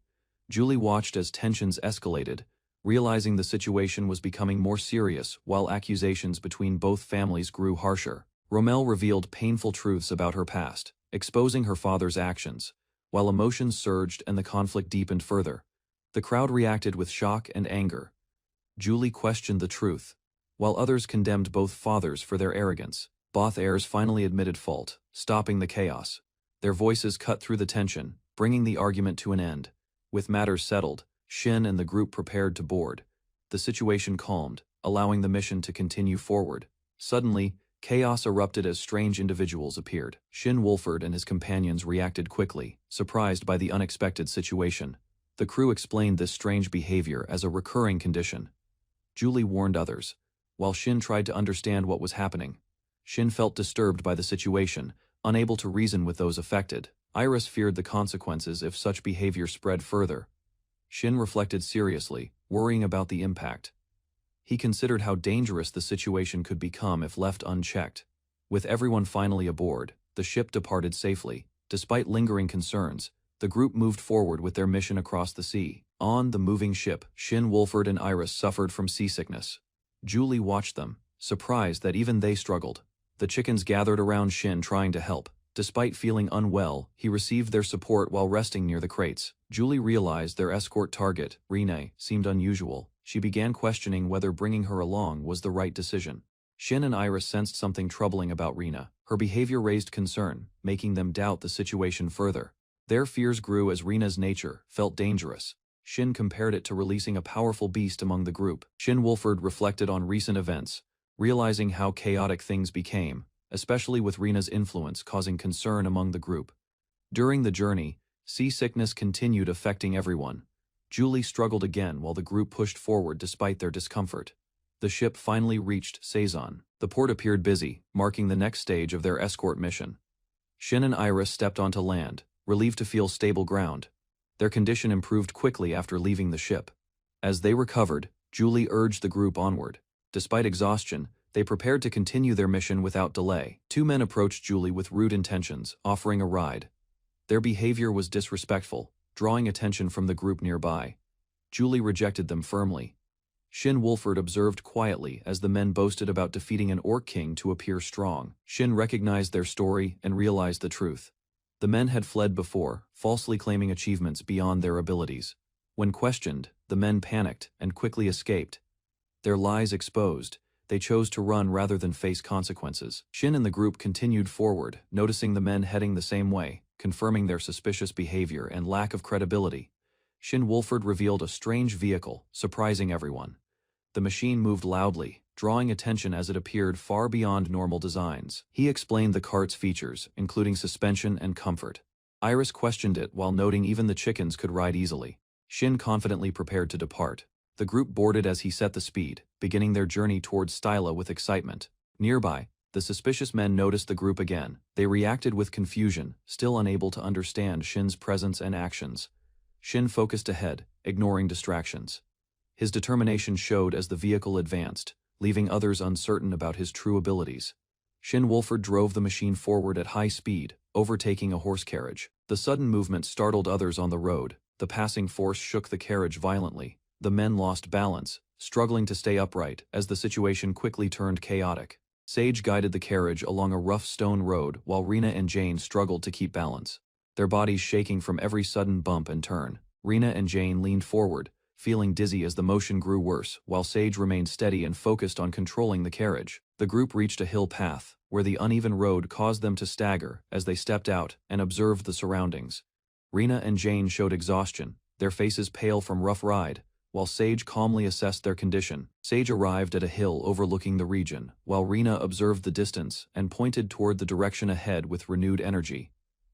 From the hill, the city of Styla became visible, spreading across the land with structured buildings and active surroundings. At Stole Magic Academy, a student waited nervously, aware that Sage was approaching and concerned about his own lack of progress. Nearby, other students discussed Sage, showing both curiosity and unease about meeting someone with such a reputation. Sage was recognized as a powerful mage, known for wisdom, combat ability, and a quiet life devoted to farming students.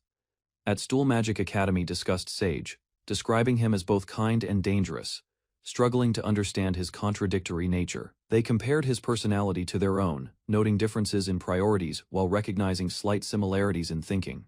News spread that Sage would arrive soon, causing surprise and excitement as rumors about his abilities quickly resurfaced. Students tried to stay quiet about confidential matters, but curiosity grew as they analyzed Sage's tools and creations.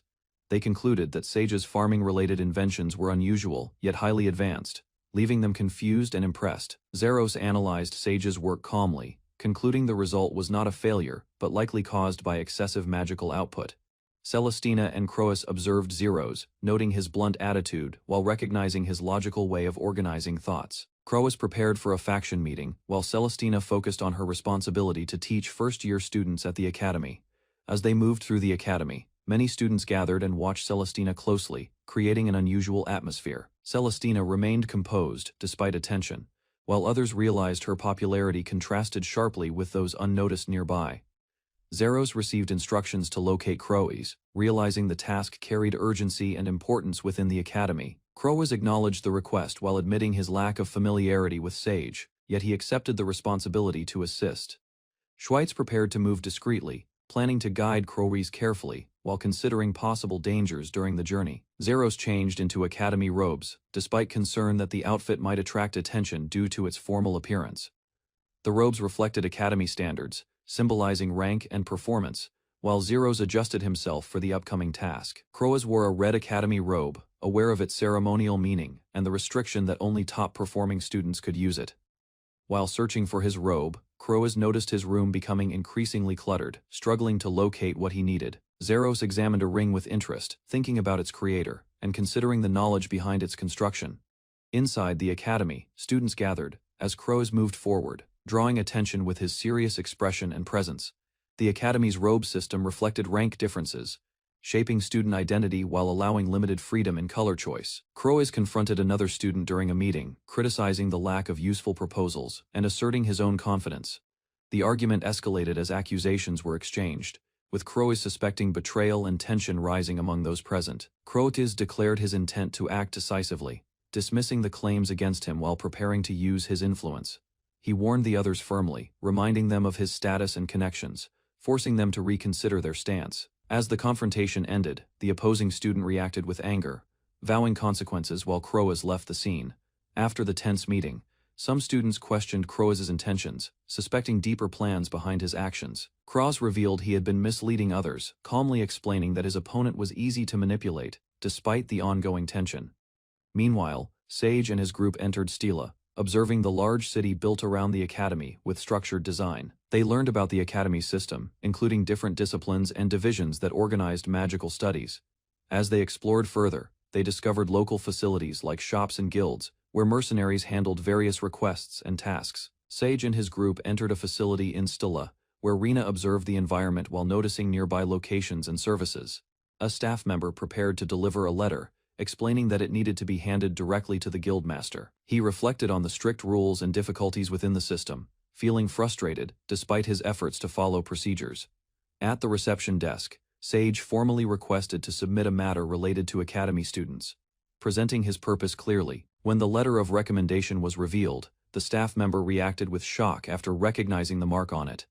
The staff examined the emblem on Sage's letter and recognized it as the symbol of the Solistra Duchy, prompting immediate attention. Sage found the situation unfamiliar, reflecting on his lack of understanding about noble systems in this world. Saifon appeared and introduced himself as the branch manager, acknowledging Sage's connection to the Duke with a composed attitude. His unusual behavior created confusion among those present, as his presence felt overwhelming, despite his refined appearance. Sage reacted cautiously, sensing something strange about Saifon, while the atmosphere around them became tense. Saifon reviewed the request and considered granting Sage a high rank, but decided to test his abilities first, despite the unusual demand. Saifon prepared to evaluate Sage directly, revealing intense pressure as he focused on measuring Sage's true strength. Satoshi Osako faced an old man who challenged him to a sword duel. The situation quickly drew attention. A young adventurer accepted the duel confidently, believing it would be an easy fight after a long time. The adventurer approached with a strange expression, creating confusion and unease around him. His actions became suspicious, raising doubts about his intentions in the duel within the Farron forest. Instead of fighting seriously, he acted improperly, forcing Satoshi to reject the situation and insist on a proper sword duel. A girl suddenly recognized the man and identified him as Saifon the Dazzling, reacting with shock. Saifon revealed himself calmly, confirming his identity as the famous S-rank mercenary with confidence. Others recalled his reputation, describing his speed and strength in defeating wyverns and chimeras alone. More details about his nickname spread, causing discomfort as his other title created an awkward atmosphere. Satoshi Osako remained unimpressed, while his companion worried about the situation and questioned their choices carefully. Saifon led Satoshi Osako toward the guild training grounds, insisting they continue the duel despite irritation. Satoshi arrived with his companions, observing the quiet training area filled with targets and equipment.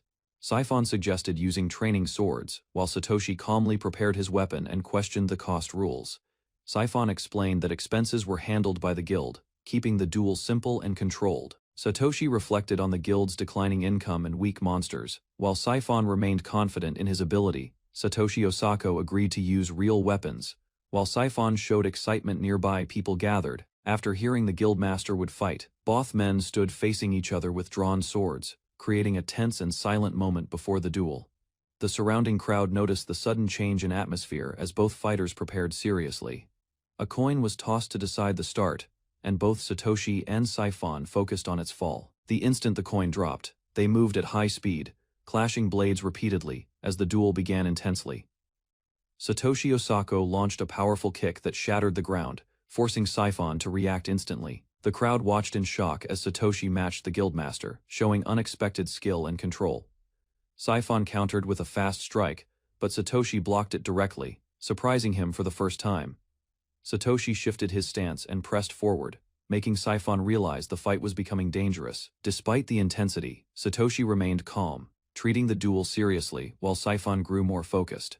Siphon unleashed a rapid sword technique, forcing Satoshi Osako into a defensive position as multiple afterimages appeared. Satoshi struggled to respond while Siphon pressed forward, surrounding him with continuous strikes from every direction. Siphon intensified the attack, landing a powerful blow that overwhelmed Satoshi's guard and shook his stance. Satoshi attempted to counter, but Siphon quickly adjusted, deflecting the attack and maintaining control of the duel. Siphon executed a precise finishing move, closing the distance instantly and catching Satoshi off guard with superior technique. Satoshi Osako admitted his mistake after the exchange, recognizing Siphon's high skill and experience in combat. Siphon suddenly charged forward again at full speed, continuing the fight without hesitation. The scene shifted as people at the reception reacted, confused by the ongoing disturbance. Elsewhere, small creatures gathered calmly, contrasting the intense duel happening nearby. Satoshi reflected on the strange situation, while the unrelated scene highlighted the chaos spreading through the guild. At the reception area, people ignored the rules and panicked after a sudden incident involving strange creatures. Several men became aggressive, confronting others violently and escalating the situation without control. The small rooster-like creatures suddenly attacked, overwhelming the men and knocking them down quickly. After the clash, the creatures stood victorious, showing unexpected strength, despite their small size. The scene ended with chaos around the building, as people realized the roosters were far stronger than expected.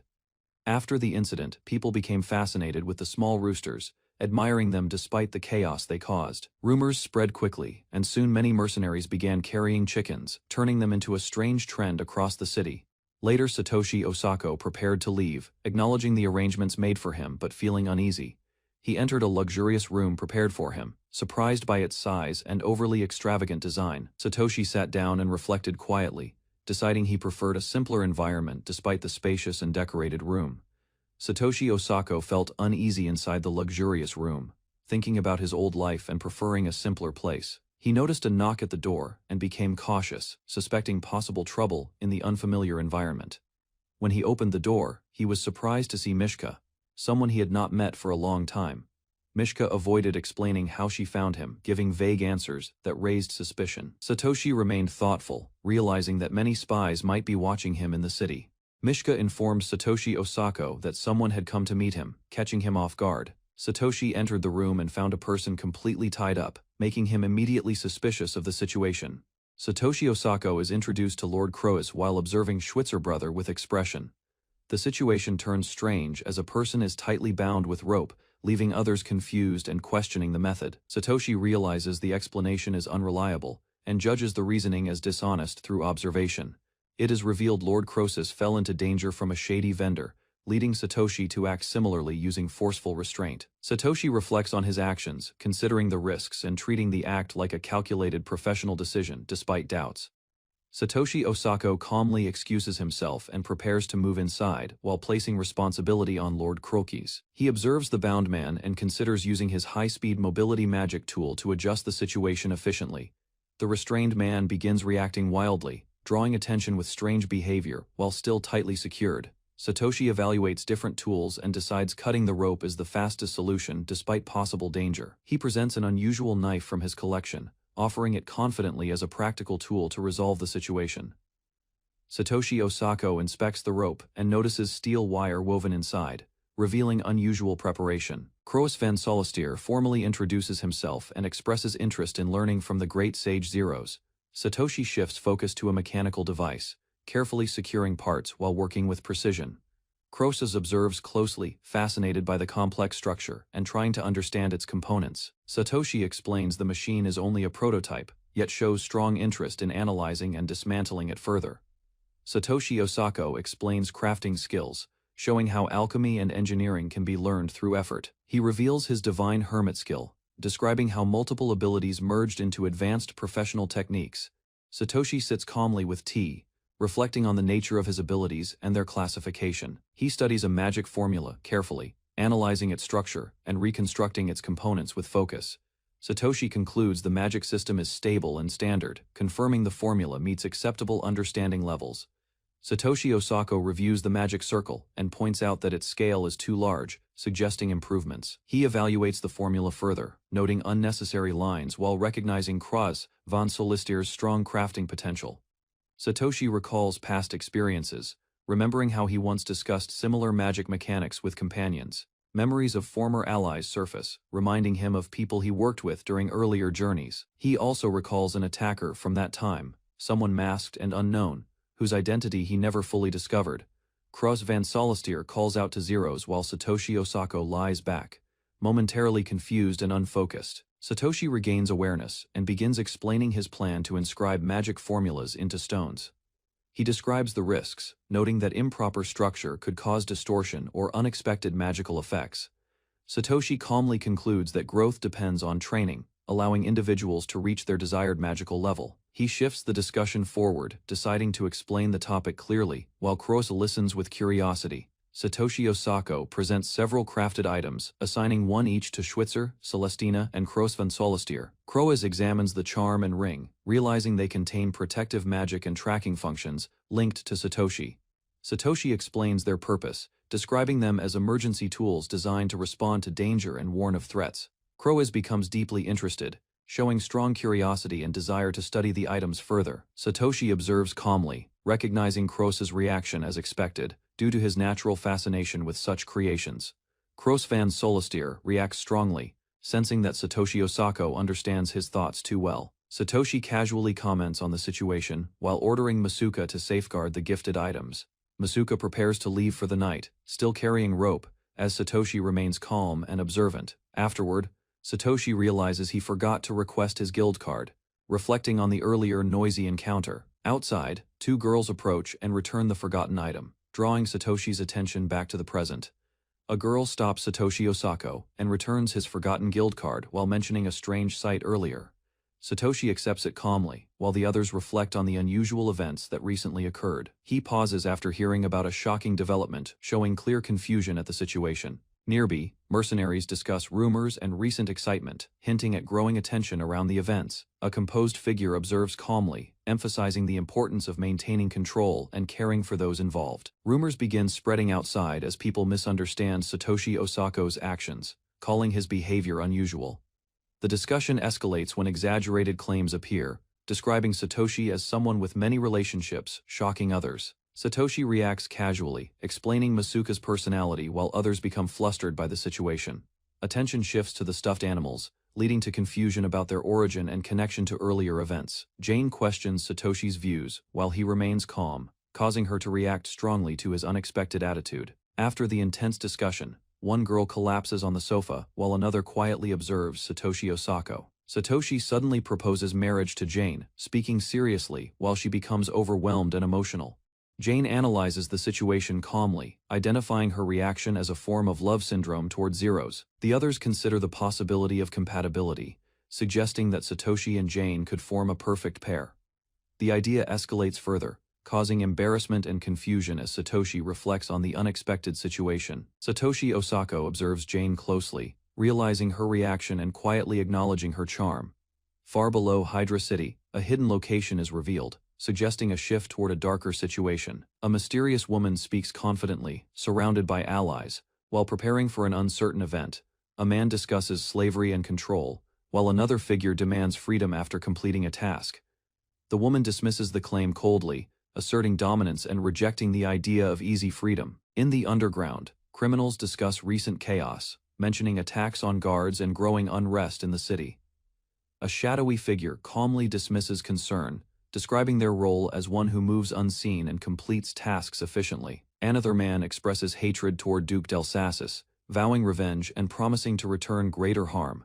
A masked operative listens silently, accepting orders with the mindset that failure cannot be tolerated. The leader reveals the mission clearly, directing them to assassinate the Duke's son without hesitation. Observing silently, Celestina notices Shin struggling with unfamiliar camping equipment, failing to understand proper usage, while others nearby show unique reactions and concentration on their tasks. Calmly approaching, Zelos assesses the unfolding scenario carefully, recognizing the complexity ahead.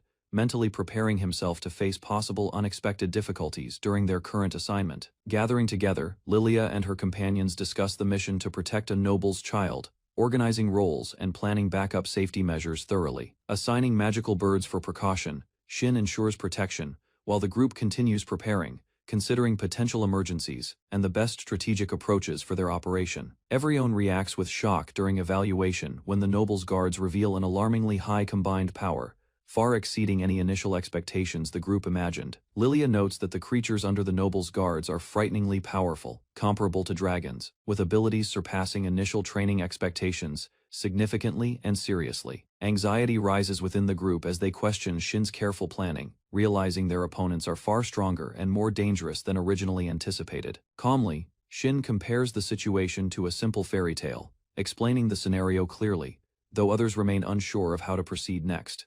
Using magic, Shin explains he can track the target's location, also observing the guards' weaknesses, despite their significant strength and inconsistent combat behavior. Providing the group with protective amulets and tracking rings, Shin ensures everyone is prepared for emergencies, offering tools for both safety and strategic advantage. Demonstrating the ring's magic, Shin explains how it emits signals for tracking, allowing the group to understand its practical benefits during their operation. Reflecting thoughtfully, Lilia considers how Shin's exceptional abilities allow him to create powerful, valuable tools easily, far beyond the normal limitations of ordinary people. Accepting the mission after receiving the items, the group expresses relief and gratitude, while Shin casually dismisses any concern over the cost of materials. Announcing the upcoming training schedule, Shin allows the group to rest, giving Iris a chance to explore, while others focus on preparation carefully. Arriving late at the library, Miska faces questions from a guard, yet remains composed, continuing with her duties efficiently and without visible concern. Discussing Shin's unusual magical skills, the guards observe Miska listening quietly, acknowledging his unpredictable behavior and extraordinary abilities, which continue to intrigue and concern everyone. Explaining the functionality of magical items, Miska describes the rings and defensive amulets, leaving the guards impressed by their efficiency and sophisticated design capabilities. Considering Shin's unusual inventions, the group finds his approach unconventional, leaving them uncertain about his intentions while still following his unexpected instructions. Suspecting Shin may be testing them, Miska notices his dark, ominous presence, causing tension and concern over what his true purpose could be. Remaining cautious, the guards continue observing Shin's actions carefully, aware they could be potential targets, deciding to stay alert while maintaining strategic vigilance. Discussing Shin's peculiar behavior, Miska and the guard conclude his actions serve as a warning, keeping everyone alert and aware of potential risks ahead. Introducing unusually aggressive creatures, Shin confuses the guards by describing violent chickens, leaving them bewildered and struggling to comprehend the absurdity of the scenario. Struggling to grasp Shin's reasoning, the group realizes his approach often defies logic, but they accept that following his methods is necessary, despite confusion. During training, several students collapse from exhaustion, showing how difficult the exercises are, while Shin maintains strict expectations without reducing the rigorous demands placed on participants. Despite weakness and collapse during harsh training, students appear unexpectedly satisfied, demonstrating resilience and pride in completing Shin's intense preparation exercises successfully. Reacting carefully, Lilia and her companions maintain vigilance as Shin introduces dangerous creatures, ensuring the group remains alert and prepared for potential threats during exercises. Gathering at the guild the following morning, Shin and the group organize carriages, coordinating travel with students and establishing a structured plan for their journey. Assigning knights to protect the convoy, the students and soldiers alternate between riding and walking, ensuring safe transportation of supplies along the journey route. While traveling, students engage in training to harvest monsters, receiving close supervision from soldiers to ensure proper technique and safety throughout practical exercises.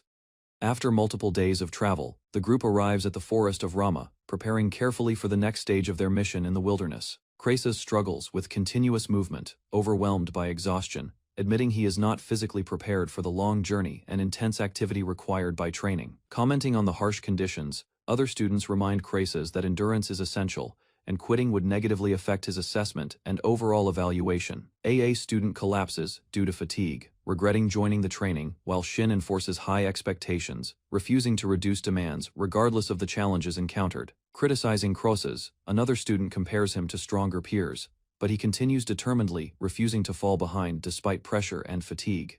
Observing the others, Lilia notes their stamina and endurance levels, identifying differences in physical performance among students during the rigorous training exercises. Walking with the group, Lilia notices Celestina resting due to fatigue, while another student comments on differences in stamina, emphasizing Celestina's stable condition. Reacting defensively, Celestina explains her participation despite exhaustion, pointing out that others are equally tired, striving to maintain dignity while continuing the journey. Discussing the group's numbers, members notice several strong presences nearby, prompting Lilia to become cautious, aware that complications may arise from these individuals' appearances. Hesitating, Celestina considers approaching unfamiliar figures, thinking carefully about etiquette, social rank, and the appropriate way to interact in the potentially delicate situation. 3 unknown women appear in front of the group, capturing attention and signaling a new encounter that could influence the mission and subsequent events.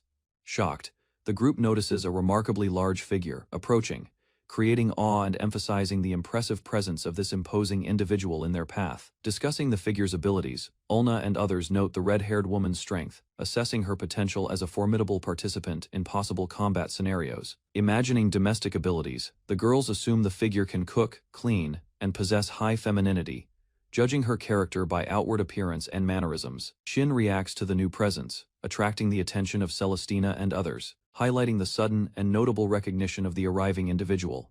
Lilia identifies one of the figures as a student under Shin, revealing familiar connections and making the group aware of relationships during the ongoing journey. Celestina and the group realize the coincidence of being on an escort mission with Shin, recalling their prior journey from the Deep Green Zone, discussing shared acquaintances.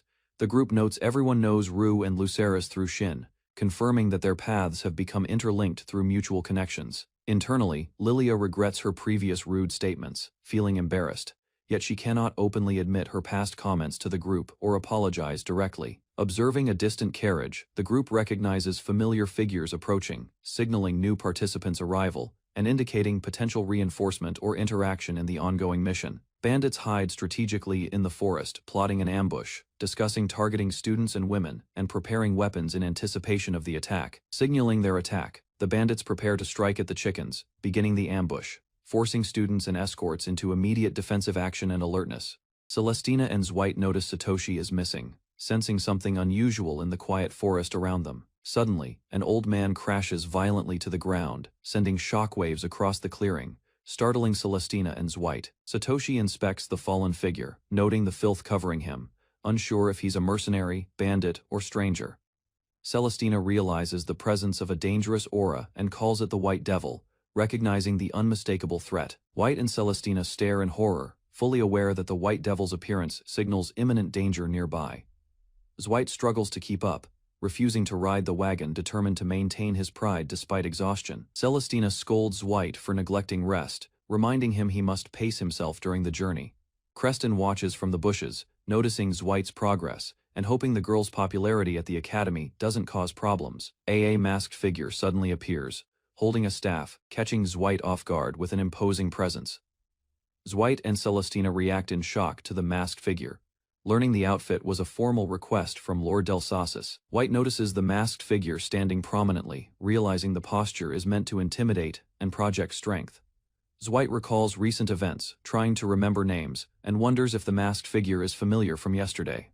The figure mentions 3 wild cocoa birds, emphasizing the presence of multiple strong mercenaries accompanying him. Dwight is shocked as the masked figure demonstrates his power, warning that each mercenary has combat ratings over 400. Dwight screams in disbelief as the masked figure reveals what he did to the wild cocoa, leaving Dwight stunned and alarmed. Dwight argues with the masked figure about the wild cocoa. Learning these birds are a unique subspecies, the masked figure instructs Dwight to close his eyes and focus, listening to the faint sounds of battle. The masked figure demonstrates his strength, attacking with incredible speed while Dwight struggles to understand the power displayed. Zaid contemplates the deadly nature of the cocoa, realizing bandits were lying in wait, ready to ambush. The masked figure reflects on the world's unpredictability, reminding Dwight that it's impossible to know everything about it. Dwight comments on the eccentric nature of the masked figure, realizing his master's unconventional methods are extreme. Dwight witnesses training chaos as creatures attack, the intensity catching him off guard, while others react in panic. The masked figure explains the purpose of the exercise, training Dwight to master the hold-back skill against dangerous creatures. The Coco engage in a competitive display, testing Zweig's reflexes and awareness, pushing him to defend against multiple targets. Zweig struggles as the Coco's attacks carry poison and paralysis effects, forcing him to adapt quickly to survive the training. Zweig and his companions are shocked by unknown creatures, struggling to identify and comprehend their threat. They discover the creatures are controlled, using clairvoyance, a bloodline magic, projecting specific areas onto magical mediums like crystal balls. The group realizes the aggressive creatures are likely the work of Duke Soleist, designed to guard and intimidate. Celestina laments the extinction of Foresight bloodline magic, recognizing the tactical advantage it could have provided against these threats. The group rallies together, pushing through arguments and confusion, determined to reach the rendezvous point, despite the dangerous and chaotic situation. Zweig worries as Bremite's mind control spell seems to fade, wondering where the controlled forces have gone. The forest of Rama stretches ahead, a vast area filled with unknown magical creatures, presenting a challenging terrain. The masked figure notes the forest lies on a ley line, creating a perfect environment for magical creatures to thrive.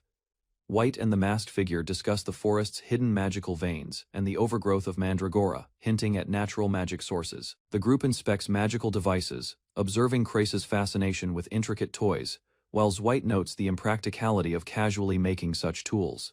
The group examines Crace's magical gadget, noting it resembles a toy despite its complex and practical construction. The masked figure recounts how Croesus bombarded him with questions, delaying the testing of the sidecar and magic cannon container. Zweig questions the masked figure's ideas, sarcastically wondering if the invention should have been a Gundam to function as a bike. The masked figure observes students setting up tents, commenting on their busyness and organization as White joins them. White reflects on field training for magic users, noting that military coordination and tactics are largely ignored compared to mercenaries training. The masked figure reflects on the mercenary system, noting their obligations, conscription rules, and the value of experienced fighters. He explains that higher-ranked mercenaries train newcomers while lower-ranked mercenaries face penalties if they refuse assigned tasks. White gives a word of advice, while the masked figure prepares to set up the mercenary tent for training and coordination. The masked figure warns White that some mercenaries may occupy other people's tents, hinting at the chaotic field arrangement. Celestina, Zedway, and friends struggle with assembling the tents, questioning the function of the pipes and finding the task unexpectedly difficult. Celestina, Zedway, and friends struggle with tent setup, wishing for instruction manuals while being forbidden to ask other students. The group debates sleeping on the ground, but Celestina firmly rejects it, citing propriety and personal pride. Celestina explains her pride in modesty, stating that being seen unclothed never hurt anyone, maintaining her dignity. AA student questions why they are addressed by name, curious about the differing honorifics used for Celestina. Another student asserts their own noble status, demanding equal recognition, highlighting the confusion and hierarchy among the group. Celestina explains her pride in honorifics, noting how being called Sama can create distance, while others wish for more casual nicknames. The group reassures her, explaining that aside from formalities, Celestina is free-spirited, and she need not worry about rigid treatment. Celestina reflects on her background as the daughter of the Sacred Flame, appreciating how her friends treat her naturally. The masked figure approaches during tent setup, explaining that the mercenary tents are in a separate area from student tents. He updates Celestina and Zweig on the White Devil, revealing that he has been clearing paths of monsters and bandits for their safety. The masked figure explains that bandits defeated by the Cocos were either enslaved or executed, highlighting the brutal efficiency of mercenaries. Celestina reflects on the mistake Zweig pointed out, frustrated by the arrogance and lack of reasoning among some nobles. Zweig and Celestina, frustrated with tent setup, huddle together under a blanket, struggling to assemble it correctly. Celestina apologizes for distraction, prompting curiosity from the group about a person's sudden appearance nearby. The masked figure observes the group's behavior, noting how the Beastkin students instinctively respect social hierarchy, without needing intimidation. The masked figure explains that expecting inexperienced students to set up outdated tents is unreasonable, even for mercenaries. Celestina realizes the rule against asking others applies broadly, including teachers and students, clarifying the training exercise's intent. White and Celestina understand that the task is designed to train interaction and coordination with the mercenaries, finding it educational. After a long struggle, Celestina and friends finally secure a comfortable sleeping area, celebrating the accomplishment with relief. The masked figure reveals the old man's tent is a modern pop-up design, earning attention and dirty looks from the group. Zero's Merlin charged through the chaos as starving wolves attacked the camp, chefs desperately trying to carry supplies and defend themselves. Despite the commotion, Celestina observed the chef's incredible fighting spirit, while Iris and Lena quietly prepared breakfast for everyone. The academy students and mercenaries, full from breakfast, gathered in the forest as escort pairings were determined by lottery, tension rising. Suddenly, a spell missed its mark entirely, startling everyone and causing the group to flinch and scatter in surprise. Iris and Lena were paired with younger siblings, trying to remain composed, while Zeros watched. Relieved the assignments avoided immediate danger.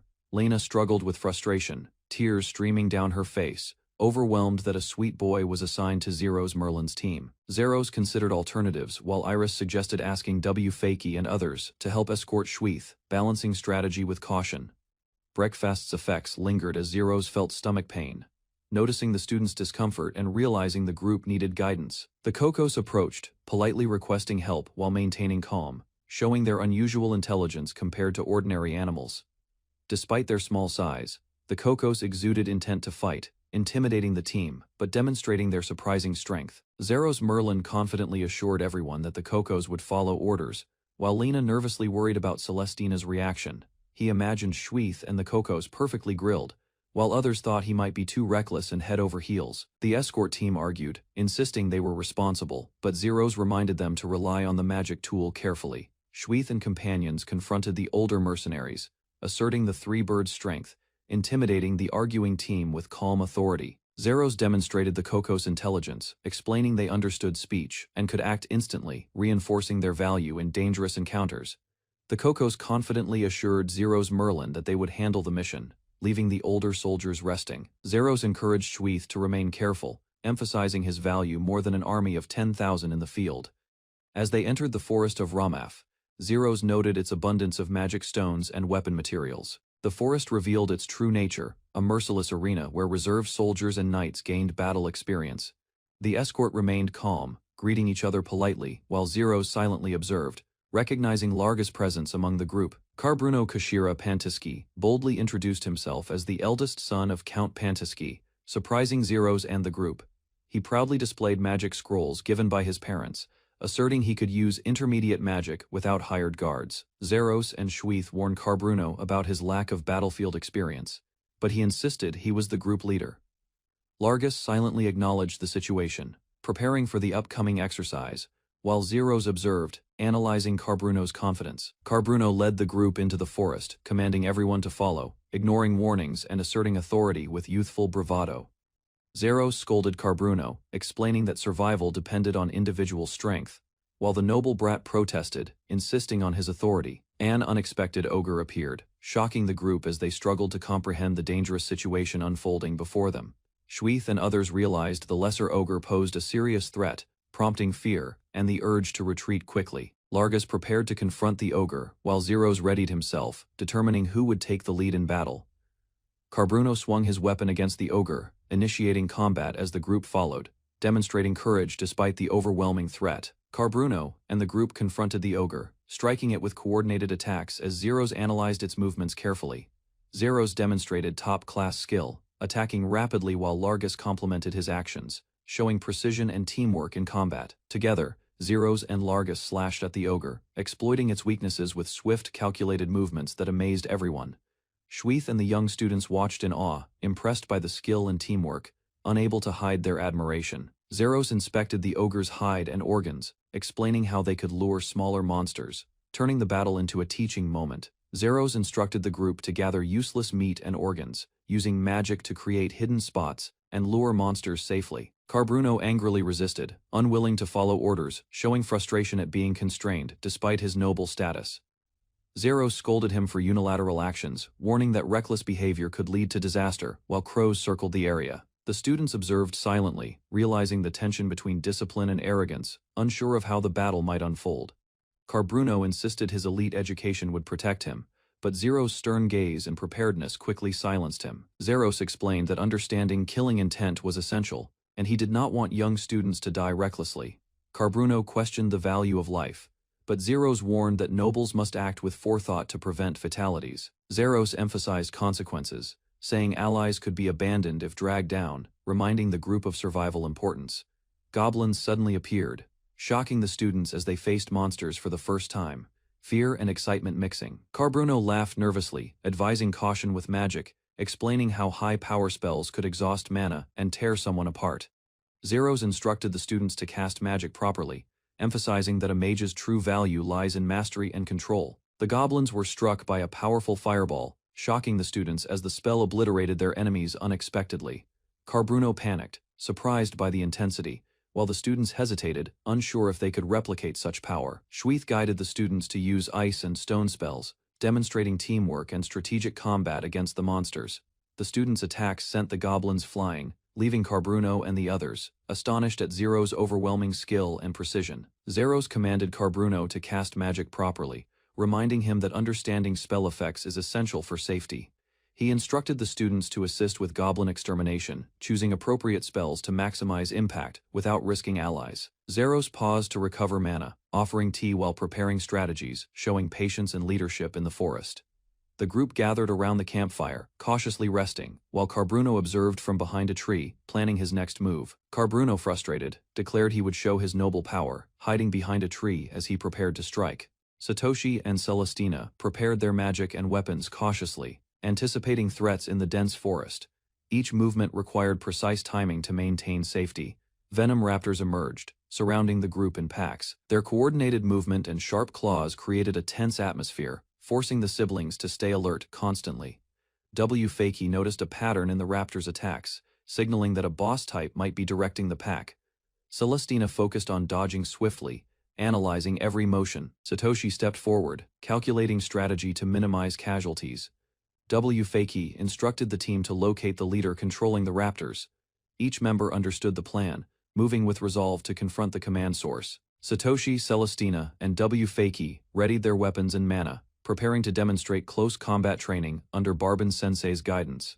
Raptors attacked aggressively, forcing the team to coordinate. Fakey took charge, analyzing each raptor's movement, while Satoshi maintained defensive strikes. The group struggled against the overwhelming numbers.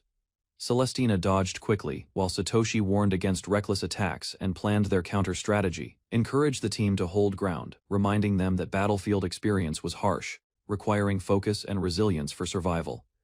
Satoshi identified the commander-type Venom poise, signaling a counterattack. The team coordinated flawlessly, preparing to strike decisively and neutralize the leader. Satoshi and Celestina observed a fallen Venom raptor.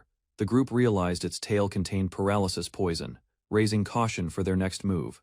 Noted the presence of 3 Venom poise leaders. Everyone silently evaluated their situation, understanding the danger they had narrowly survived. Celestina's body felt sluggish after prolonged fighting, and Satoshi's movements slowed. They waited for the right moment to strike again. Fakey instructed the team to rest while the recovery team collected materials. Smoke signals were prepared to communicate success. The team reflected on the battle, acknowledging the group combat style as educational. Despite exhaustion, Satoshi and allies felt prepared for future challenges.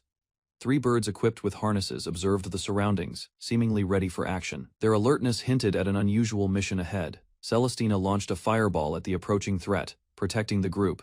Satoshi and Fakey readied defensive maneuvers alongside her. Krasas gathered herbs while monitoring nearby armor boars. Fakey warned him not to get distracted, ensuring the team maintained focus. The group analyzed poisonous plants carefully, noting potential use in combat or crimes. Details about their effects were discussed cautiously.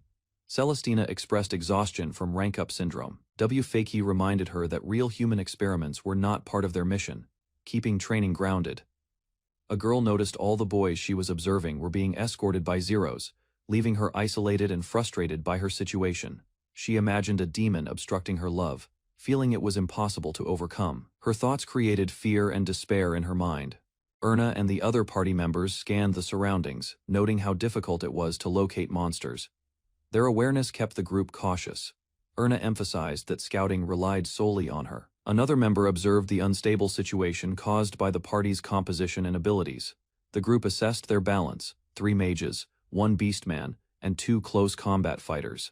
They realized their formation and synergy were far from ideal. Erna and companions discussed the risks of encountering powerful monsters. Grades didn't guarantee survival, and caution guided their strategy. A character reflected on losing to Iris in understanding Sensei, feeling conflicted and unsure of her own abilities. They admired a former exterminator, a powerful figure not bound by age, whose reputation inspired both respect and fear among the group. Details of the exterminator's past feats emerged. defeating mass-breeding orcs, challenging a behemoth, and slaying dragons, cementing his dangerous reputation. Celestina questioned the selfish behavior of mages conducting human experiments. The party realized that even powerful figures sometimes acted on whims rather than ethics. Reflected on Sensei's fame, realizing that his reputation in-game didn't always carry over to this country, sparking curiosity. Erna and companions debated the concept of justice, whether helping the weak and defeating enemies equated to true strength. Karasti trembled as the group observed warrior shivers. The companions detected the distinct smell of beasts, heightening their awareness. A fluffy creature appeared, intriguing Celestina. She noted its texture and taste. Intrigued by its harmless and playful demeanor, the fluffy creature jumped, startling the group.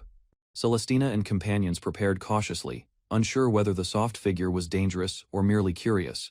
The group recoiled as a large object spiraled toward them. Celestina and Erna shouted for everyone to get back. A crusher rabbit appeared, a ferocious creature capable of destroying weapons and consuming anything it could fit in its mouth. The team attempted evasive maneuvers. Celestina and Erna dodged skillfully, trying to anticipate the rabbit's unpredictable attacks. Satoshi evaluated the rabbit's strength, noting its defense rivaled that of a fire grizzly. The group searched for weaknesses. He instructed everyone to protect their ears as a sound bomb attack was launched, aiming to exploit the crusher rabbit's vulnerability. Erna cast Shadow Bind to restrain the crusher rabbit, giving the group a chance to act. Celestina and companions prepared for coordinated attacks. The team engaged with Ice Lance and Beast combat form. Each member used their unique abilities to confront the ferocious creature. Satoshi enhanced allies with Power Boost, Wind Enchant, and Intelligence Boost. The group struck strategically, targeting the Crusher Rabbit's vulnerabilities. Mana depletion became evident as the battle continued. The team adjusted positions, protecting each other while maintaining offense. Satoshi unleashed a stun bullet attack, aiming to temporarily immobilize the Crusher Rabbit and create an opening for a decisive strike. Celestina cast Ice Storm, creating a raging blizzard. Iris's magic amplified the effect, freezing the Crusher Rabbit and controlling its movements. Satoshi and Erna acted quickly, assessing whether their attack successfully immobilized the monster.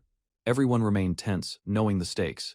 The Crusher Rabbit struggled, as Celestina maintained pressure. The group observed her skill and efficiency, impressed by her precise control. Erna and Celestina coordinated to restrain the rabbit further. The team dodged surprise attacks, protecting each other from unexpected danger. Celestina declared the battle over due to rank-up syndrome. The companions marveled at the power displayed, acknowledging her strength and teamwork.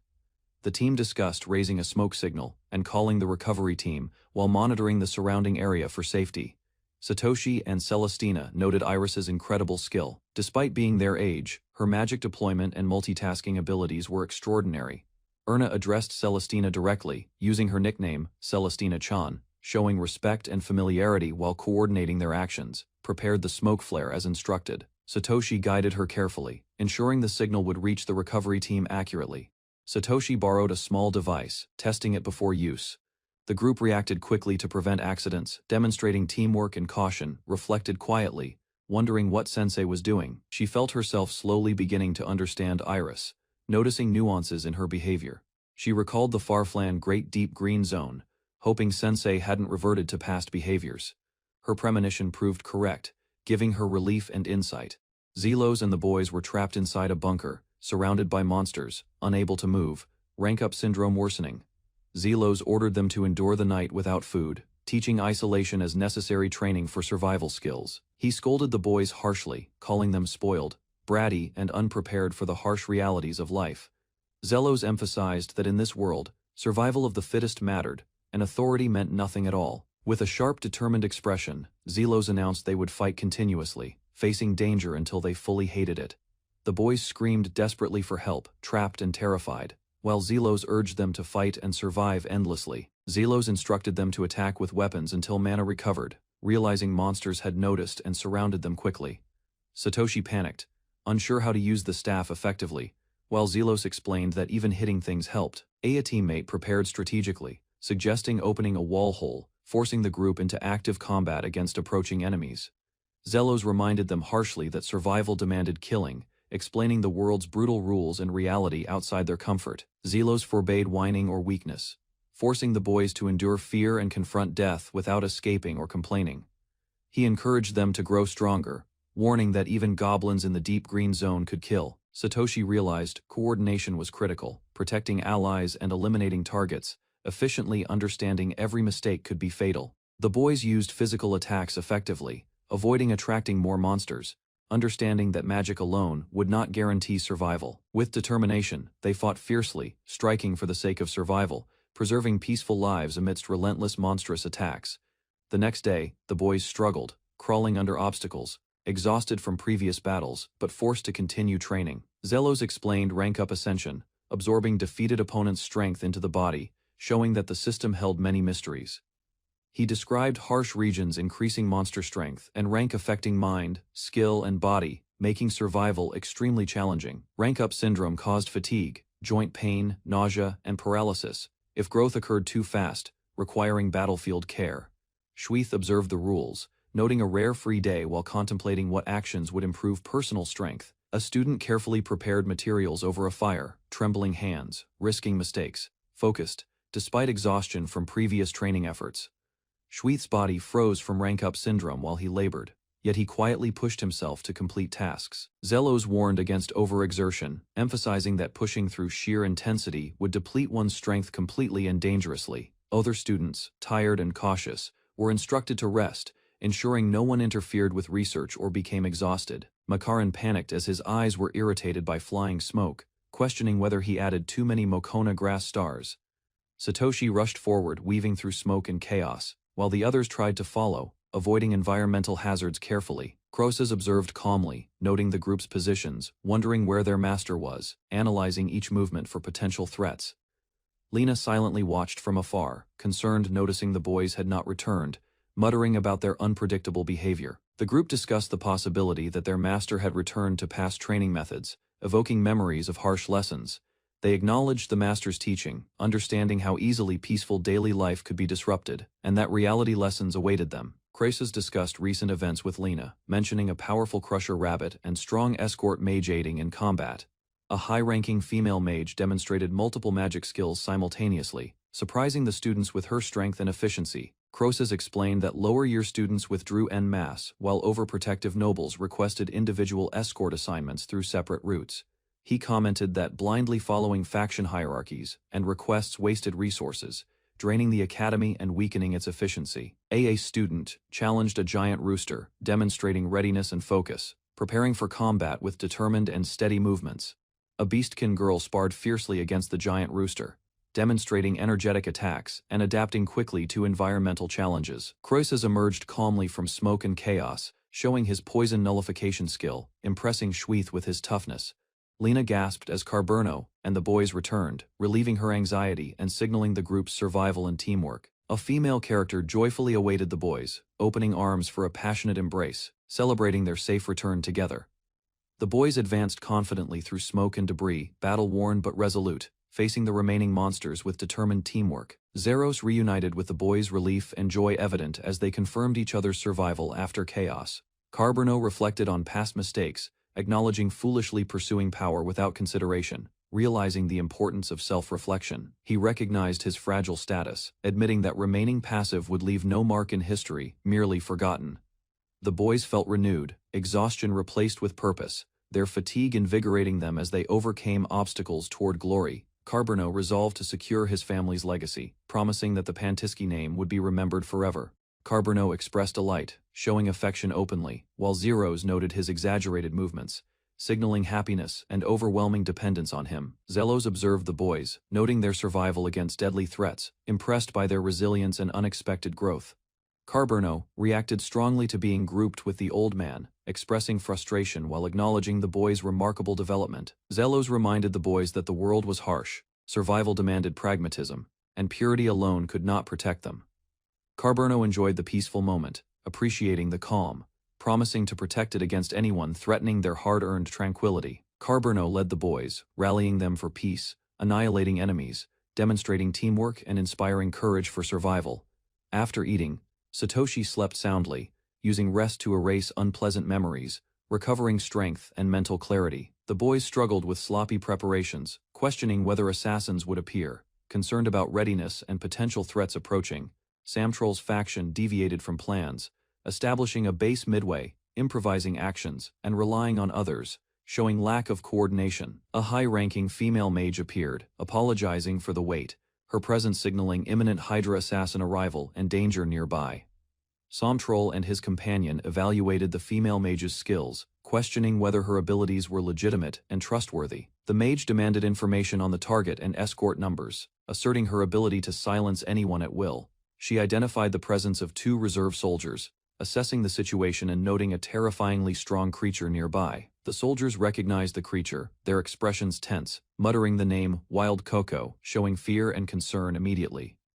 The female mage reacted in shock, realizing the gravity of the threat and the unexpected challenge they faced suddenly.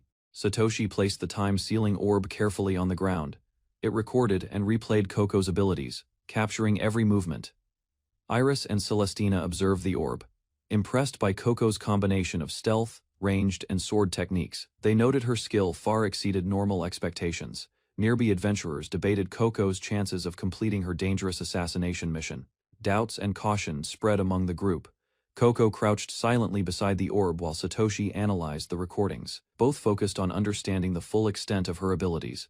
The team planned to separate the powerful target from companions, ensuring isolation, strategy, and magic combined to prepare for the next move. Satoshi introduced his bodyguards, Reinhold and Nameless, to the group. The team studied the surrounding area carefully, planning their next move. Kako evaluated the target, noting that it shouldn't be too strong. Satoshi considered their freedom and resources while preparing for action. The strategy was set: push the other group into a pinch, then rescue them. Confidence and calculation guided their movements. Blemite's brainwashing influence began to fade. The team sensed the urgency to act before the enemy regained strength. Time ran out. The mission's success depended on taking control of the Weisler faction before reinforcements could arrive. Satoshi woke up feeling refreshed. The morning air filled him with a quiet determination. His companion had already arranged protection for the day. Satoshi planned to move carefully while conserving energy. Magical tools and amulets were explained, each designed to track and defend against dangers. Pre-activation was necessary for their effectiveness. Satoshi instructed a signal system using mana.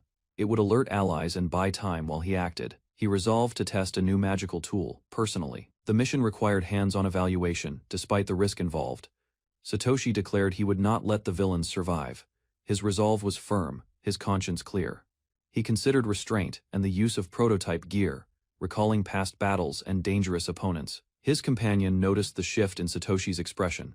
He displayed a serious, intimidating demeanor, ready for combat. Satoshi mentally reverted to his exterminator mindset, preparing for decisive action against the enemies. Meanwhile, the academy resumed strict training. Students who had recovered were forced back, balancing faction demands with live combat readiness. Satoshi observed the academy students entering the forest, maintaining the perfect distance to remain unseen. He noted the hereditary magic faction's coordination, which complicated their mission, and considered the limitations of some magic users. His companion highlighted past incidents where mages claimed others' achievements, warning of potential risks during the operation. Stories of misuse of authority and magical power spread, creating tension among the allies and caution in planning. The team discussed dark rumors and the careful use of hereditary magic, understanding that improper use could bring conflict.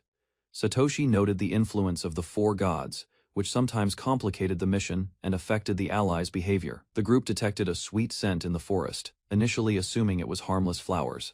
Satoshi warned that certain scents could be dangerous, requiring vigilance against potential traps.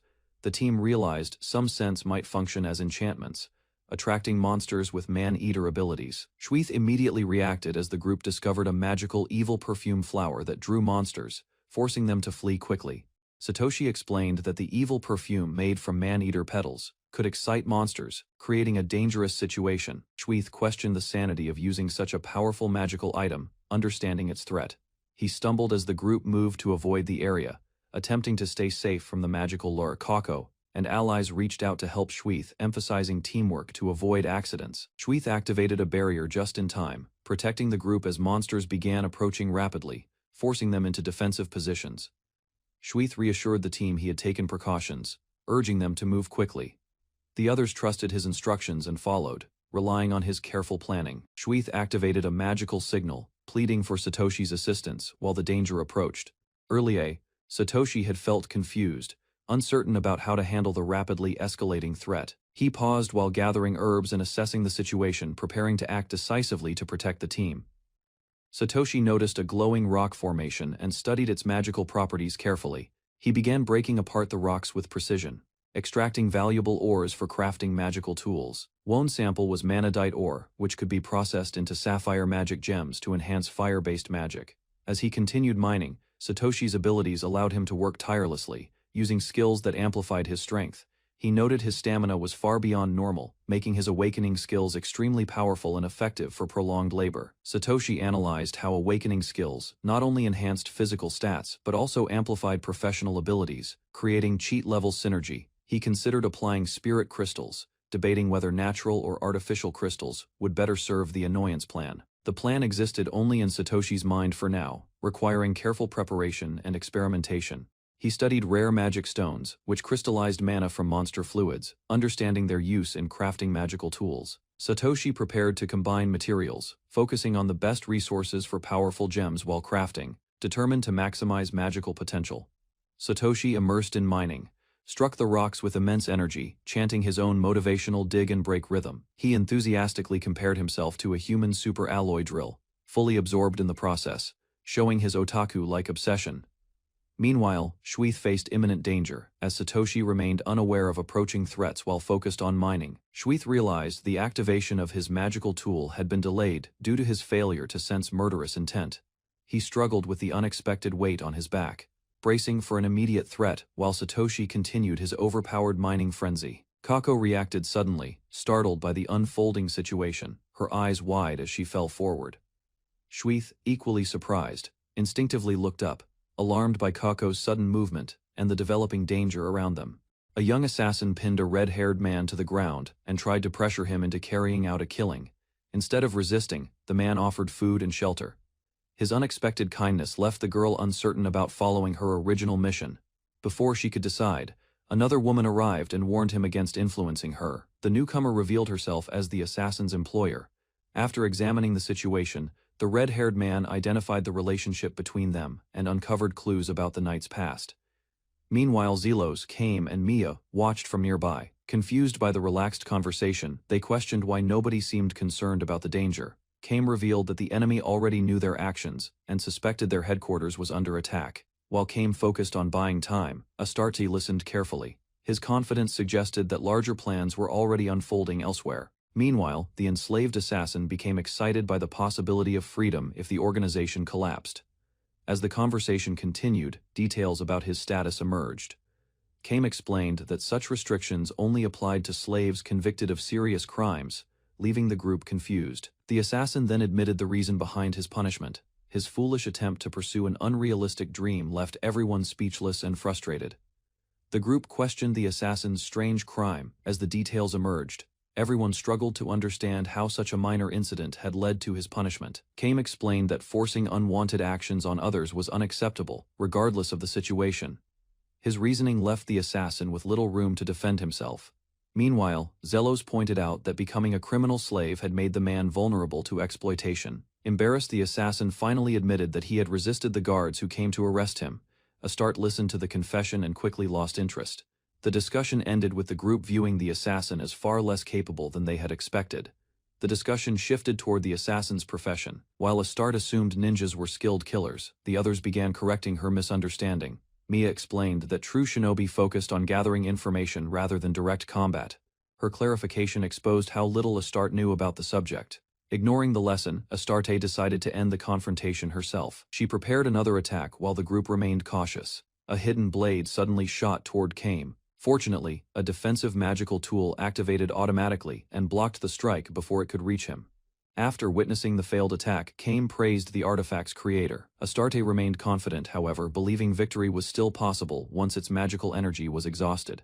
Astarte continued her assault and pressed Kame with another close-range attack. Despite the pressure, his defensive equipment activated again and prevented a direct hit. Realizing brute force would not work, Astarte deployed a rare magical artifact. The tool created an isolated domain that trapped everyone inside its barrier. As the battle continued, she examined Kame's protection more carefully. The artifact's advanced defenses and shock reflection effects convinced her that its creator possessed extraordinary skill. Meanwhile, Kame remained calm, and revealed that he had already sent a signal. The assassin listened from the sidelines while Astarte remained frustrated. Although freedom was still on his mind, the ongoing conflict left him increasingly uncertain about what to do next. Astarte grew increasingly annoyed as the discussion drifted away from the battle. Frustrated by the group's attitude, she urged them to stop talking and accept defeat. Instead of complying, Kame and the others continued debating morality and loyalty. Their calm responses only made the situation more absurd. The assassin reflected on his profession while listening to the conversation. His comments unexpectedly turned the tense standoff into another strange argument. Eventually, he declared that Astarte would remain his target. Kame accepted the statement calmly, viewing it as little more than a delay tactic. A sudden misunderstanding then erupted among the group. Embarrassment, confusion, and accusations quickly replaced the seriousness of the confrontation. The enslaved warrior lost control and charged recklessly at Kame after making an embarrassing confession. Meanwhile, the enchanted chickens observed the battlefield. Realizing the barrier blocked their path, they searched for another way to reach their target. A sudden disturbance appeared above the barrier. The birds noticed an opening and quickly understood how they could bypass the obstacle. Using the gap overhead, the flock escaped confinement and descended on nearby soldiers. The chickens swarmed through the area, infecting numerous people with their strange influence. Seeing the disaster unfold, a young scout rushed off to warn the camp before the situation worsened. Several students realized the strange disaster unfolding nearby matched Samtroll's usual reckless plans. At the same time, Iris confidently advanced through the forest. Ignoring warnings, she treated the monsters as easy targets and eagerly searched for more. Rather than fighting carefully, Iris relied on overwhelming magic. One blast destroyed multiple monsters at once and shook the surrounding forest.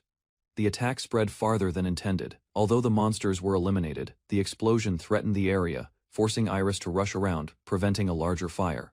After the smoke cleared, the forest remained standing. The group realized Iris's immense power solved problems quickly, but her methods often created new dangers just as fast. The soldiers watched the massive explosion from afar and were stunned by the young girl's overwhelming magical power. As the destruction continued, confidence vanished from the group. Several members concluded they could no longer contribute and began questioning their purpose in the mission. Their leader reluctantly admitted defeat. With their plans falling apart and key forces unavailable, he decided the operation was effectively over. Frustration spread among the soldiers. Arguments broke out as they blamed one another for following a failed scheme and wasting their efforts. While preparing to leave, some members reflected on recent events. Strange memory gaps and suspicious circumstances made them wonder if they had been manipulated all along far away. Schweith realized he had been cut off from support. Shocked by the situation, he struggled to accept that his carefully arranged plans were collapsing. Meanwhile, the assassin and Nameless continued fighting around the protective barrier. Nameless launched another reckless attack, but the barrier's reflection effect sent him flying back. Despite the danger, the assassin showed little concern and only wanted the battle to end quickly. After observing the strange tool more carefully, the assassin realized direct attacks were ineffective. While the battle stalled, the child quietly enjoyed staying close to Nameless. Their casual interaction contrasted sharply with the tense fight still unfolding nearby. Nameless became jealous after seeing the child comfortably cling to someone else. His frustration quickly turned into loud complaints, drawing attention from everyone nearby. The assassin found his reaction amusing and teased him further. Instead of calming down, Nameless grew even more irritated and started throwing insults in every direction. As the argument continued, the conversation drifted into increasingly ridiculous accusations. Meanwhile, the child ignored the commotion and thought about family matters. The assassin, however, wondered why she kept encountering such troublesome people. Eventually, Nameless and his companion shouted the same complaint at once. Their brief moment of agreement surprised both of them and brought the absurd argument to a sudden pause. Nameless and the young leader briefly set aside their differences, forming an uneasy partnership, while the assassin watched their unexpected cooperation. Meanwhile, the assassin remained focused on the ongoing battle, calmly considering the barrier's presence and searching for a way to overcome it. Astarte examined the barrier and acknowledged its impressive construction. After approaching Zelos and his companions, she expected cooperation. Humiliation quickly turned into anger, covering part of her face. Astarte glared at the group while struggling to control her rising frustration. Meanwhile, Zelos and the others calmly observed her reaction. Their discussion led them to believe that Astarte had become irrational and refused to face reality. Unable to endure the remarks, Astarte rushed forward in protest. Her determination centered on proving that she was still young despite their assumptions. Kame remained unconvinced. Looking past her appearance, he concluded that Astarte's behavior revealed the mindset of a middle-aged woman. Zelos calmly analyzed Astarte's behavior and pointed out several flaws in her attitude. Frustration continued to build as the criticism became harsher. The group concluded that Astarte was selfish, arrogant, and accustomed to taking advantage of others. Before the situation settled, Astarte revealed a hidden control pawn. Its appearance surprised Zelos and Kame, who recognized similarities to powerful magic they had seen before. Using the pawn, Astarte activated the collar's control and forced Zelos into pain. However, Kame quickly cast a protective barrier, disrupting her plan and blocking further interference.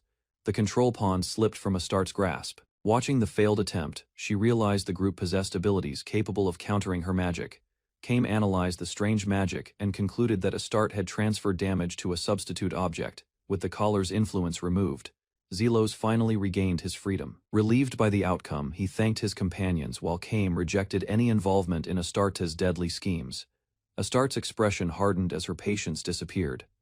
Deciding to abandon her games, she prepared to eliminate the group without further hesitation. Dark magic suddenly concealed her presence. Zelos and Kame searched the area, realizing that she had vanished using an assassin's stealth technique. The forest fell silent for a moment, while the others looked around in confusion. Mia calmly identified Astarte's hidden location. Astarte launched another surprise attack after being exposed. Zelos reacted quickly, striking back and forcing her to reveal herself from hiding. Meanwhile, Mia calmly judged Astarte's actions. Her words reflected a simple belief that kindness should be repaid, rather than exploited. Zelos explained that he had anticipated being used and had already turned the situation to his advantage. Even so, he admitted that Astarte was more resilient than expected. Kame remained confident throughout the confrontation. Trusting the outcome, he predicted that Astarte's plans would ultimately fail. Suddenly, Mia summoned Coco-chan and several birds. Their appearance introduced a new threat that immediately shifted the battle's momentum. The birds suddenly charged at Astarte with overwhelming affection. Caught off guard by the strange attack, she struggled to understand what was happening. Instead of fighting normally, the flock crowded around her and refused to leave. Their relentless attention left Astarte, frustrated and unable to maintain her composure. Mia watched the scene with satisfaction while the birds continued their unusual assault. Attempting to regain control, Astarte launched a swift counterattack. The birds reacted instantly and avoided her strikes with surprising speed. Her patience finally broke. Embarrassed by the situation, Astarte angrily complained after being repeatedly outmaneuvered by a single fearless chicken. Astarte grew tired of the birds' interference and decided to end the distraction herself. Meanwhile, Coco-chan calmly accepted the challenge and prepared for a direct confrontation. Without hesitation, Astarte unleashed a powerful shadow attack. The strike rushed toward Coco-chan, carrying enough force to eliminate an ordinary opponent. The attack landed moments later, causing Zelos and Kame to fear the worst. Even so, Coco-chan remained strangely calm amid the chaos. Believing she had won, Astarte relaxed and celebrated her success. Her confidence lasted only briefly before she noticed something unexpected. To everyone's surprise, Coco-chan survived by strengthening his body with magic. Mia praised the bird's toughness, while the others admired his remarkable resilience. Coco-chan lowered his head and prepared himself seriously. Realizing the battle was no longer a game, he resolved to fight with everything he had. Astarte launched another deadly attack, expecting a quick victory. Instead, Coco-chan responded with a sudden transformation that caught her completely off guard. The bird evolved into a dazzling cockatrice and surged forward. Shock replaced Astarte's confidence as the transformed creature unleashed overwhelming speed. Unable to keep up, Astarte desperately tried to avoid the incoming assault. Her earlier composure disappeared as panic began to take hold. The cockatrice followed with a petrifying breath attack. Cracks spread across the battlefield while Astarte narrowly escaped being completely overwhelmed. Astarte survived the cockatrice's petrification attack by relying on special equipment. The group discussed Coco-chan's evolved form while observing the battle. Zelos remained unsympathetic, believing Astarte was merely facing the consequences of her own choices. Despite repeated setbacks, Astarte refused to give up. Her persistence impressed the others, though they suspected her substitute items were the reason she kept surviving. As the fight continued, Zelos concluded that Astarte depended heavily on magical tools rather than personal skill. The conversation shifted to Astarte herself. While some questioned her fate, Zelos firmly rejected the idea of becoming involved with someone whose behavior constantly created trouble. A powerful impact suddenly erupted across the battlefield. Kame barely avoided the blast, while the group watched their protective barrier collapse under the force. After regaining his footing, Kame realized the attack was far beyond Astart's abilities. Moments later, Astarte was launched through the air. As she fell from the sky, the group immediately understood that a new participant had entered the conflict. A mysterious man arrived riding an unusual vehicle. Without hesitation, he struck Astarte and overwhelmed her with a single decisive attack. The newcomer calmly approached after landing. Shocked by the sudden turn of events, Zelos and Kame could only stare as the unexpected rescuer revealed himself. Smashing through a swarm of Trents, Zelos races toward the battlefield, determined to close the distance before it becomes too late. Anzu and Eromora gape at the strange bike beneath him, wondering what kind of vehicle could carry such destructive power and unnatural speed. A blast tears through the forest as Zelos fires his pile bunker buster, its area magic unleashing far more devastation than he had planned. Laughing off the wreckage behind him, Zelos insists a bunker buster remains every man's secret dream, leaving Anzu staring in quiet disbelief. A towering transformed shape suddenly looms over the group, and Zelos freezes, startled to see his familiar UK looking nothing like before. Eromora watches baffled, as master and creature converse with ease, then blurts out a question about whether Yukie can shift form at will. Questions about his master's true nature swirl through Eromora's mind, while Anzu quietly admits she understands the strange bond between them. Somehow, a masked woman catches Anzu's eye and she names her at once. Isekai'd Muramuris, once a member of the infamous Shadow Six. Panic erupts when Zelos casts appraisal on Eromora in front of everyone, exposing his cringeworthy avatar name for the whole group to hear. Mockery follows swiftly as Isekai'd teases the shortened nickname, and Zelos notes that such a joke name marks him as another reincarnated soul. Down into the water, Isekai'd tumbles, muttering that sympathy from bystanders only deepens the sting of her humiliating fall. Without warning, Zelos unleashes Calamity Gale straight at her, prompting Eromora to demand why his master strikes an assassin so suddenly. Calling the world truly wonderful, Zelos smiles coldly, reasoning that ending an enemy's life carries no wrongdoing whatsoever in his eyes. Disbelief spreads across Isekai'd's face as Zelos drops his disguise, and recognition dawns when she gasps out the name Satoshi. Family duty becomes her argument, as Isekai'd insists a brother should protect rather than kill. Leaving Eromora stunned by the sibling revelation, greed defines her according to Zelos, who accuses her of leeching off relatives, swindling strangers, and finally, turning toward assassination were 46 years old, despite her youthful appearance. Isekai'd has hidden her age for years behind thick makeup and careful disguise. Judgment arrives swiftly as Zelos orders her to count every sin while she screams about finally regaining the youth she craved. Blame shifts entirely onto others in her mind, as she insists no sin exists, only fools foolish enough to trust her. Consequences catch up fast, since her rejuvenation elixir forces decades of aging at once, withering her into a shriveled old hag. Refusing responsibility for the elixir's effect, Isekai'd claims her sister's choice to age 80 years remains none of her concern. Zelos mentions a time reversal. Elixir could have saved her, but combining it with rejuvenation would only guarantee certain death. Instead, refusing to cancel the medicine's effect, Zelos declares her suffering fitting punishment for someone who has done nothing but harm others. Fury twists Isekai'd's face as she demands whether a true brother would abandon his great older sister without hesitation or mercy. Coldly, Zelos asks if she has finished her prayers, correcting her word great with a blunt insult, calling her rotten instead. Flame phalanx erupts around her, and Isekai'd realizes too late that her brother intends this fight with deadly seriousness. Swords clash violently between them, and Zelos vows he holds no intention of showing his sister even a shred of respect. Desperate, Isekai'd unleashes Baltic Shine, insulting Zelos as small-minded before screaming that she has finally had enough of him. Turning her own spell against her, Zelos redirects the magic completely, revealing the Spirit King's necklace as his hidden trump card. Eromora reels in disbelief, watching the fight unfold, while a shadowed figure warns Isekai'd that her own power caused her downfall. Silent and sharp-eyed, the woman readies her blade again, refusing to accept defeat despite the damage already dealt against her. Zelos admits he never fought at full strength, unwilling to seriously battle a sister who fights like an ordinary mob. Coldly, he refuses her demand for compensation, noting her expensive gear likely came from robbing people along the way. Warning her clearly, Zelos promises there will be no next encounter. vowing total annihilation should their paths cross again. Someday, only a broken magic doll remains behind, its destroyed form confirming her real body stayed safely.